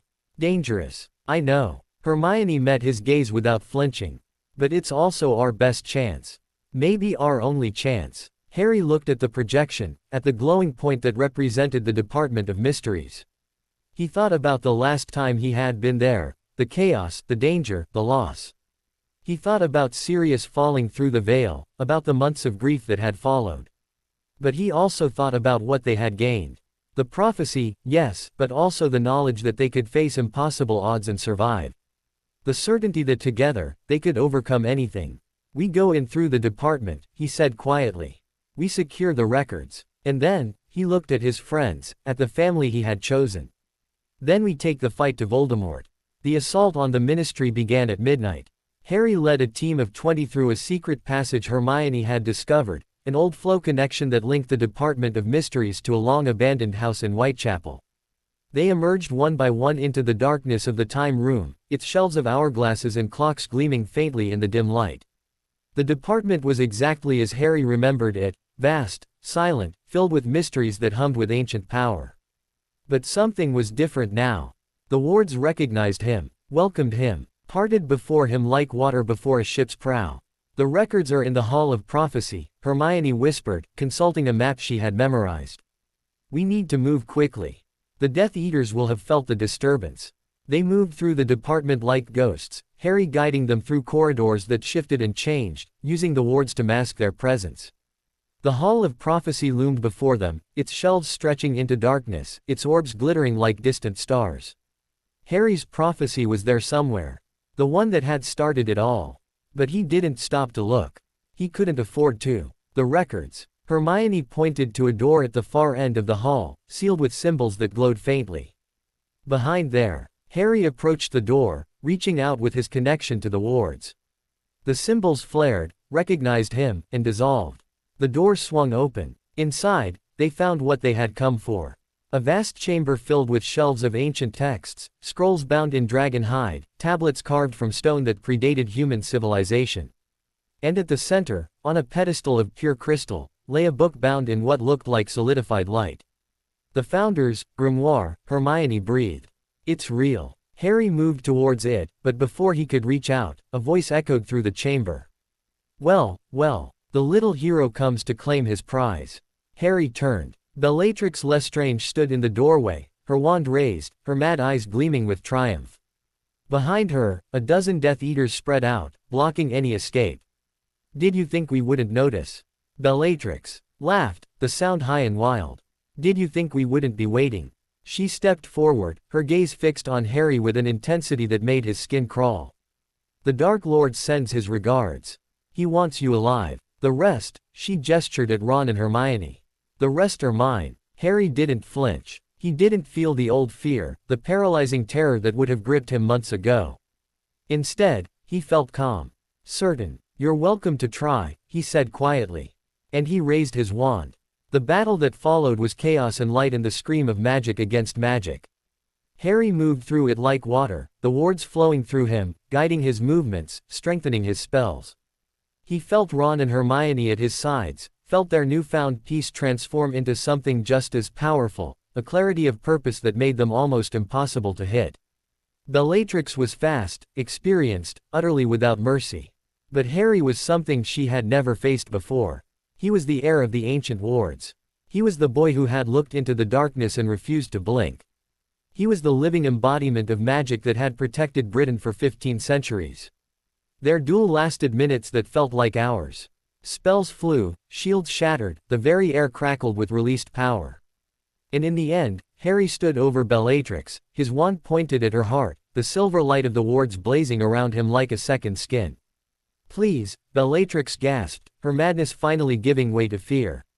Please, don't. Harry looked at her, at the woman who had tortured his parents, who had killed Sirius, or tried to, who had dedicated her life to serving the darkest wizard in history. He could kill her. It would be easy. One word, one gesture, and she would be gone. But that wasn't who he was. That wasn't who he wanted to be. He lowered his wand. You're going to rot in Azkaban, he said quietly. You're going to spend the rest of your life in a cell, knowing that you lost. That the light won. That everything you fought for meant nothing. He stepped back, gesturing to the resistance fighters who had secured the other Death Eaters. Take her. Bellatrix's scream of rage followed him as he walked away. The Founder's grimoire contained more than they had hoped. Hermione spent hours studying its pages, her eyes wide with wonder at the secrets it revealed. The original binding of Morgana. The creation of the wards. The prophecy about the Shadow King, and about the one who would stand against it. Harry. Her voice was strange when she finally looked up. You need to see this. He moved to her side, looking at the page she indicated. Ancient text, written in a language he couldn't understand, but somehow the meaning seeped into his mind. When the blood of the four unites in three, the darkness shall be pushed back. But the final shadow, the unmaking itself, requires a sacrifice beyond blood. It requires a heart willing to become the light. A soul willing to burn so that others might live. The heir of the ancient wards shall be that sacrifice. Or the world shall fall. Harry read the words twice, 3 times, letting them sink in. A sacrifice. His sacrifice. The grimoire was saying that to finally defeat the Shadow King, he would have to give everything. Become the light itself. Cease to exist as Harry Potter. Harry, Hermione's voice was choked. He looked at her, at the tears streaming down her face, at the horror in her eyes. Then he looked at Ron, who had moved closer, his expression a mixture of grief and fury. There has to be another way, Ron said. There's always another way. Harry thought about everything he had been through. The cupboard under the stairs. The letters from Hogwarts. The friends who had become family. The battles, the losses, the victories. The love that had saved him again and again. He thought about his mother, choosing to die so he could live. His father, standing between his family and destruction. Sirius, falling through the veil to protect him. All the people who had given everything so that he could have this chance. I'm not afraid, he said quietly, and realized it was true. The ritual had taken his fear. What remained was something else entirely. Acceptance. Peace. Love. There has to be another way, Hermione repeated, her voice fierce. We'll find it. We'll. Maybe. Harry touched her hand, stilling her words. But if we don't, if this is what it takes, then I'm ready. He looked at his friends, at the people who meant more to him than anything in the world. I've had more love than I ever thought possible. More family. More happiness. If I can give that to others, if I can make sure no other child grows up in a cupboard, alone and afraid, then it's worth it. Ron shook his head, tears streaming unashamedly down his face. It's not fair. You've already given so much. I've given what I chose to give. Harry smiled, and it was genuine. That's the difference, isn't it? Between us and them. We choose. We love. We sacrifice because we want to, not because we're forced to. He pulled them both into a hug, holding tight. Whatever happens, I need you to remember that. I need you to keep fighting. Keep loving. Keep choosing the light. They held each other in the ancient chamber, surrounded by the secrets of the Founders, and let themselves grieve for a future that might never come. The final confrontation came sooner than expected. Word reached them 3 days later that Voldemort had abandoned the Ministry. He was gathering his forces at Malfoy Manor, preparing for one last stand. The Dark Lord knew the wards were against him. Knew the resistance was growing. Knew that if he didn't act now, he might never have another chance. Harry stood before the combined forces of the light, witches and wizards, centaurs and goblins, house elves and werewolves, all united under a single banner. The banner of the heir of the ancient wards. The banner of hope. Today, we end this, he said, his voice carrying across the assembled army. Today, we face the darkness and we don't blink. Today, we show Voldemort what love can do. A roar of approval shook the air. Harry turned to his friends, Ron, Hermione, Sirius, Remus, Kingsley, and so many others who had become family. He memorized their faces, their smiles, their tears. He carried them with him as he raised his wand and gave the order. Forward. For the light. And they marched. Malfoy Manor loomed before them, dark and terrible, its grounds crawling with Death Eaters and darker things. The wards around it blazed with protective magic, magic that Harry could feel, could touch, could unravel with a thought. He didn't unravel it, he transformed it. The silver light of the ancient wards flowed through him, pouring into the manor's defenses, rewriting them from within. The protections that had been designed to keep people out became protections that kept people in. The Death Eaters, suddenly trapped within their own fortress, screamed in confusion and fear. The battle began. It was chaos and glory and horror and hope. Harry moved through it like a force of nature, the wards responding to his every command, spells flowing from his wand with a precision he had never achieved before. He felt the lives around him, friends falling, enemies dying, the light flickering and flaring in equal measure. And at the center of it all, waiting in the manor's great hall, sat Voldemort. He was alone. No Death Eaters flanked him. No snakes coiled at his feet. Just the Dark Lord, seated on a throne that had once belonged to Lucius Malfoy. His red eyes fixed on Harry with an intensity that would have paralyzed a lesser wizard. "I knew you would come," Voldemort hissed. "I knew you couldn't resist." Harry stopped a dozen feet away, his wand raised, the silver light of the wards pulsing around him like a living thing. "It's over, Tom." He used the name deliberately, watching the flicker of rage in those red eyes. "Your followers are falling. Your fortress is sealed. The wards are against you. You've lost." Voldemort rose from his throne, his movements fluid and terrible. "Lost. I have lived longer than you can imagine. I have conquered death itself. And you," he laughed, the sound cold and horrible. "You are a child playing at hero. I'm not playing." Harry's voice was calm, certain. "And I'm not a child. Not anymore." They circled each other, two wizards bound by prophecy and blood and the choices that had shaped their lives. "I know about the Shadow King," Voldemort said, his voice dropping. "I know what you plan to do. Sacrifice yourself to save them all." He smiled, and it was terrible. "But what if I don't give you the chance? What if I kill you now, and let the Shadow King come? Let it destroy everything you love while you watch from whatever oblivion awaits." Harry felt the words like physical blows. But he didn't waver, didn't flinch. "You won't kill me." He met Voldemort's eyes without fear. "You can't. Not anymore." The Dark Lord's wand rose. Green light gathered at its tip. And Harry moved. The duel that followed would be spoken of for generations. They fought through the manor, through its gardens, through the very fabric of reality itself. Spells that had never been seen before flashed between them. Ancient magic, dark and light, clashed in explosions that shook the foundations of the earth. Harry felt the wards supporting him, strengthening him, guiding his hand. He felt the love of his friends, a constant warmth at his back. He felt his mother's sacrifice, his father's protection, Sirius's devotion, Hermione's loyalty, Ron's courage. He felt everything. And in the end, when Voldemort lay on the ground, his wand shattered, his body broken, his red eyes finally dimming, Harry stood over him and felt nothing. No triumph, no joy, just a quiet certainty that this was how it had to be. "Tell me," Voldemort whispered, his voice barely audible. "Tell me how a boy defeated immortality." Harry knelt beside him, meeting those fading eyes one last time. "I didn't," he said quietly. "Love did. My mother's love, my friend's love, the love of everyone who refused to let the darkness win." He paused, something like pity stirring in his chest. "You never understood that. You never could. And that's why you lost." Voldemort's eyes went wide, then empty. The Dark Lord was gone. Harry rose, turning to face the dawn that was breaking over the horizon. The battle was over. The war was won. But the Shadow King still waited. And Harry still had a sacrifice to make. He walked towards the light.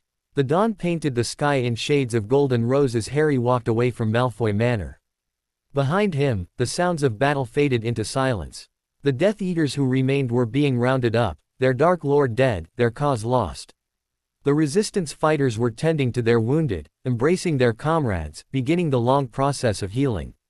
But Harry didn't stop. He kept walking, through the gardens, past the gates, into the rolling countryside that stretched towards the horizon. The wards hummed around him, their silver light visible now even to ordinary eyes, pulsing in time with his heartbeat. He knew where he was going. Had known since the moment he read those words in the Founder's grimoire. The Shadow King waited beyond the edges of reality, beyond the walls the Founders had built 15 centuries ago. The wards held it back, but they couldn't hold it forever.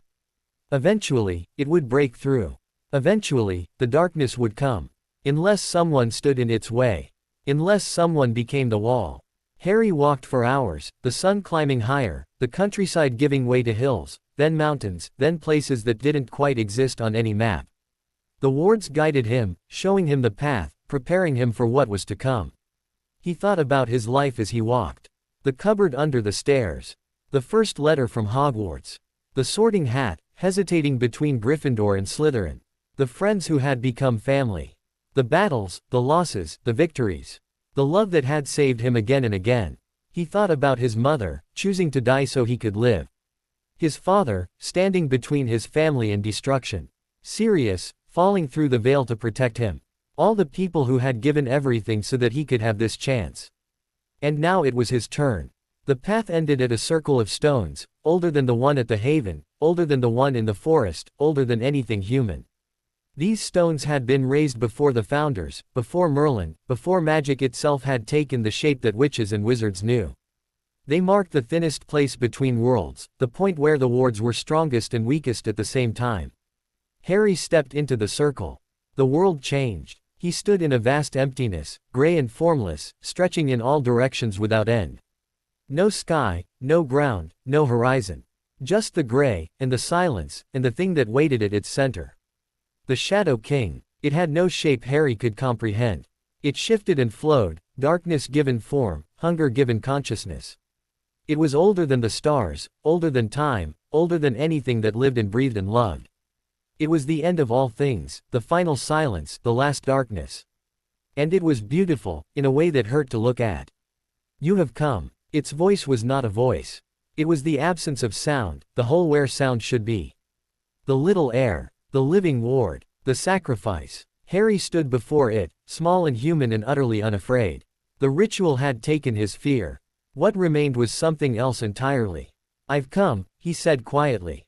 To stop you. The Shadow King laughed. The sound was the death of stars, the crumbling of mountains, the end of hope. You cannot stop me, little heir. You can only delay me.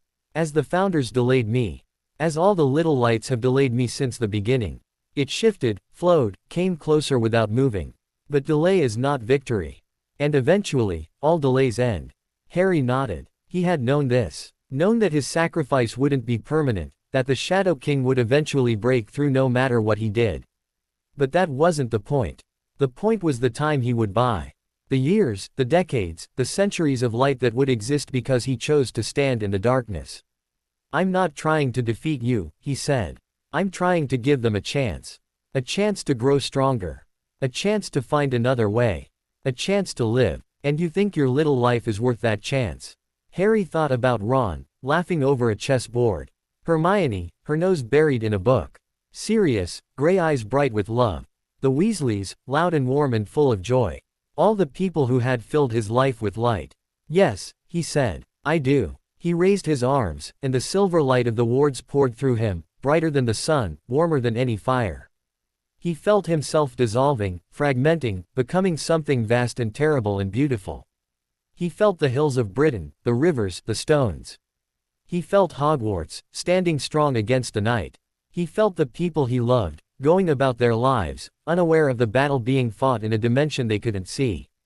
And he felt the Shadow King, pressing against the light, hungry and patient and eternal. This will not stop me, it whispered. Nothing stops me. Not you. Not your love. Not all the little lights in all the little worlds. I know, Harry whispered back. But it will delay you. And delay is enough. He let go. The world went white. Harry opened his eyes to golden light. He lay on soft grass, under a sky that held colors he had never seen, shades of rose and gold and lavender that shifted and flowed like living things. The air was warm and sweet, carrying scents of flowers and honey and something else, something that felt like home. He sat up slowly, looking around. A garden stretched in all directions, filled with flowers that bloomed in impossible colors, trees that bore fruit of pure light, paths that wound away into gentle distances. And standing before him, watching with eyes that held all the love in the world, were his parents. James Potter was exactly as Harry had always imagined him, tall and messy-haired, with glasses askew and a grin that crinkled the corners of his eyes. Lily Potter was beautiful beyond words, her red hair catching the golden light, her green eyes, Harry's eyes, shining with tears. "Hello, Harry," she said softly. Harry couldn't speak. He could only stare, drinking in the sight of them, the reality of them, the impossible miracle of being here, with them, after everything. James moved first, crossing the space between them in 3 strides and pulling Harry into a hug that was fierce and warm and everything he had ever dreamed. Lily joined them a moment later, her arms wrapping around them both, her tears falling on Harry's hair. "My boy," James whispered, his voice rough. "My brave, beautiful boy. We watched you," Lily said, pulling back to look at Harry's face, to trace the lines of his scar with gentle fingers. "We watched everything. Every moment. Every battle. Every triumph." She smiled, and it was like the sun coming out. "We were so proud. So incredibly proud." Harry's voice finally found him. Am I dead?" James shook his head, grinning. "Not exactly. You're between. The sacrifice you made, the way you gave yourself to the wards, it brought you here. To the place between worlds. To us." Harry looked around at the impossible garden, at the golden light, at the parents he had never known. "Can I stay?" Lily's eyes filled with sorrow. "For a while. But not forever. You have a choice, Harry. You can stay here, with us, in this place of peace. Or you can go back. Finish what you started. Live the life you were meant to live." Harry thought about it. About staying here, in this beautiful place, with his parents. No more war. No more pain. No more sacrifice. But he also thought about Ron. Hermione. Sirius. All the people who were waiting for him, who needed him, who loved him. "The Shadow King," he said. "Is it stopped? For now?" James's voice was grave. "You bought time. Decades, maybe more. But eventually it will break through." Harry nodded. He had known. And when it does, they'll need someone to stand against it. Someone who understands the wards. Someone who loves enough to sacrifice everything. Lily touched his face, her eyes shining. "That's you, Harry. That's always been you." Harry looked at his parents, at the faces he had dreamed of for 16 years, and felt the weight of the choice pressing down on him. Stay, and know peace. Return, and keep fighting. But was it really a choice? He had never been able to walk away from people who needed him. He had never been able to choose his own comfort over someone else's safety. That was who he was. That was who they had raised him to be, even from beyond the grave. "I have to go back," he whispered. "I'm sorry." Lily smiled through her tears. "Don't be sorry. Be proud. Be brave. Be the boy we always knew you would become." James pulled him into one last hug, fierce and loving. "We'll be watching. Always. Every moment. Every battle. Every triumph." He pulled back, his eyes bright. "And when your time finally comes, when you've lived a long, full, happy life, we'll be here. Waiting." Harry nodded, unable to speak past the lump in his throat. Lily kissed his forehead, right on the scar.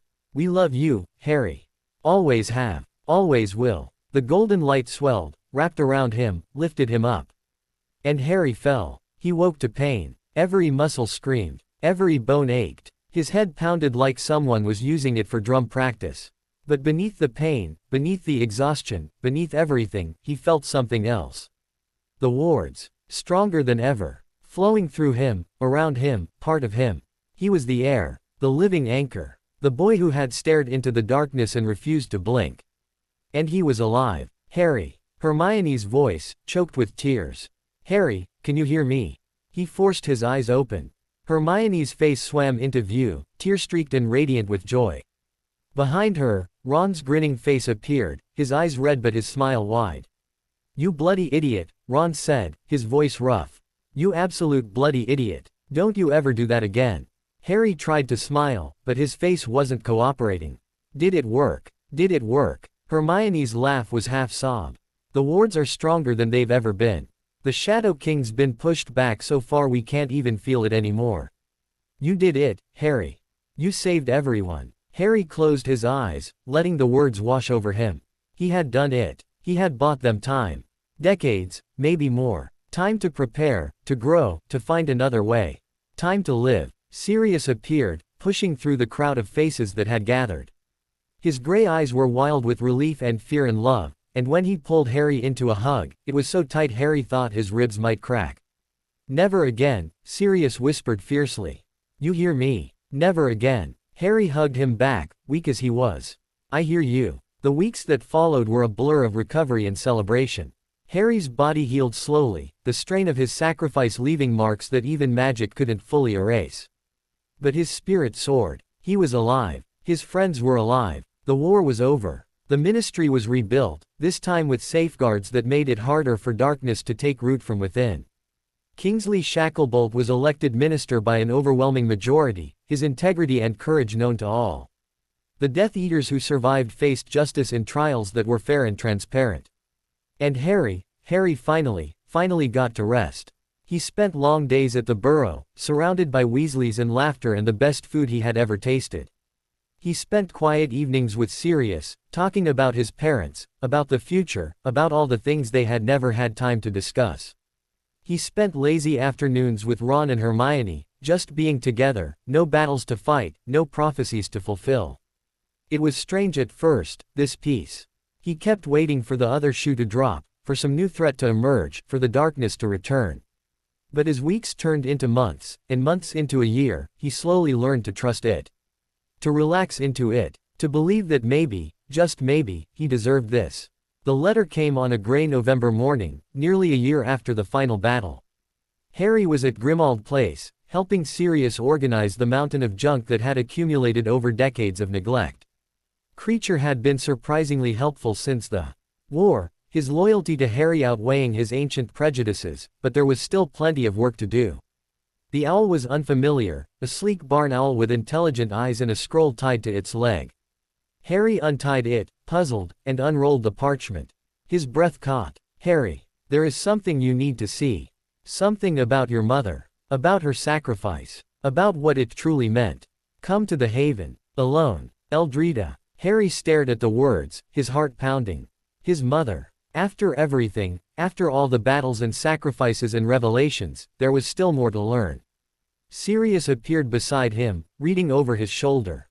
What is it? Harry handed him the letter. Sirius read it slowly, his expression shifting from confusion to concern.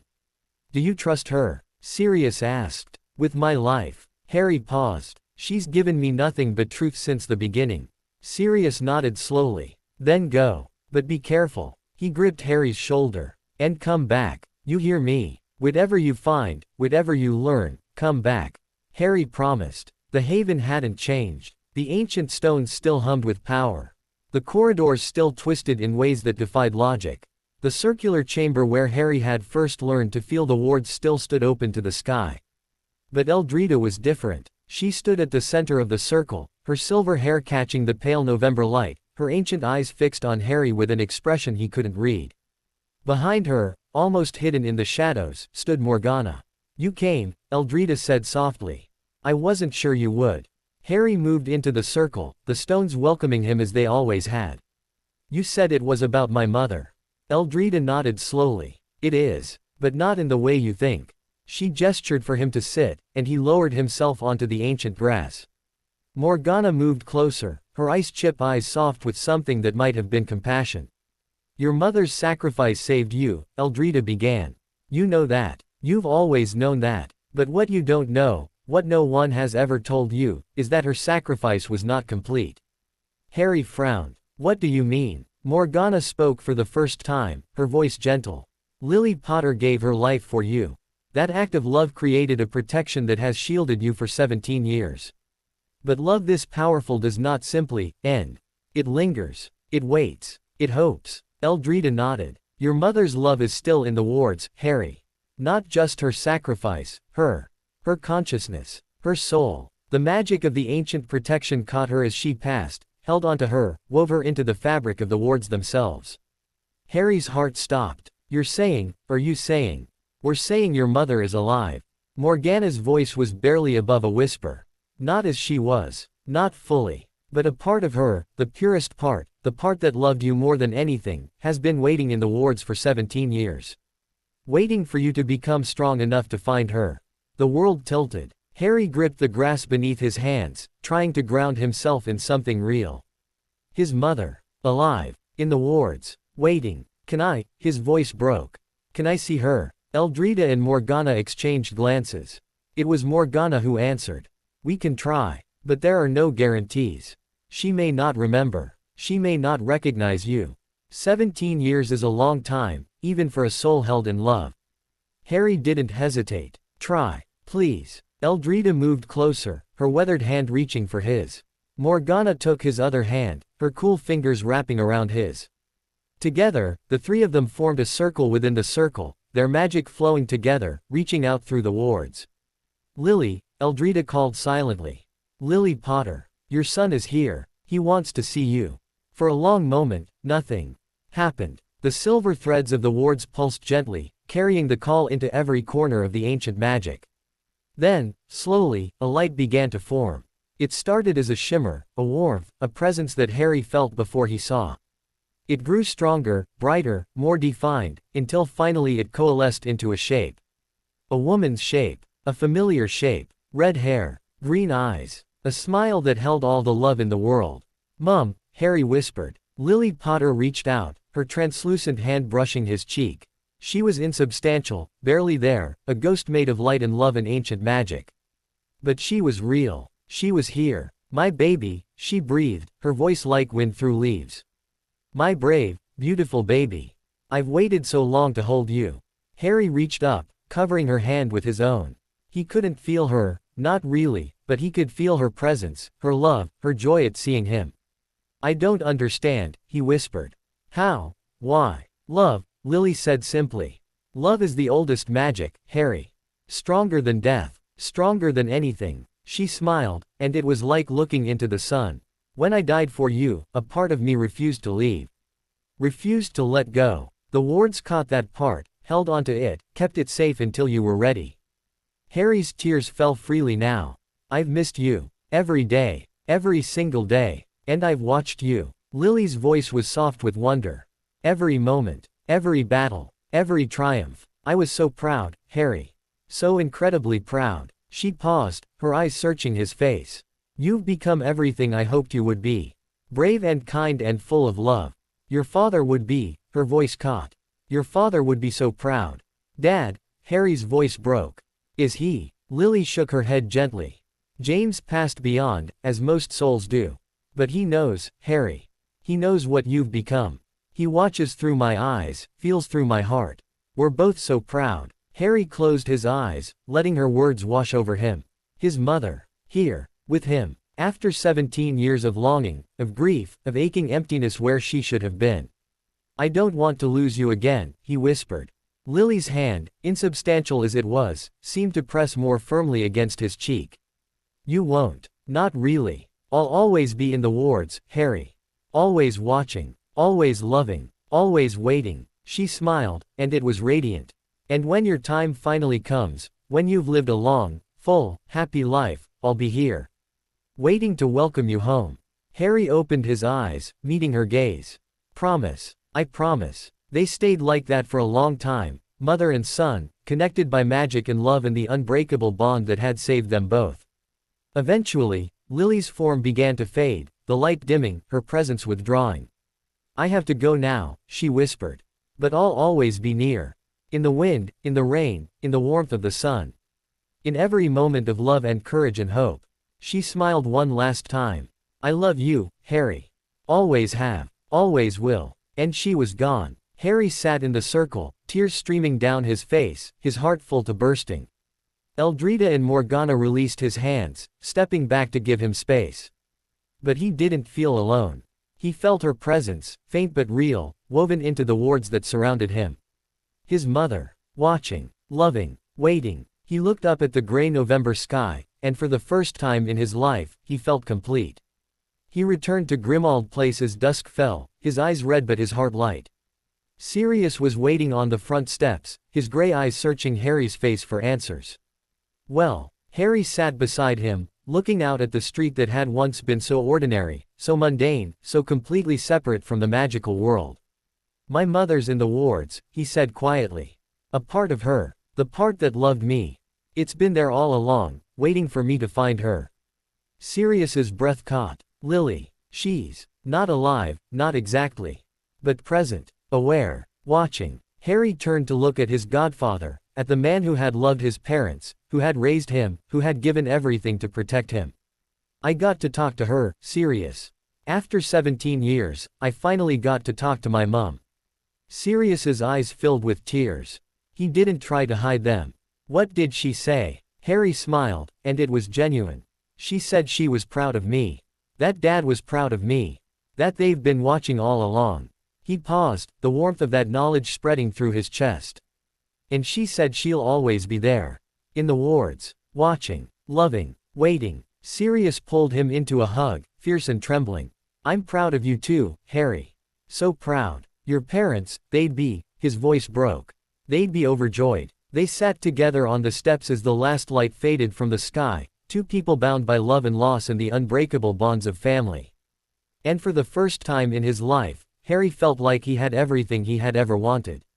The war was over. The darkness was contained. His friends were safe. His godfather was here. And his mother was watching over him, her love woven into the very magic that protected them all.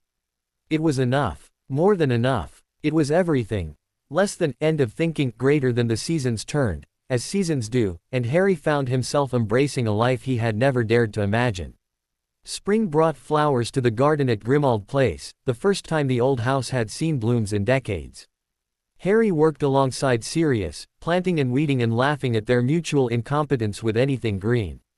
Creature brought them tea and muttered about ungrateful masters ruining good soil, but Harry caught him sneaking glances at the growing flowers with something that looked almost like approval. Summer found them at the Burrow, where the garden was anything but neglected. Molly Weasley put Harry to work alongside Ron, denaming the vegetable patch and repairing the shed that had collapsed under the weight of Arthur's latest Muggle contraption. Evenings were spent at the long kitchen table, surrounded by Weasleys and laughter and more food than any 10 people could eat. Autumn brought Hogwarts, though Harry went as a visitor now, not a student. He walked the corridors with Hermione, reminiscing about battles won and lessons learned.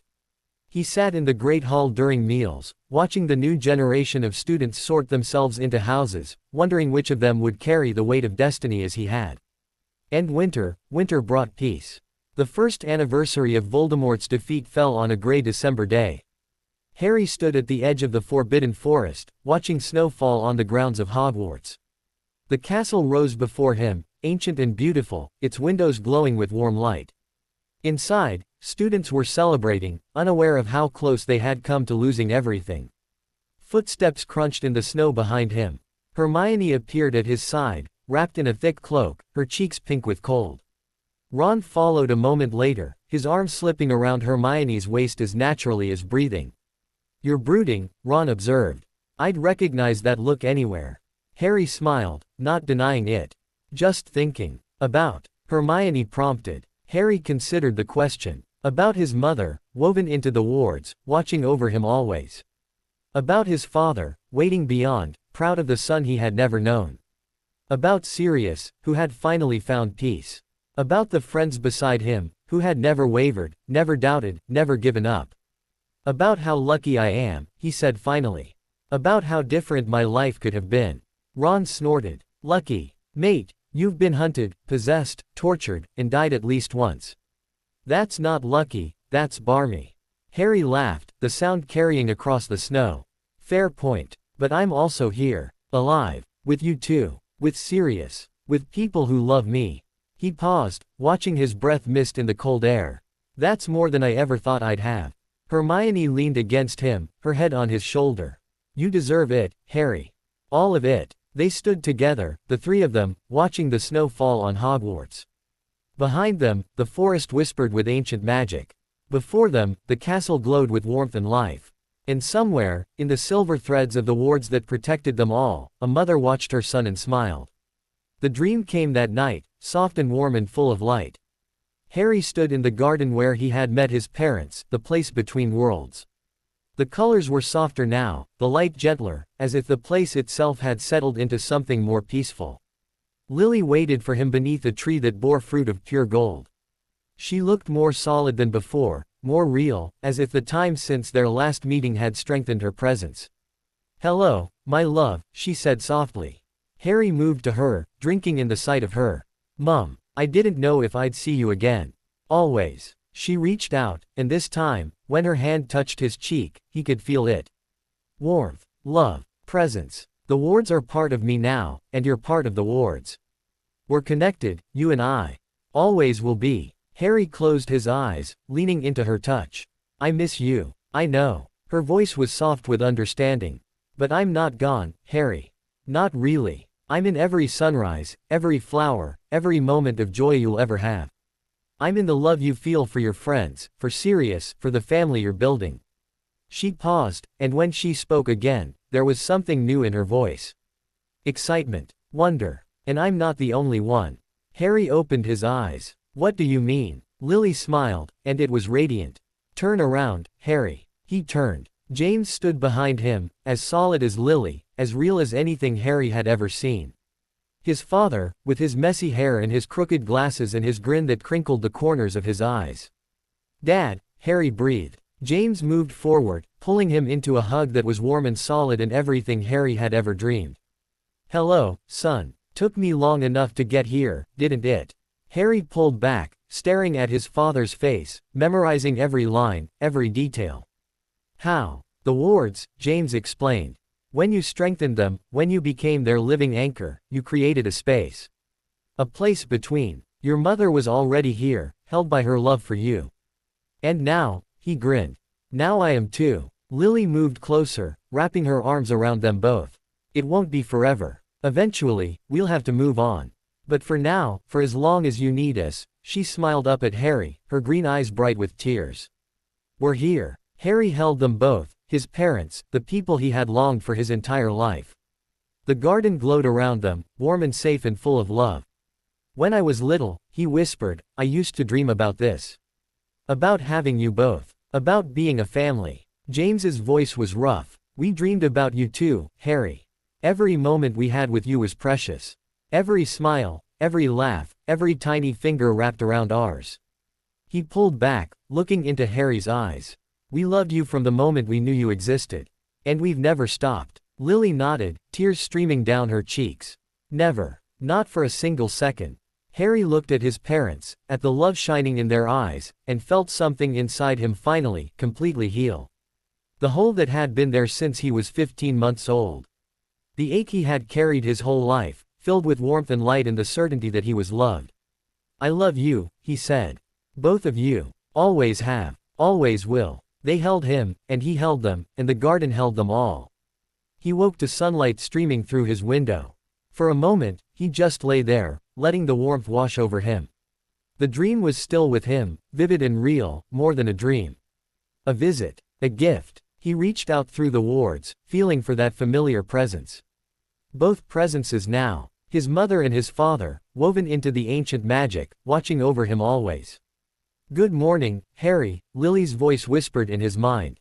Sleep well. He slept like he always does, James added, amusement coloring his mental voice. Like the world could end and he wouldn't notice. Harry laughed out loud, the sound surprising him. I love you both. We love you too, they said together. And Harry got out of bed, ready to face whatever the day would bring. The years that followed were the happiest of Harry's life. He trained new generations of witches and wizards in defense against the dark arts, not as a professor but as a guest lecturer. He traveled Britain with Sirius, visiting every corner of the country, strengthening his connection to the wards. He spent holidays with the Weasleys, birthdays with Hermione and Ron, quiet evenings with his parents in the place between. He watched his friends fall in love, marry, start families of their own. He was best man at Ron and Hermione's wedding, godfather to their first child, Uncle Harry to all the little ones who filled the burrow with laughter and chaos. He watched Sirius find peace, watched the haunted look fade from his gray eyes, watched him become the man he might have been if Azkaban had never claimed him. He watched the magical world heal, slowly, painfully, but surely. The divisions that had torn it apart for so long began to mend. Pure bloods and muggle-borns, humans and creatures, light and dark, they learned to coexist, not perfectly, but better than before. And through it all, he carried the wards. The ancient magic that protected Britain flowed through him, strong and steady, keeping the darkness at bay. The Shadow King waited beyond the edges of reality, patient and hungry, but Harry had bought time. Decades of time. Time to prepare, to grow, to find another way. He intended to use every second. On a warm summer evening, 47 years after the fall of Voldemort, Harry Potter died. He was old now, his hair white, his face lined with decades of laughter and love. He lay in a bed at the Burrow, surrounded by family, children, grandchildren, great-grandchildren, all the lives that had grown from the seeds he had helped plant. Ron held one hand, his own hair gray, his face worn but peaceful. Hermione held the other, her eyes bright with tears and love. Sirius stood behind them, somehow still there, still watching over his godson after all these years. "Go," Ron whispered, his voice rough. "Go find them. They're waiting." Harry smiled, tired and content. "I know." He closed his eyes and opened them in the garden. The light was brighter than he remembered, the colors more vivid. The trees seemed to sing, the flowers to dance, the very air to hum with joy. And waiting for him, as they had promised so many years ago, were his parents. Lily and James stood beneath the golden tree, looking exactly as they had in his dreams, young and beautiful and full of love. Behind them, others waited. Sirius, grinning that reckless grin. Remus, his tired eyes finally at peace. Tonks, her hair bright pink, her arm linked with his. Fred Weasley, already plotting some elaborate prank. Dumbledore, twinkling over his half-moon spectacles. And so many more. Faces Harry had loved and lost, all waiting to welcome him home. "Hello, Harry," Lily said softly. James stepped forward, pulling him into a hug that was warm and solid and eternal. "Welcome home, son." Harry looked around at the garden, at the people who had shaped his life, at the love that surrounded him like light. Behind them all, barely visible at the edges of his perception, the wards stretched on, still protecting, still watching, still carrying the legacy of everyone who had given their lives for the light. The Shadow King still waited. The war would never truly end. But that was for others to fight now. Harry had done his part. He had lived. He had loved. He had given everything. And in the end, that was enough. He walked into the garden, into the light, into the arms of everyone he had ever loved.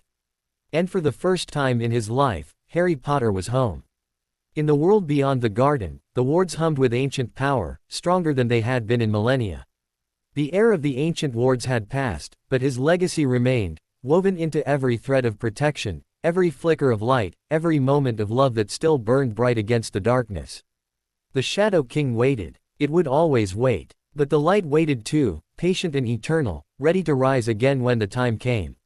And somewhere, in a place between worlds, a family gathered beneath a golden tree, and laughed, and loved, and were happy. Forever. 20 years had passed since Harry Potter walked into the garden. The world remembered him, of course. His face adorned chocolate frog cards, his name was spoken in history lessons, his deeds were celebrated every year on the anniversary of Voldemort's defeat. But the living memory of him, the sound of his laugh, the way his eyes crinkled when he smiled, the quiet strength he carried like a second skin, that belonged only to those who had loved him. Lily Luna Potter had never met her grandfather. But she felt like she knew him. Her father, James Sirius Potter, spoke of him often, of the grandfather who had died before James was born, of the legacy that shaped their family, of the love that still echoed through the wards. Her uncle Albus had inherited Harry's eyes, that startling green that seemed to see straight through you. Her cousin Rose had inherited his stubbornness, that refusal to accept impossibility that had saved the world so many times. And Lily had inherited his connection to the wards. She sat now in the circular chamber at the Haven, cross-legged on the ancient grass, letting the silver threads flow through her consciousness. The stones hummed around her, older than Hogwarts, older than Britain, older than anything human. They recognized her blood, recognized her heart, recognized her as the heir of the heir, the next in an unbroken line that stretched back to the founders themselves. "You're stronger than I was at your age." The voice was warm, amused, achingly familiar from 100 stories. Lily's eyes flew open. He stood at the edge of the circle, exactly as her father had described him, messy black hair, crooked glasses, lightning bolt scar faded but visible on his forehead. He looked young, younger than her own parents, frozen at the moment of his greatest sacrifice. "Grandfather," Lily breathed. Harry Potter smiled, and it was like the sun coming out. "You can call me Harry. Everyone else does." Lily scrambled to her feet, her heart pounding. She had known, they all knew, that the wards carried the essence of those who had given everything for them. Her grandmother Lily, her great-grandfather James, and countless others who had loved enough to leave a piece of themselves behind. But knowing and experiencing were very different things. "I've wanted to meet you my whole life," she said, the words tumbling out before she could stop them. "Dad talks about you all the time. Mum too. Everyone does." Harry moved closer, his form translucent but solid enough to touch. "I know. I've been watching. All of you. Every birthday, every triumph, every moment." His eyes, so green, so full of love, held hers. "I'm so proud of the people you've become." Lily's eyes filled with tears. She didn't try to hide them. "The wards, they're changing. I can feel it. Something's different." Harry nodded slowly. "The Shadow King is stirring again. 20 years was never going to be enough." But, he smiled, and it was fierce and hopeful in everything she had ever heard about him. "We've had 20 years to prepare. 20 years to grow stronger. 20 years to find another way." "Did you?" Lily asked. "Find another way?" Harry reached out, his insubstantial hand brushing her cheek. She could feel it, warmth, love, the same presence that had comforted her mother during dark nights, that had guided her father through difficult choices, that had watched over them all since before she was born. "We found you," he said quietly. "All of you. The next generation. The ones who will carry the light forward." He paused, something flickering in his eyes. "There's a prophecy, Lily. Not like the one that shaped my life, not a chain binding you to destiny. A hope. A possibility. It says that when the Shadow King rises again, the heir of the heirs will stand against it. Not alone, never alone, but at the center of the light." Lily stared at him, the weight of his words settling on her shoulders. "The heir of the heirs. Her. I'm not," she started.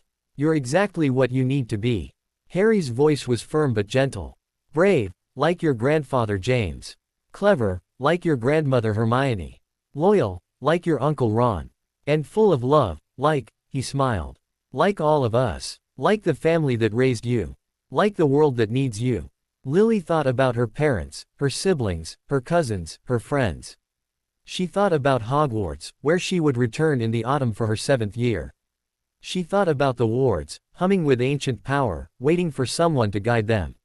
She thought about the Shadow King, patient and hungry, waiting beyond the edges of reality. "I'm scared," she admitted. "Good." Harry's smile widened. "Fear means you understand the stakes. Means you'll be careful. Means you'll lean on the people who love you." He paused, and his voice dropped to something softer. "I was scared too. Every single time. But I did it anyway. That's what courage is, Lily. Not the absence of fear. The choice to act despite it." Lily nodded, letting his words sink in. Around them, the stones pulsed with silver light, responding to her presence, her heritage, her potential. "Will you help me?" she asked. "Will you teach me?" Harry reached out both hands, and she took them. His grip was warm, solid, real in a way that transcended the boundaries between worlds. "Always," he promised. "For as long as you need me." The light swelled around them, and Lily felt the wards open to her as never before, their vast complexity, their ancient purpose, their endless capacity for love. She felt her grandmother Lily, woven into the silver threads. She felt her great-grandfather James, watching with pride.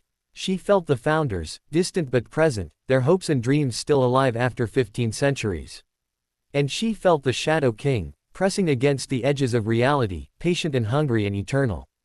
But she didn't flinch, didn't look away. She was Lily Luna Potter, heir of the heirs, daughter of a line that had never stopped fighting. And when the darkness came, if it came, she would be ready. The years that followed were filled with learning. Harry visited her often, appearing in the circular chamber whenever she called, teaching her the ways of the wards as Eldrita had taught him so many decades ago. He taught her to feel the threads without reaching, to see the darkness without touching, to love without fear.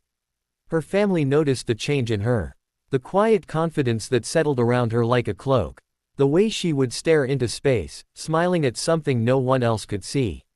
Her father recognized it immediately. He had grown up with stories of his own father's connection to the ancient magic, had seen the same signs in his mother and uncles. "She's talking to him, isn't she?" James Sirius asked his wife one evening, watching Lily through the kitchen window as she sat in the garden, her eyes distant, her lips moving in silent conversation. To Harry, Victoire smiled, her Vila heritage giving her an otherworldly beauty that had only deepened with age. Yes. And he's talking back. James nodded slowly, a complex expression crossing his face. Pride, certainly. And grief, still fresh despite the decades. And hope that his daughter would carry the legacy forward, would be what the world needed when the time came. Good, he said quietly. She'll need him. Victoire slipped her arm around his waist. We'll all need him. When the time comes. They watched their daughter together, bathed in the golden light of the setting sun, and wondered what the future held. Lily's 7th year at Hogwarts was unlike any other. She threw herself into her studies with an intensity that reminded everyone of her grandmother Hermione. But she also spent long hours in the room of requirement, communing with the wards, learning from the ghosts, no, not ghosts, presences, that inhabited them. Harry taught her about the founders, about their strengths and weaknesses, about the arguments that had nearly torn them apart. He taught her about Morgana and Eldreda, about the sisterhood that had survived 15 centuries of separation. He taught her about love, the oldest magic, the strongest shield, the only weapon that truly mattered against the darkness. And he taught her about sacrifice. It's not about dying, he said one evening, as they sat together in the circular chamber. That's what I thought, for a long time. That sacrifice meant giving up your life, your future, everything you could have been. He shook his head slowly. But that's not it at all. Sacrifice is about choice. About giving something precious because you love something more. Sometimes that's your life. Sometimes it's your fear. Sometimes it's your ambition, your certainty, your need to be right. Lily thought about the stories she had heard, about her grandfather Ron, who had given his ambition to the wards, her grandmother Hermione, who had given her need for certainty, Harry himself, who had given his fear and, eventually, his life. What will I have to give? She asked quietly. Harry's eyes held hers, ancient and young at once. I don't know. That's the thing about sacrifice, you don't get to choose what's asked of you. You only get to choose whether to give it. Lily absorbed this, adding it to the growing understanding in her heart. The Shadow King was coming. Not tomorrow, not next year, but someday. And when it came, she would have to be ready to give something precious. She hoped she would be brave enough. The attack came without warning. Lily was in her final month at Hogwarts, studying for NEWTs, when the wards screamed. She felt it before she heard it, a tearing, a rending, a darkness pressing through cracks that should not exist. The Shadow King had found a weakness. Had exploited it. Was pouring through. Her wand was in her hand before she knew she'd moved. She was running before she knew where she was going. The castle erupted around her. Students screaming, professors shouting, the ancient stones themselves trembling with fear. Lily. Harry's voice, calm and urgent in her mind. The circle. Now. She ran. The circular chamber was chaos when she arrived. Students and teachers and members of the order, all trying to reinforce the wards, all failing. The darkness pressed against the edges of reality, visible now as a stain on the air itself, growing larger by the second. Lily stepped into the center of the circle. The stones welcomed her, their ancient power flowing through her veins. She felt Harry beside her, felt her grandmother Lily, felt all the presences that had guided her for so long. They were with her. They would always be with her. But the final choice was hers. What do I give? She asked silently, desperately. What does it want? Harry's voice was soft, sad, proud. It wants what it's always wanted. The heart of the air. The love that binds the wards. Lily understood. She looked at the darkness, at the thing that had waited for millennia to consume everything she loved. She thought about her family, her parents, her siblings, her cousins, her friends. She thought about Hogwarts, about the generations of students who would never know peace if she failed. She thought about the world beyond, the millions of lives hanging in the balance. And she thought about love. The love that had saved her grandfather. The love that had strengthened the wards. The love that flowed through her veins like silver fire. She reached into her chest, into the place where that love lived, and she gave it everything. The light that exploded from her was brighter than the sun. When Lily opened her eyes, she was lying on soft grass under a golden sky. The garden stretched around her, beautiful and peaceful, filled with trees that bore fruit of pure light. And standing before her, watching with tears in their eyes, was her family. Harry stood at the center, his hand linked with a woman who could only be her grandmother Lily. Beside them, James Potter grinned that reckless grin. Sirius Black stood behind them, his gray eyes bright with pride. Remus and Tonks held hands nearby. Fred Weasley winked at her. And beyond them, stretching into the golden distance, more faces than she could count. All the people who had given everything for the light. All waiting to welcome her home. Lily's voice caught. Did I stop it? Harry knelt beside her, his green eyes, her eyes, holding hers. You did. The wards are stronger than ever. The Shadow King is pushed back for another generation. He paused, something flickering in his gaze. But it cost you. Lily looked down at herself, at her translucent hands, at the silver light that pulsed through her veins. I'm like you now. Part of the wards. Part of the family. Harry smiled, and it was radiant. Welcome home, Lily. She looked past him, at the garden, at the people, at the love that surrounded her like light. It wasn't what she had planned. Wasn't what she had hoped. But looking at the faces before her, the faces of everyone who had come before, who had fought and loved and sacrificed, she couldn't bring herself to regret it. I'm scared, she whispered, echoing her words from so many years ago. Harry pulled her into a hug, warm and solid and eternal. Good. That means you understand. That means you'll be careful. He pulled back, meeting her eyes. And you won't be alone. None of us are ever alone. Lily looked past him, towards the world beyond the garden. She could see it, faintly, through the silver threads of the wards, her family, grieving but proud. Her friends, carrying on her legacy. The next generation, waiting to rise. The Shadow King would return someday. It always would. But by then, there would be others. Other heirs. Other hearts. Full of love. The light would never surrender. Not as long as love existed. And love, Lily understood now, was eternal. She turned to her family, to the garden, to the peace that waited.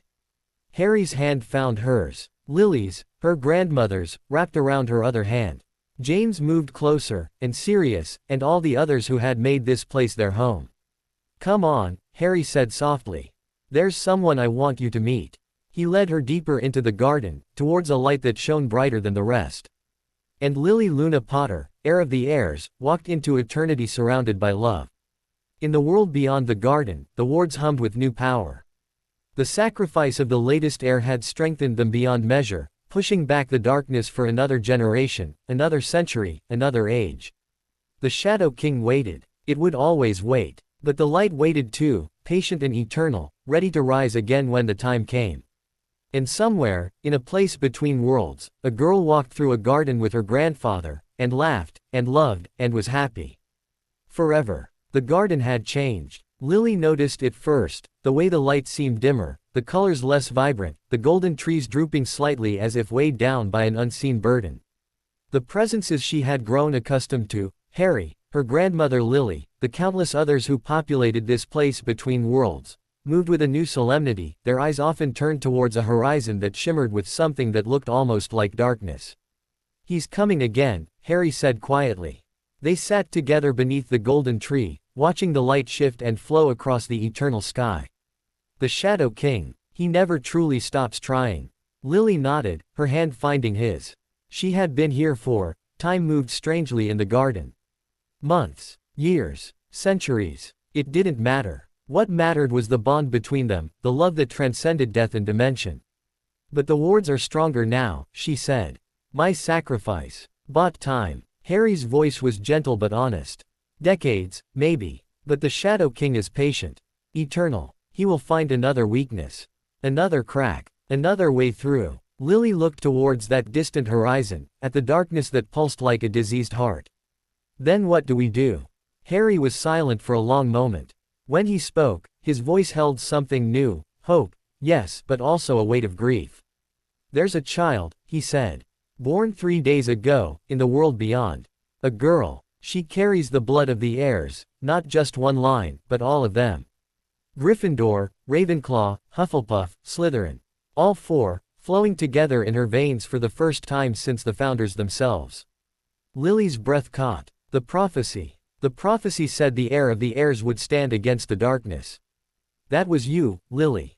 You were the first. But it also said that from your sacrifice, a new light would be born. A light that could do more than delay the darkness. Harry turned to face her fully, his green eyes bright with unshed tears. A light that could end it. The child's name was Rose. Rose Hermione Weasley, daughter of James Sirius Potter and Victoire Weasley, granddaughter of Harry Potter and Fleur Delacour, great-granddaughter of Arthur and Molly Weasley.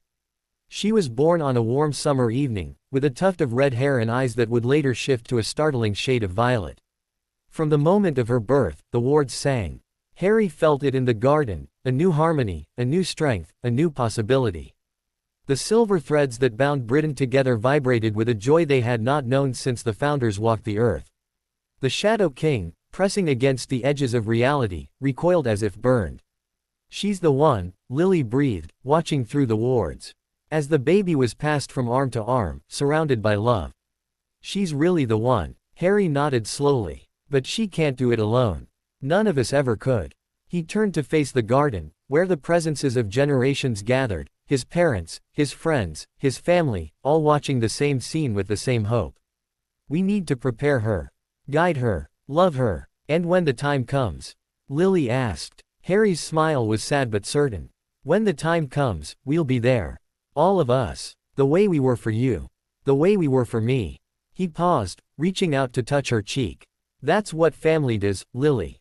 We stand together. Even when standing means crossing the boundaries between worlds." Rose grew up knowing she was different.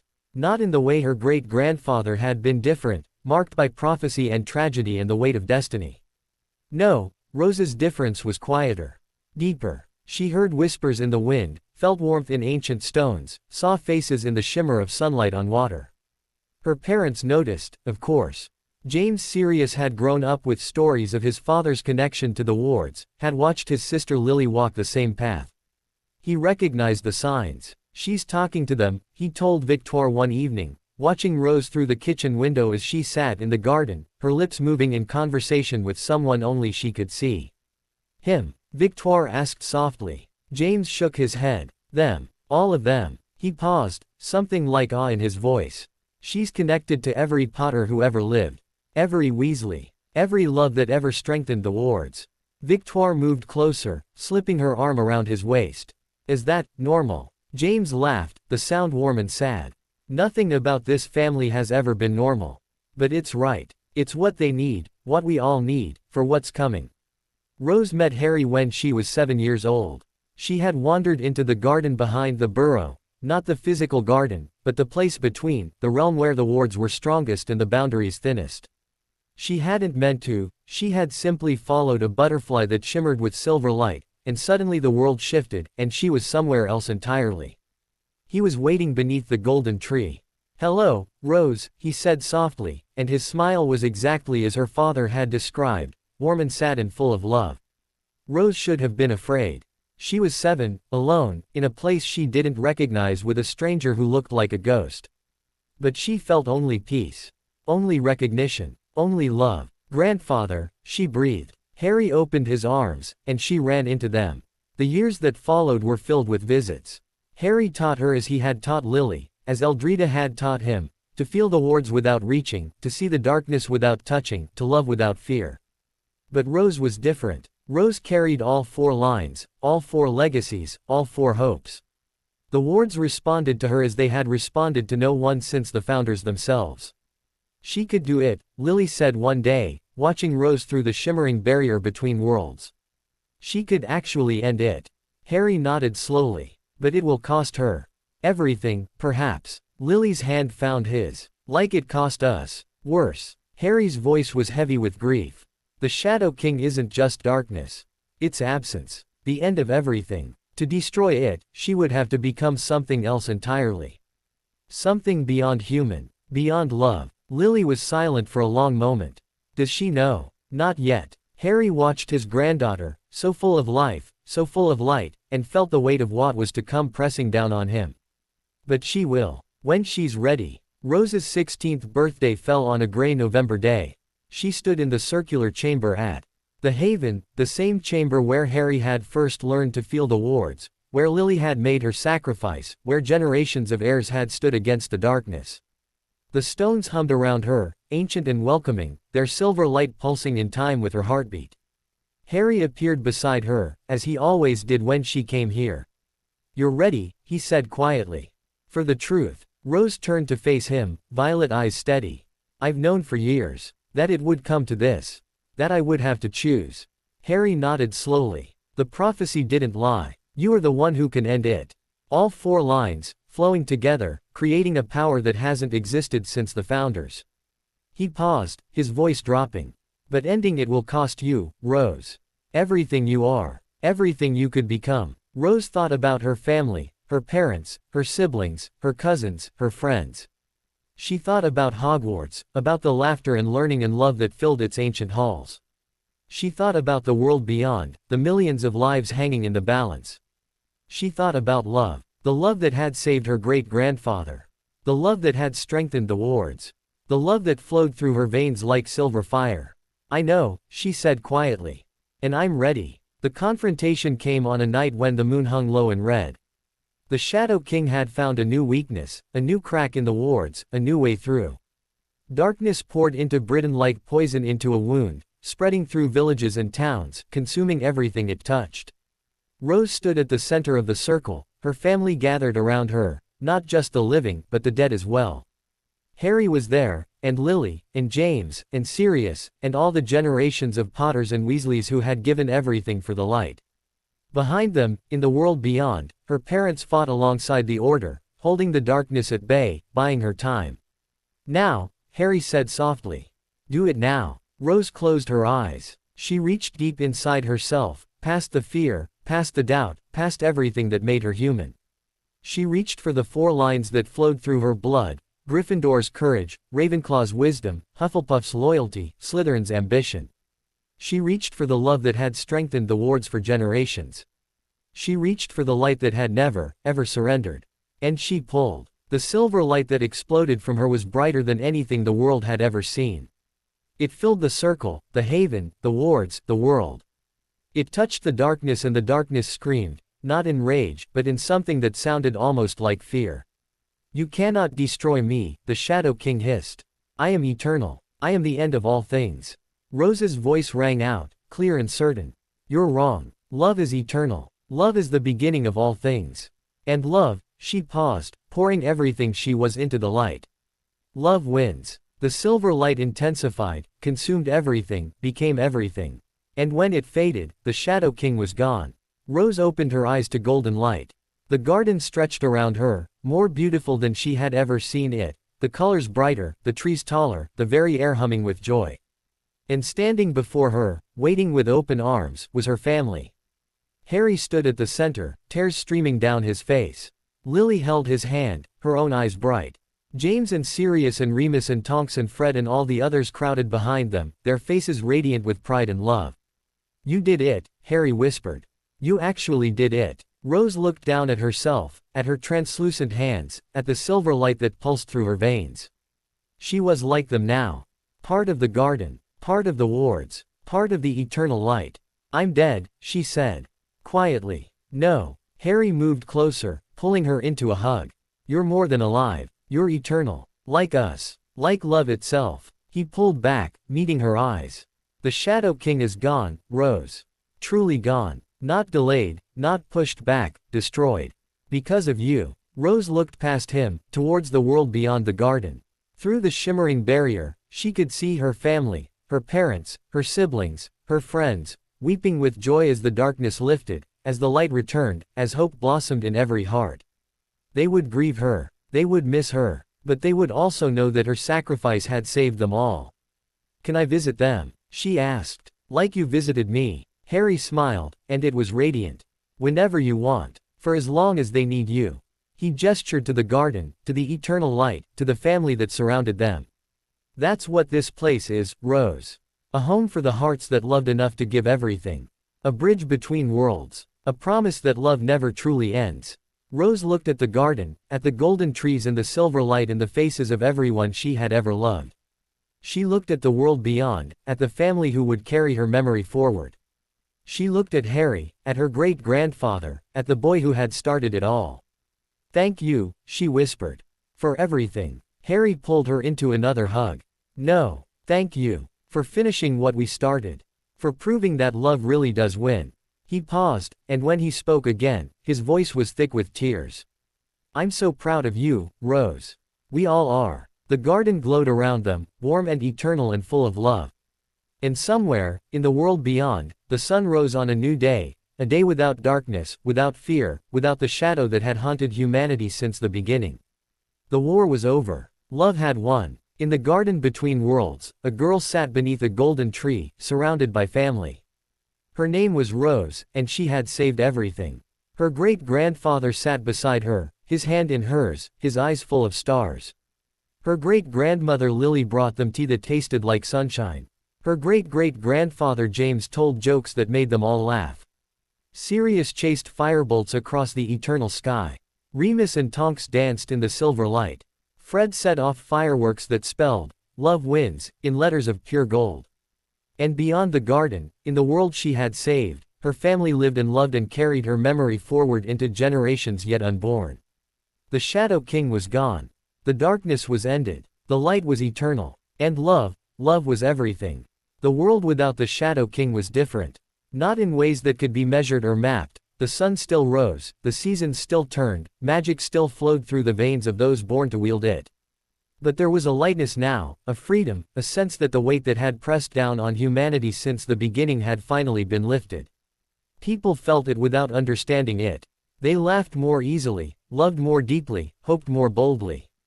Ancient fears that had haunted the collective unconscious for millennia simply faded. Children slept more soundly. Adults worried less. The elderly faced their final years with peace rather than dread. In the magical world, the changes were even more profound. The wards that had protected Britain for 15 centuries still stood, but they were different now, softer, gentler, more like a warm embrace than a defensive wall. The silver threads that connected them to every corner of the land no longer pulsed with urgency, they hummed with contentment, with joy, with the simple pleasure of existence. And in the garden between worlds, the family watched and smiled.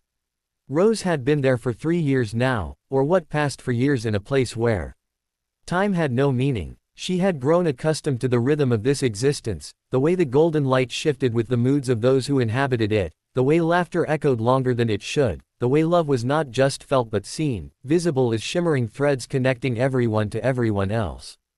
Harry sat beside her beneath the golden tree, as he so often did. He was her anchor in this place, her guide, her friend. Their bond had deepened beyond grandfather and granddaughter, beyond teacher and student, into something more profound. Two souls who had made the same choice, paid the same price, found the same peace. "They're having a party," Rose said softly, watching through the shimmering barrier. "For Mum and Dad's anniversary. 25 years. Harry followed her gaze, smiling at the scene unfolding in the world beyond. The burrow was packed with Weasleys, the old ones, the young ones, the ones who had married in and the ones who had been born into the chaos. Laughter floated on the summer air. Children chased each other through the garden. Molly's famous cooking covered every surface. "They look happy," he said. "They are happy." Rose's voice held no bitterness, only contentment. "That's what I wanted. That's why I did it." Harry's hand found hers. "I know. That's what makes you a hero, Rose. Not the sacrifice itself, but the reason behind it." They watched together as the celebration continued, as James Sirius lifted Victoire in his arms and spun her around, as their children, Rose's siblings, rolled their eyes at their parents' obvious affection. It was ordinary. It was beautiful. It was everything. The years in the garden passed like pages in a book. Rose watched her family grow and change. She watched her younger sister marry a kind wizard from America, watched her brother become the youngest Quidditch captain in Hogwarts history, watched her cousins scatter across the magical world, carrying the Weasley Potter legacy to every corner of Britain. She watched her parents age gracefully, their love deepening with each passing year. She watched her grandparents, Ron and Hermione, now in their 70s but still as sharp and fierce as ever, become the beloved elders of an ever-expanding clan. And she watched, with particular tenderness, as the next generation was born. Great-nieces and great-nephews who would never know her except through stories, who would grow up in a world without darkness, who would never have to make the choice she had made. "That's the real victory," Harry said one day, watching with her as a new baby was presented to the family. "Not destroying the Shadow King. Creating a world where no one else has to." Rose nodded, wiping tears she didn't quite understand. It was worth it. Every second. Harry smiled, pulling her close. I know. 50 years after Rose's sacrifice, Ron Weasley died. He was 93 years old, surrounded by family, his hand in Hermione's, his eyes fixed on her face until the very end. He went peacefully, with a smile on his lips and a lifetime of love in his heart. Hermione followed him 3 months later. The healer said it was a broken heart, and for once, the diagnosis was literally true. She simply couldn't bear to be without him, and so she followed. They arrived in the garden together, hand in hand, blinking at the golden light with the same bewilderment they had shown when first entering the wizarding world so many decades ago. Rose was waiting for them. Grandma, Grandpa. She ran to them, throwing her arms around them both. Welcome home. Ron looked around at the impossible garden, at the golden trees and silver light, at the figures approaching through the shimmering distance. His eyes widened. Is that Fred? Fred Weasley grinned, racing towards them. With the same reckless energy he had possessed in life. Took you long enough, old man. We've been waiting for decades. Ron's laughter echoed through the garden as his brother swept him into a hug. Hermione, more reserved but no less moved, found herself surrounded by her own family, her parents, whom she had lost so long ago, smiling at her with tears in their eyes. And through it all, Harry watched from beneath the golden tree, his heart full to bursting. The garden grew more crowded with each passing year. Arthur Weasley arrived in his 100th year, still tinkering with Muggle contraptions even in death. Molly followed soon after, immediately taking charge of the garden's kitchen, if a place of pure light could be said to have a kitchen. Luna Lovegood, Luna Scamander now, drifted in eventually, her eyes still dreamy, her belief in things unseen finally and completely vindicated. She spent hours exploring the garden's farthest reaches, mapping territories that existed only in the space between worlds. Neville Longbottom arrived with Hannah by his side, his courage undimmed by death, his heart as full of love as it had always been. He and Harry spent long hours walking together, reminiscing about the battles they had fought, the friends they had lost, the world they had saved. And one by one, the others came. Kingsley Shacklebolt, dignified even in eternity. Minerva McGonagall, sharp and stern and secretly soft. Hagrid, too large for any ordinary afterlife, finding the garden expanded to accommodate him. Each arrival was a celebration. Each reunion a joy. The garden grew brighter with every soul that entered it, every love that added its light to the eternal glow. The last to come, as she had always known she would be, was Lily Luna. She arrived on a warm summer evening, 107 years after her birth, 84 years after her sacrifice.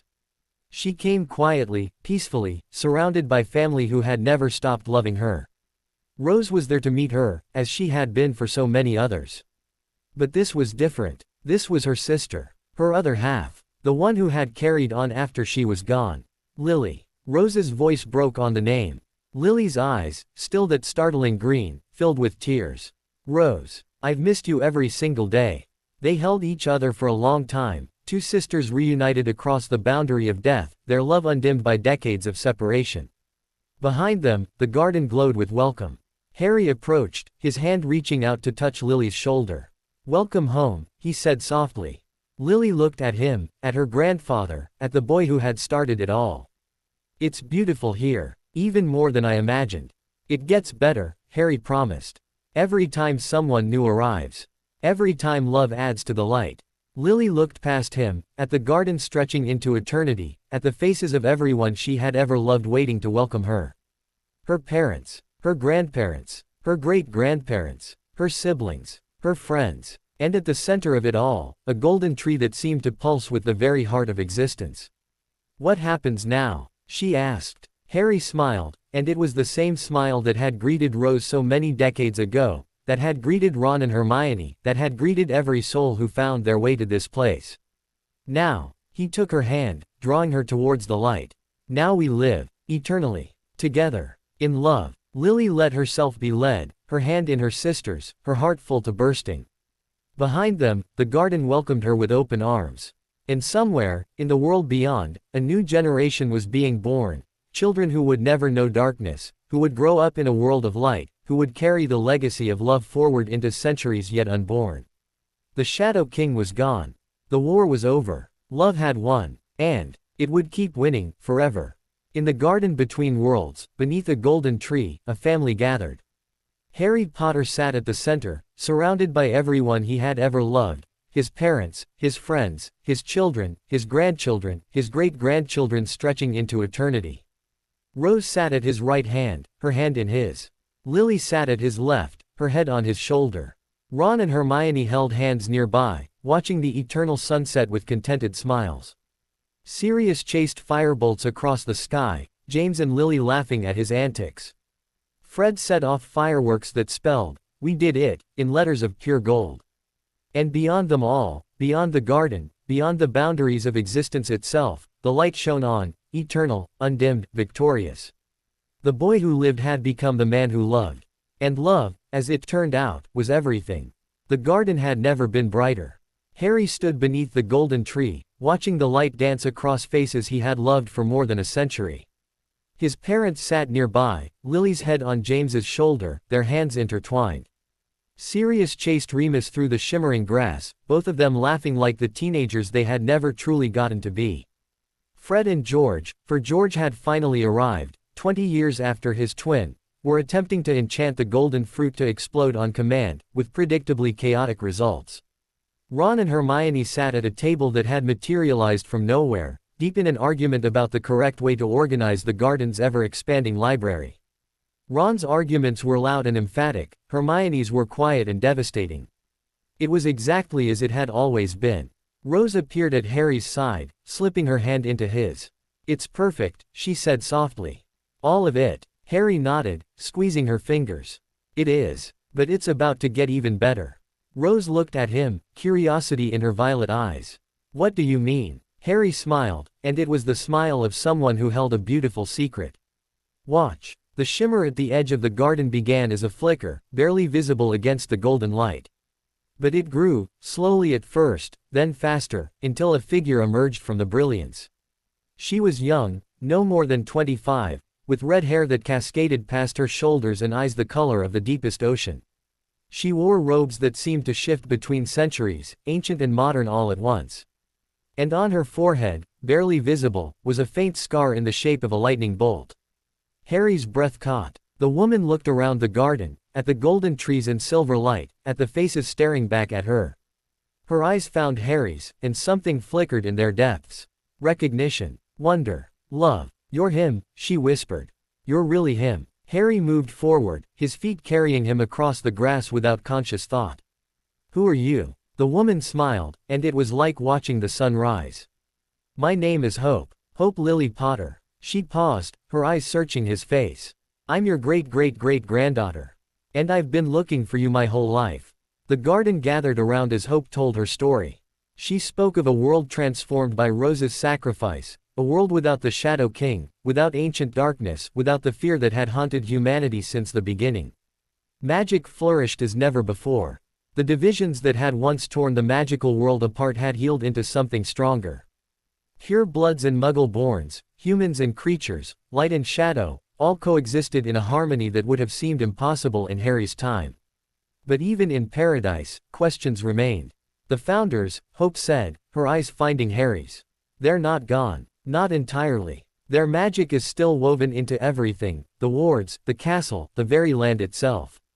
But their consciousness, their spirits," she paused, searching for words. "They're waiting. Somewhere beyond even this place. Waiting for someone to come for them."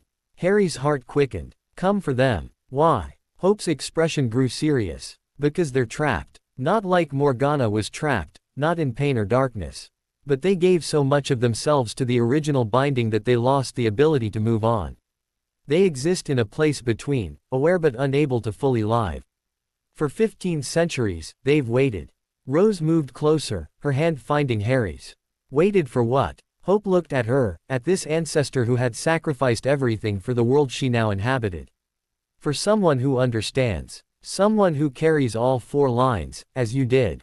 Someone who can bridge the gap between the living and the dead, the human and the eternal. She paused, her ocean eyes holding Rose's violet ones. Someone who can set them free. The journey to the Founders' realm was unlike anything Rose had ever experienced. Hope led the way, her presence creating a path through dimensions that shouldn't exist, through spaces that defied logic and time. Behind them, Harry and Lily and James and Sirius and all the others who chose to come followed in a shimmering procession of light and love. The Founders' realm was a place of perfect stillness. 4 thrones sat at the center of an endless white plain, each one carved from a different element: a lion's mane of pure flame, an eagle's feather of crystallized air, a badger's fur of living earth, a serpent's scale of flowing water. Upon the thrones sat 4 figures, ancient beyond measure, their eyes closed, their forms translucent with age and sacrifice. Godric Gryffindor, Rowena Ravenclaw, Helga Hufflepuff, Salazar Slytherin, the founders of Hogwarts, the architects of the ancient wards, the ones who had given everything to protect a world that would eventually forget them. Rose approached slowly, her heart pounding with an emotion she couldn't name. Behind her, she felt Harry's presence, warm and steady, an anchor in this place of infinite stillness. As she drew near, the Founders' eyes opened. 4 pairs of eyes, ancient and wise, fixed upon her. Gryffindor's burned with courage, Ravenclaw's sparkled with wisdom, Hufflepuff's glowed with loyalty, Slytherin's gleamed with ambition. "You have come," Rowena whispered, her voice like wind through ancient libraries. "We felt you. The heir of heirs. The one who carries all our lines." Rose nodded, unable to speak. Salazar leaned forward, his dark eyes intense. "You destroyed the Shadow King. You did what we could only delay." Something flickered in his gaze, respect, perhaps. Or wonder. How? Rose found her voice. Love. Love destroyed it. Love that was willing to give everything. Helga smiled, and it was warm as a hearth fire. "We knew. We always knew. But we could not achieve it ourselves. We gave too much of ourselves to the binding. There was nothing left to give to love." Godric's voice was like a battle cry softened by centuries. "But you had something we didn't. You had generations of love behind you. You had family. You had—" his eyes moved past Rose, to the shimmering crowd behind her. "You had them." Rose turned, following his gaze. Harry stood at the front of the assembly, his parents beside him, his friends surrounding him. Behind them stretched generations of Potters and Weasleys and those who had married into their chaos. All the love that had accumulated over more than a century, gathered in one place, glowing like a second sun. "We came," Harry said simply. "For them. For you. For all of us." The Founders rose from their thrones. For the first time in 15 centuries, they moved, slowly, painfully, like people waking from a dream that had lasted too long. They approached the gathered family, their ancient eyes taking in the faces of those who had come so far to find them. "You carry our blood," Rowena said, her gaze moving from face to face. "All of you, in varying measures. But more than blood, you carry our hopes. Our dreams. The future we tried to build." Godric nodded, his lion-like features softening. "We made mistakes. Salazar most of all." He glanced at his fellow founder, who flinched but did not deny it. "But we also made something beautiful. Something that lasted." Hufflepuff's warm eyes found Harry's. "Hogwarts. It still stands." Harry smiled. "It does. Stronger than ever. Teaching new generations of witches and wizards. Carrying your legacy forward." Salazar's expression was complex, pride and regret in something that might have been hope. "And Slytherin House. Does it still thrive?" Rose stepped forward. "Slytherin House thrives. Its students are ambitious, cunning, resourceful. And they're also kind, loyal, brave when they need to be." She paused, meeting his dark eyes. "The Sorting Hat learned from your mistakes. It places students based on their choices, not their blood." Salazar's eyes glistened. He said nothing, but something in his posture shifted, a weight lifting, perhaps. A burden finally released. The Founders' freedom required a sacrifice. Not death, they were already beyond that. Not pain, they had suffered enough. What they needed was something simpler and more profound. They needed to be remembered. Not as legends. Not as statues in a hall. Not as names in a history book. They needed to be remembered as people, flawed and fearful and hopeful and human. They needed to be known, truly known, by the generations that came after. And so the family gathered around them, and they told their stories. Godric spoke of his fear, that he wasn't brave enough, that his courage would fail when it mattered most. Rowena spoke of her loneliness, the isolation of knowing too much, of seeing truths others couldn't bear. Helga spoke of her grief, for the students she couldn't save, for the family she'd lost to time. Salazar spoke of his shame, for the hatred that had consumed him, for the divisions he had created, for the centuries of pain that followed his choices. The family listened, wept, held them, and as each story was told, as each truth was witnessed, a thread of silver light wove itself around the founders, not binding them, but freeing them. Loosening the chains of solitude that had held them for so long. When the last story was finished, the founders stood transformed. They were still ancient, still powerful, but something had changed. They were lighter, brighter, more human. "Thank you," Rowena whispered, her voice carrying the weight of centuries. "Thank you for seeing us." Harry moved forward, his hand extended. "Come home. Hogwarts is waiting. The whole world is waiting." The founders looked at each other, and for the first time in 1500 years, they smiled. The return to the garden was a celebration unlike any other. The founders walked among the family, meeting their descendants, hearing stories of the world they had created. They marveled at the Weasleys, at this sprawling, chaotic, loving clan that had grown from a seed they had planted so long ago. They wept at the sight of Hogwarts, visible through the shimmering barrier, still standing strong after all these centuries. And they met, for the first time, the ones who had carried their legacy forward. Harry stood before them, his parents flanking him, his friends surrounding him. He was the boy who had lived, the man who had loved, the ancestor of generations yet unborn. "You are more than we ever dreamed," Gryffindor said, his voice rough with emotion. "All of you. More than we had any right to hope for." Harry shook his head. "We're exactly what you hoped for. A world worth protecting. A family worth fighting for. Love that never ends." Ravenclaw's eyes found Hermione, who stood with Ron's arm around her waist. "You carry my line, I think. But more than that, you carry my love of learning. My hunger for truth." Hermione nodded, tears streaming down her face. "I've spent my whole life trying to understand. To know. To make sense of things." She paused, squeezing Ron's hand. "And I've learned that the most important truths can't be found in books. They're found in here." She touched her heart. Hufflepuff moved to Rose, taking her hands.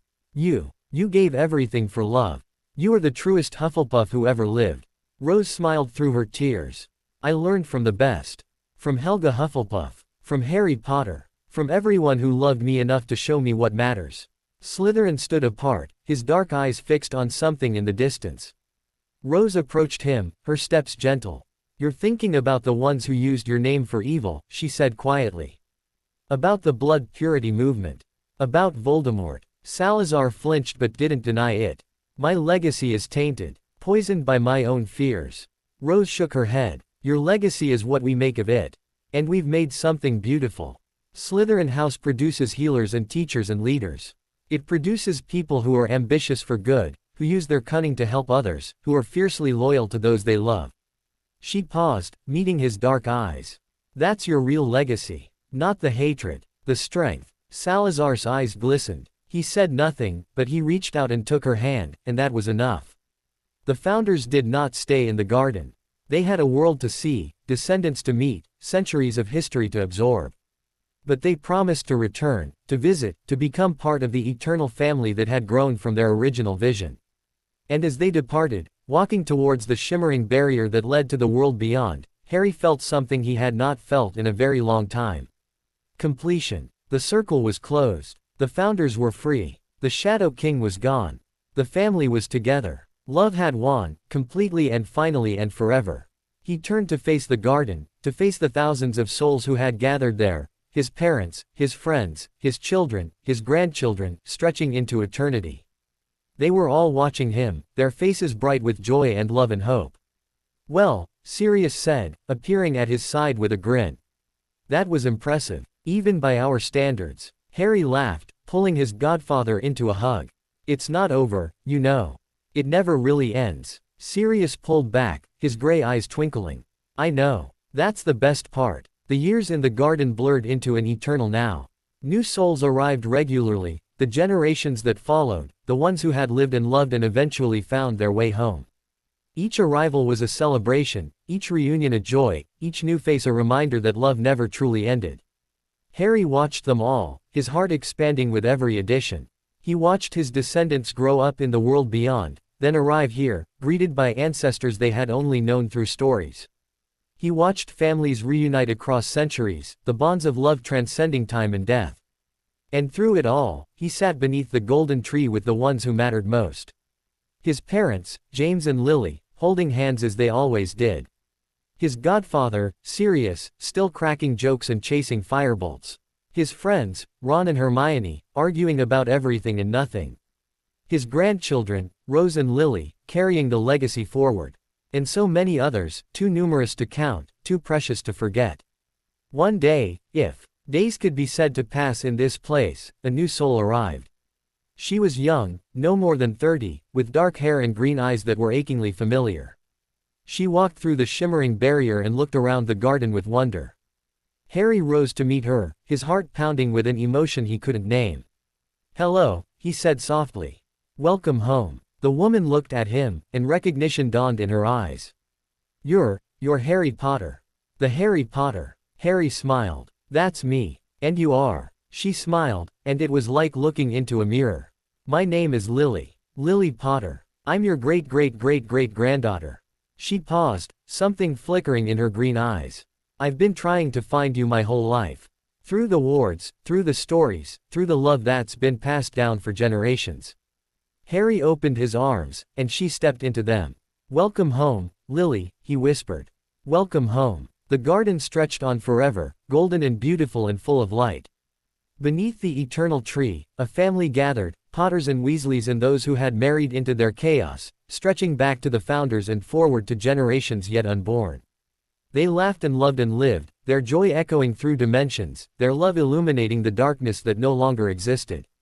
Harry sat at the center, surrounded by everyone he had ever loved. His parents held his hands. His godfather leaned against his shoulder. His friends surrounded him with warmth. His descendants filled the golden distance with laughter. And in the world beyond, the legacy continued. New generations were born, new loves flourished, new lights joined the eternal glow.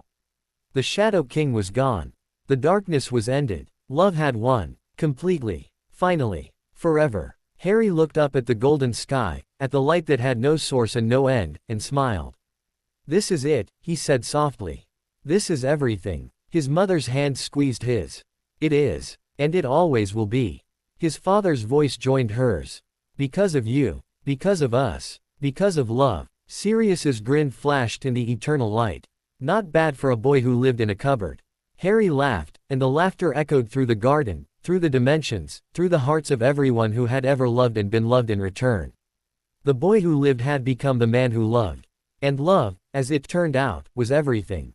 And that is just the beginning of Harry's true destiny. If you want to see how far his power rises, or how the wizarding world reacts next, make sure you like this video and comment if you want part 2. And hey, if you're new here, don't forget to subscribe right now. Because I upload daily dark and powerful Harry Potter what-if stories. And trust me, the next one will be even more insane. And I'll see you in the next magical chapter. Until then, stay legendary.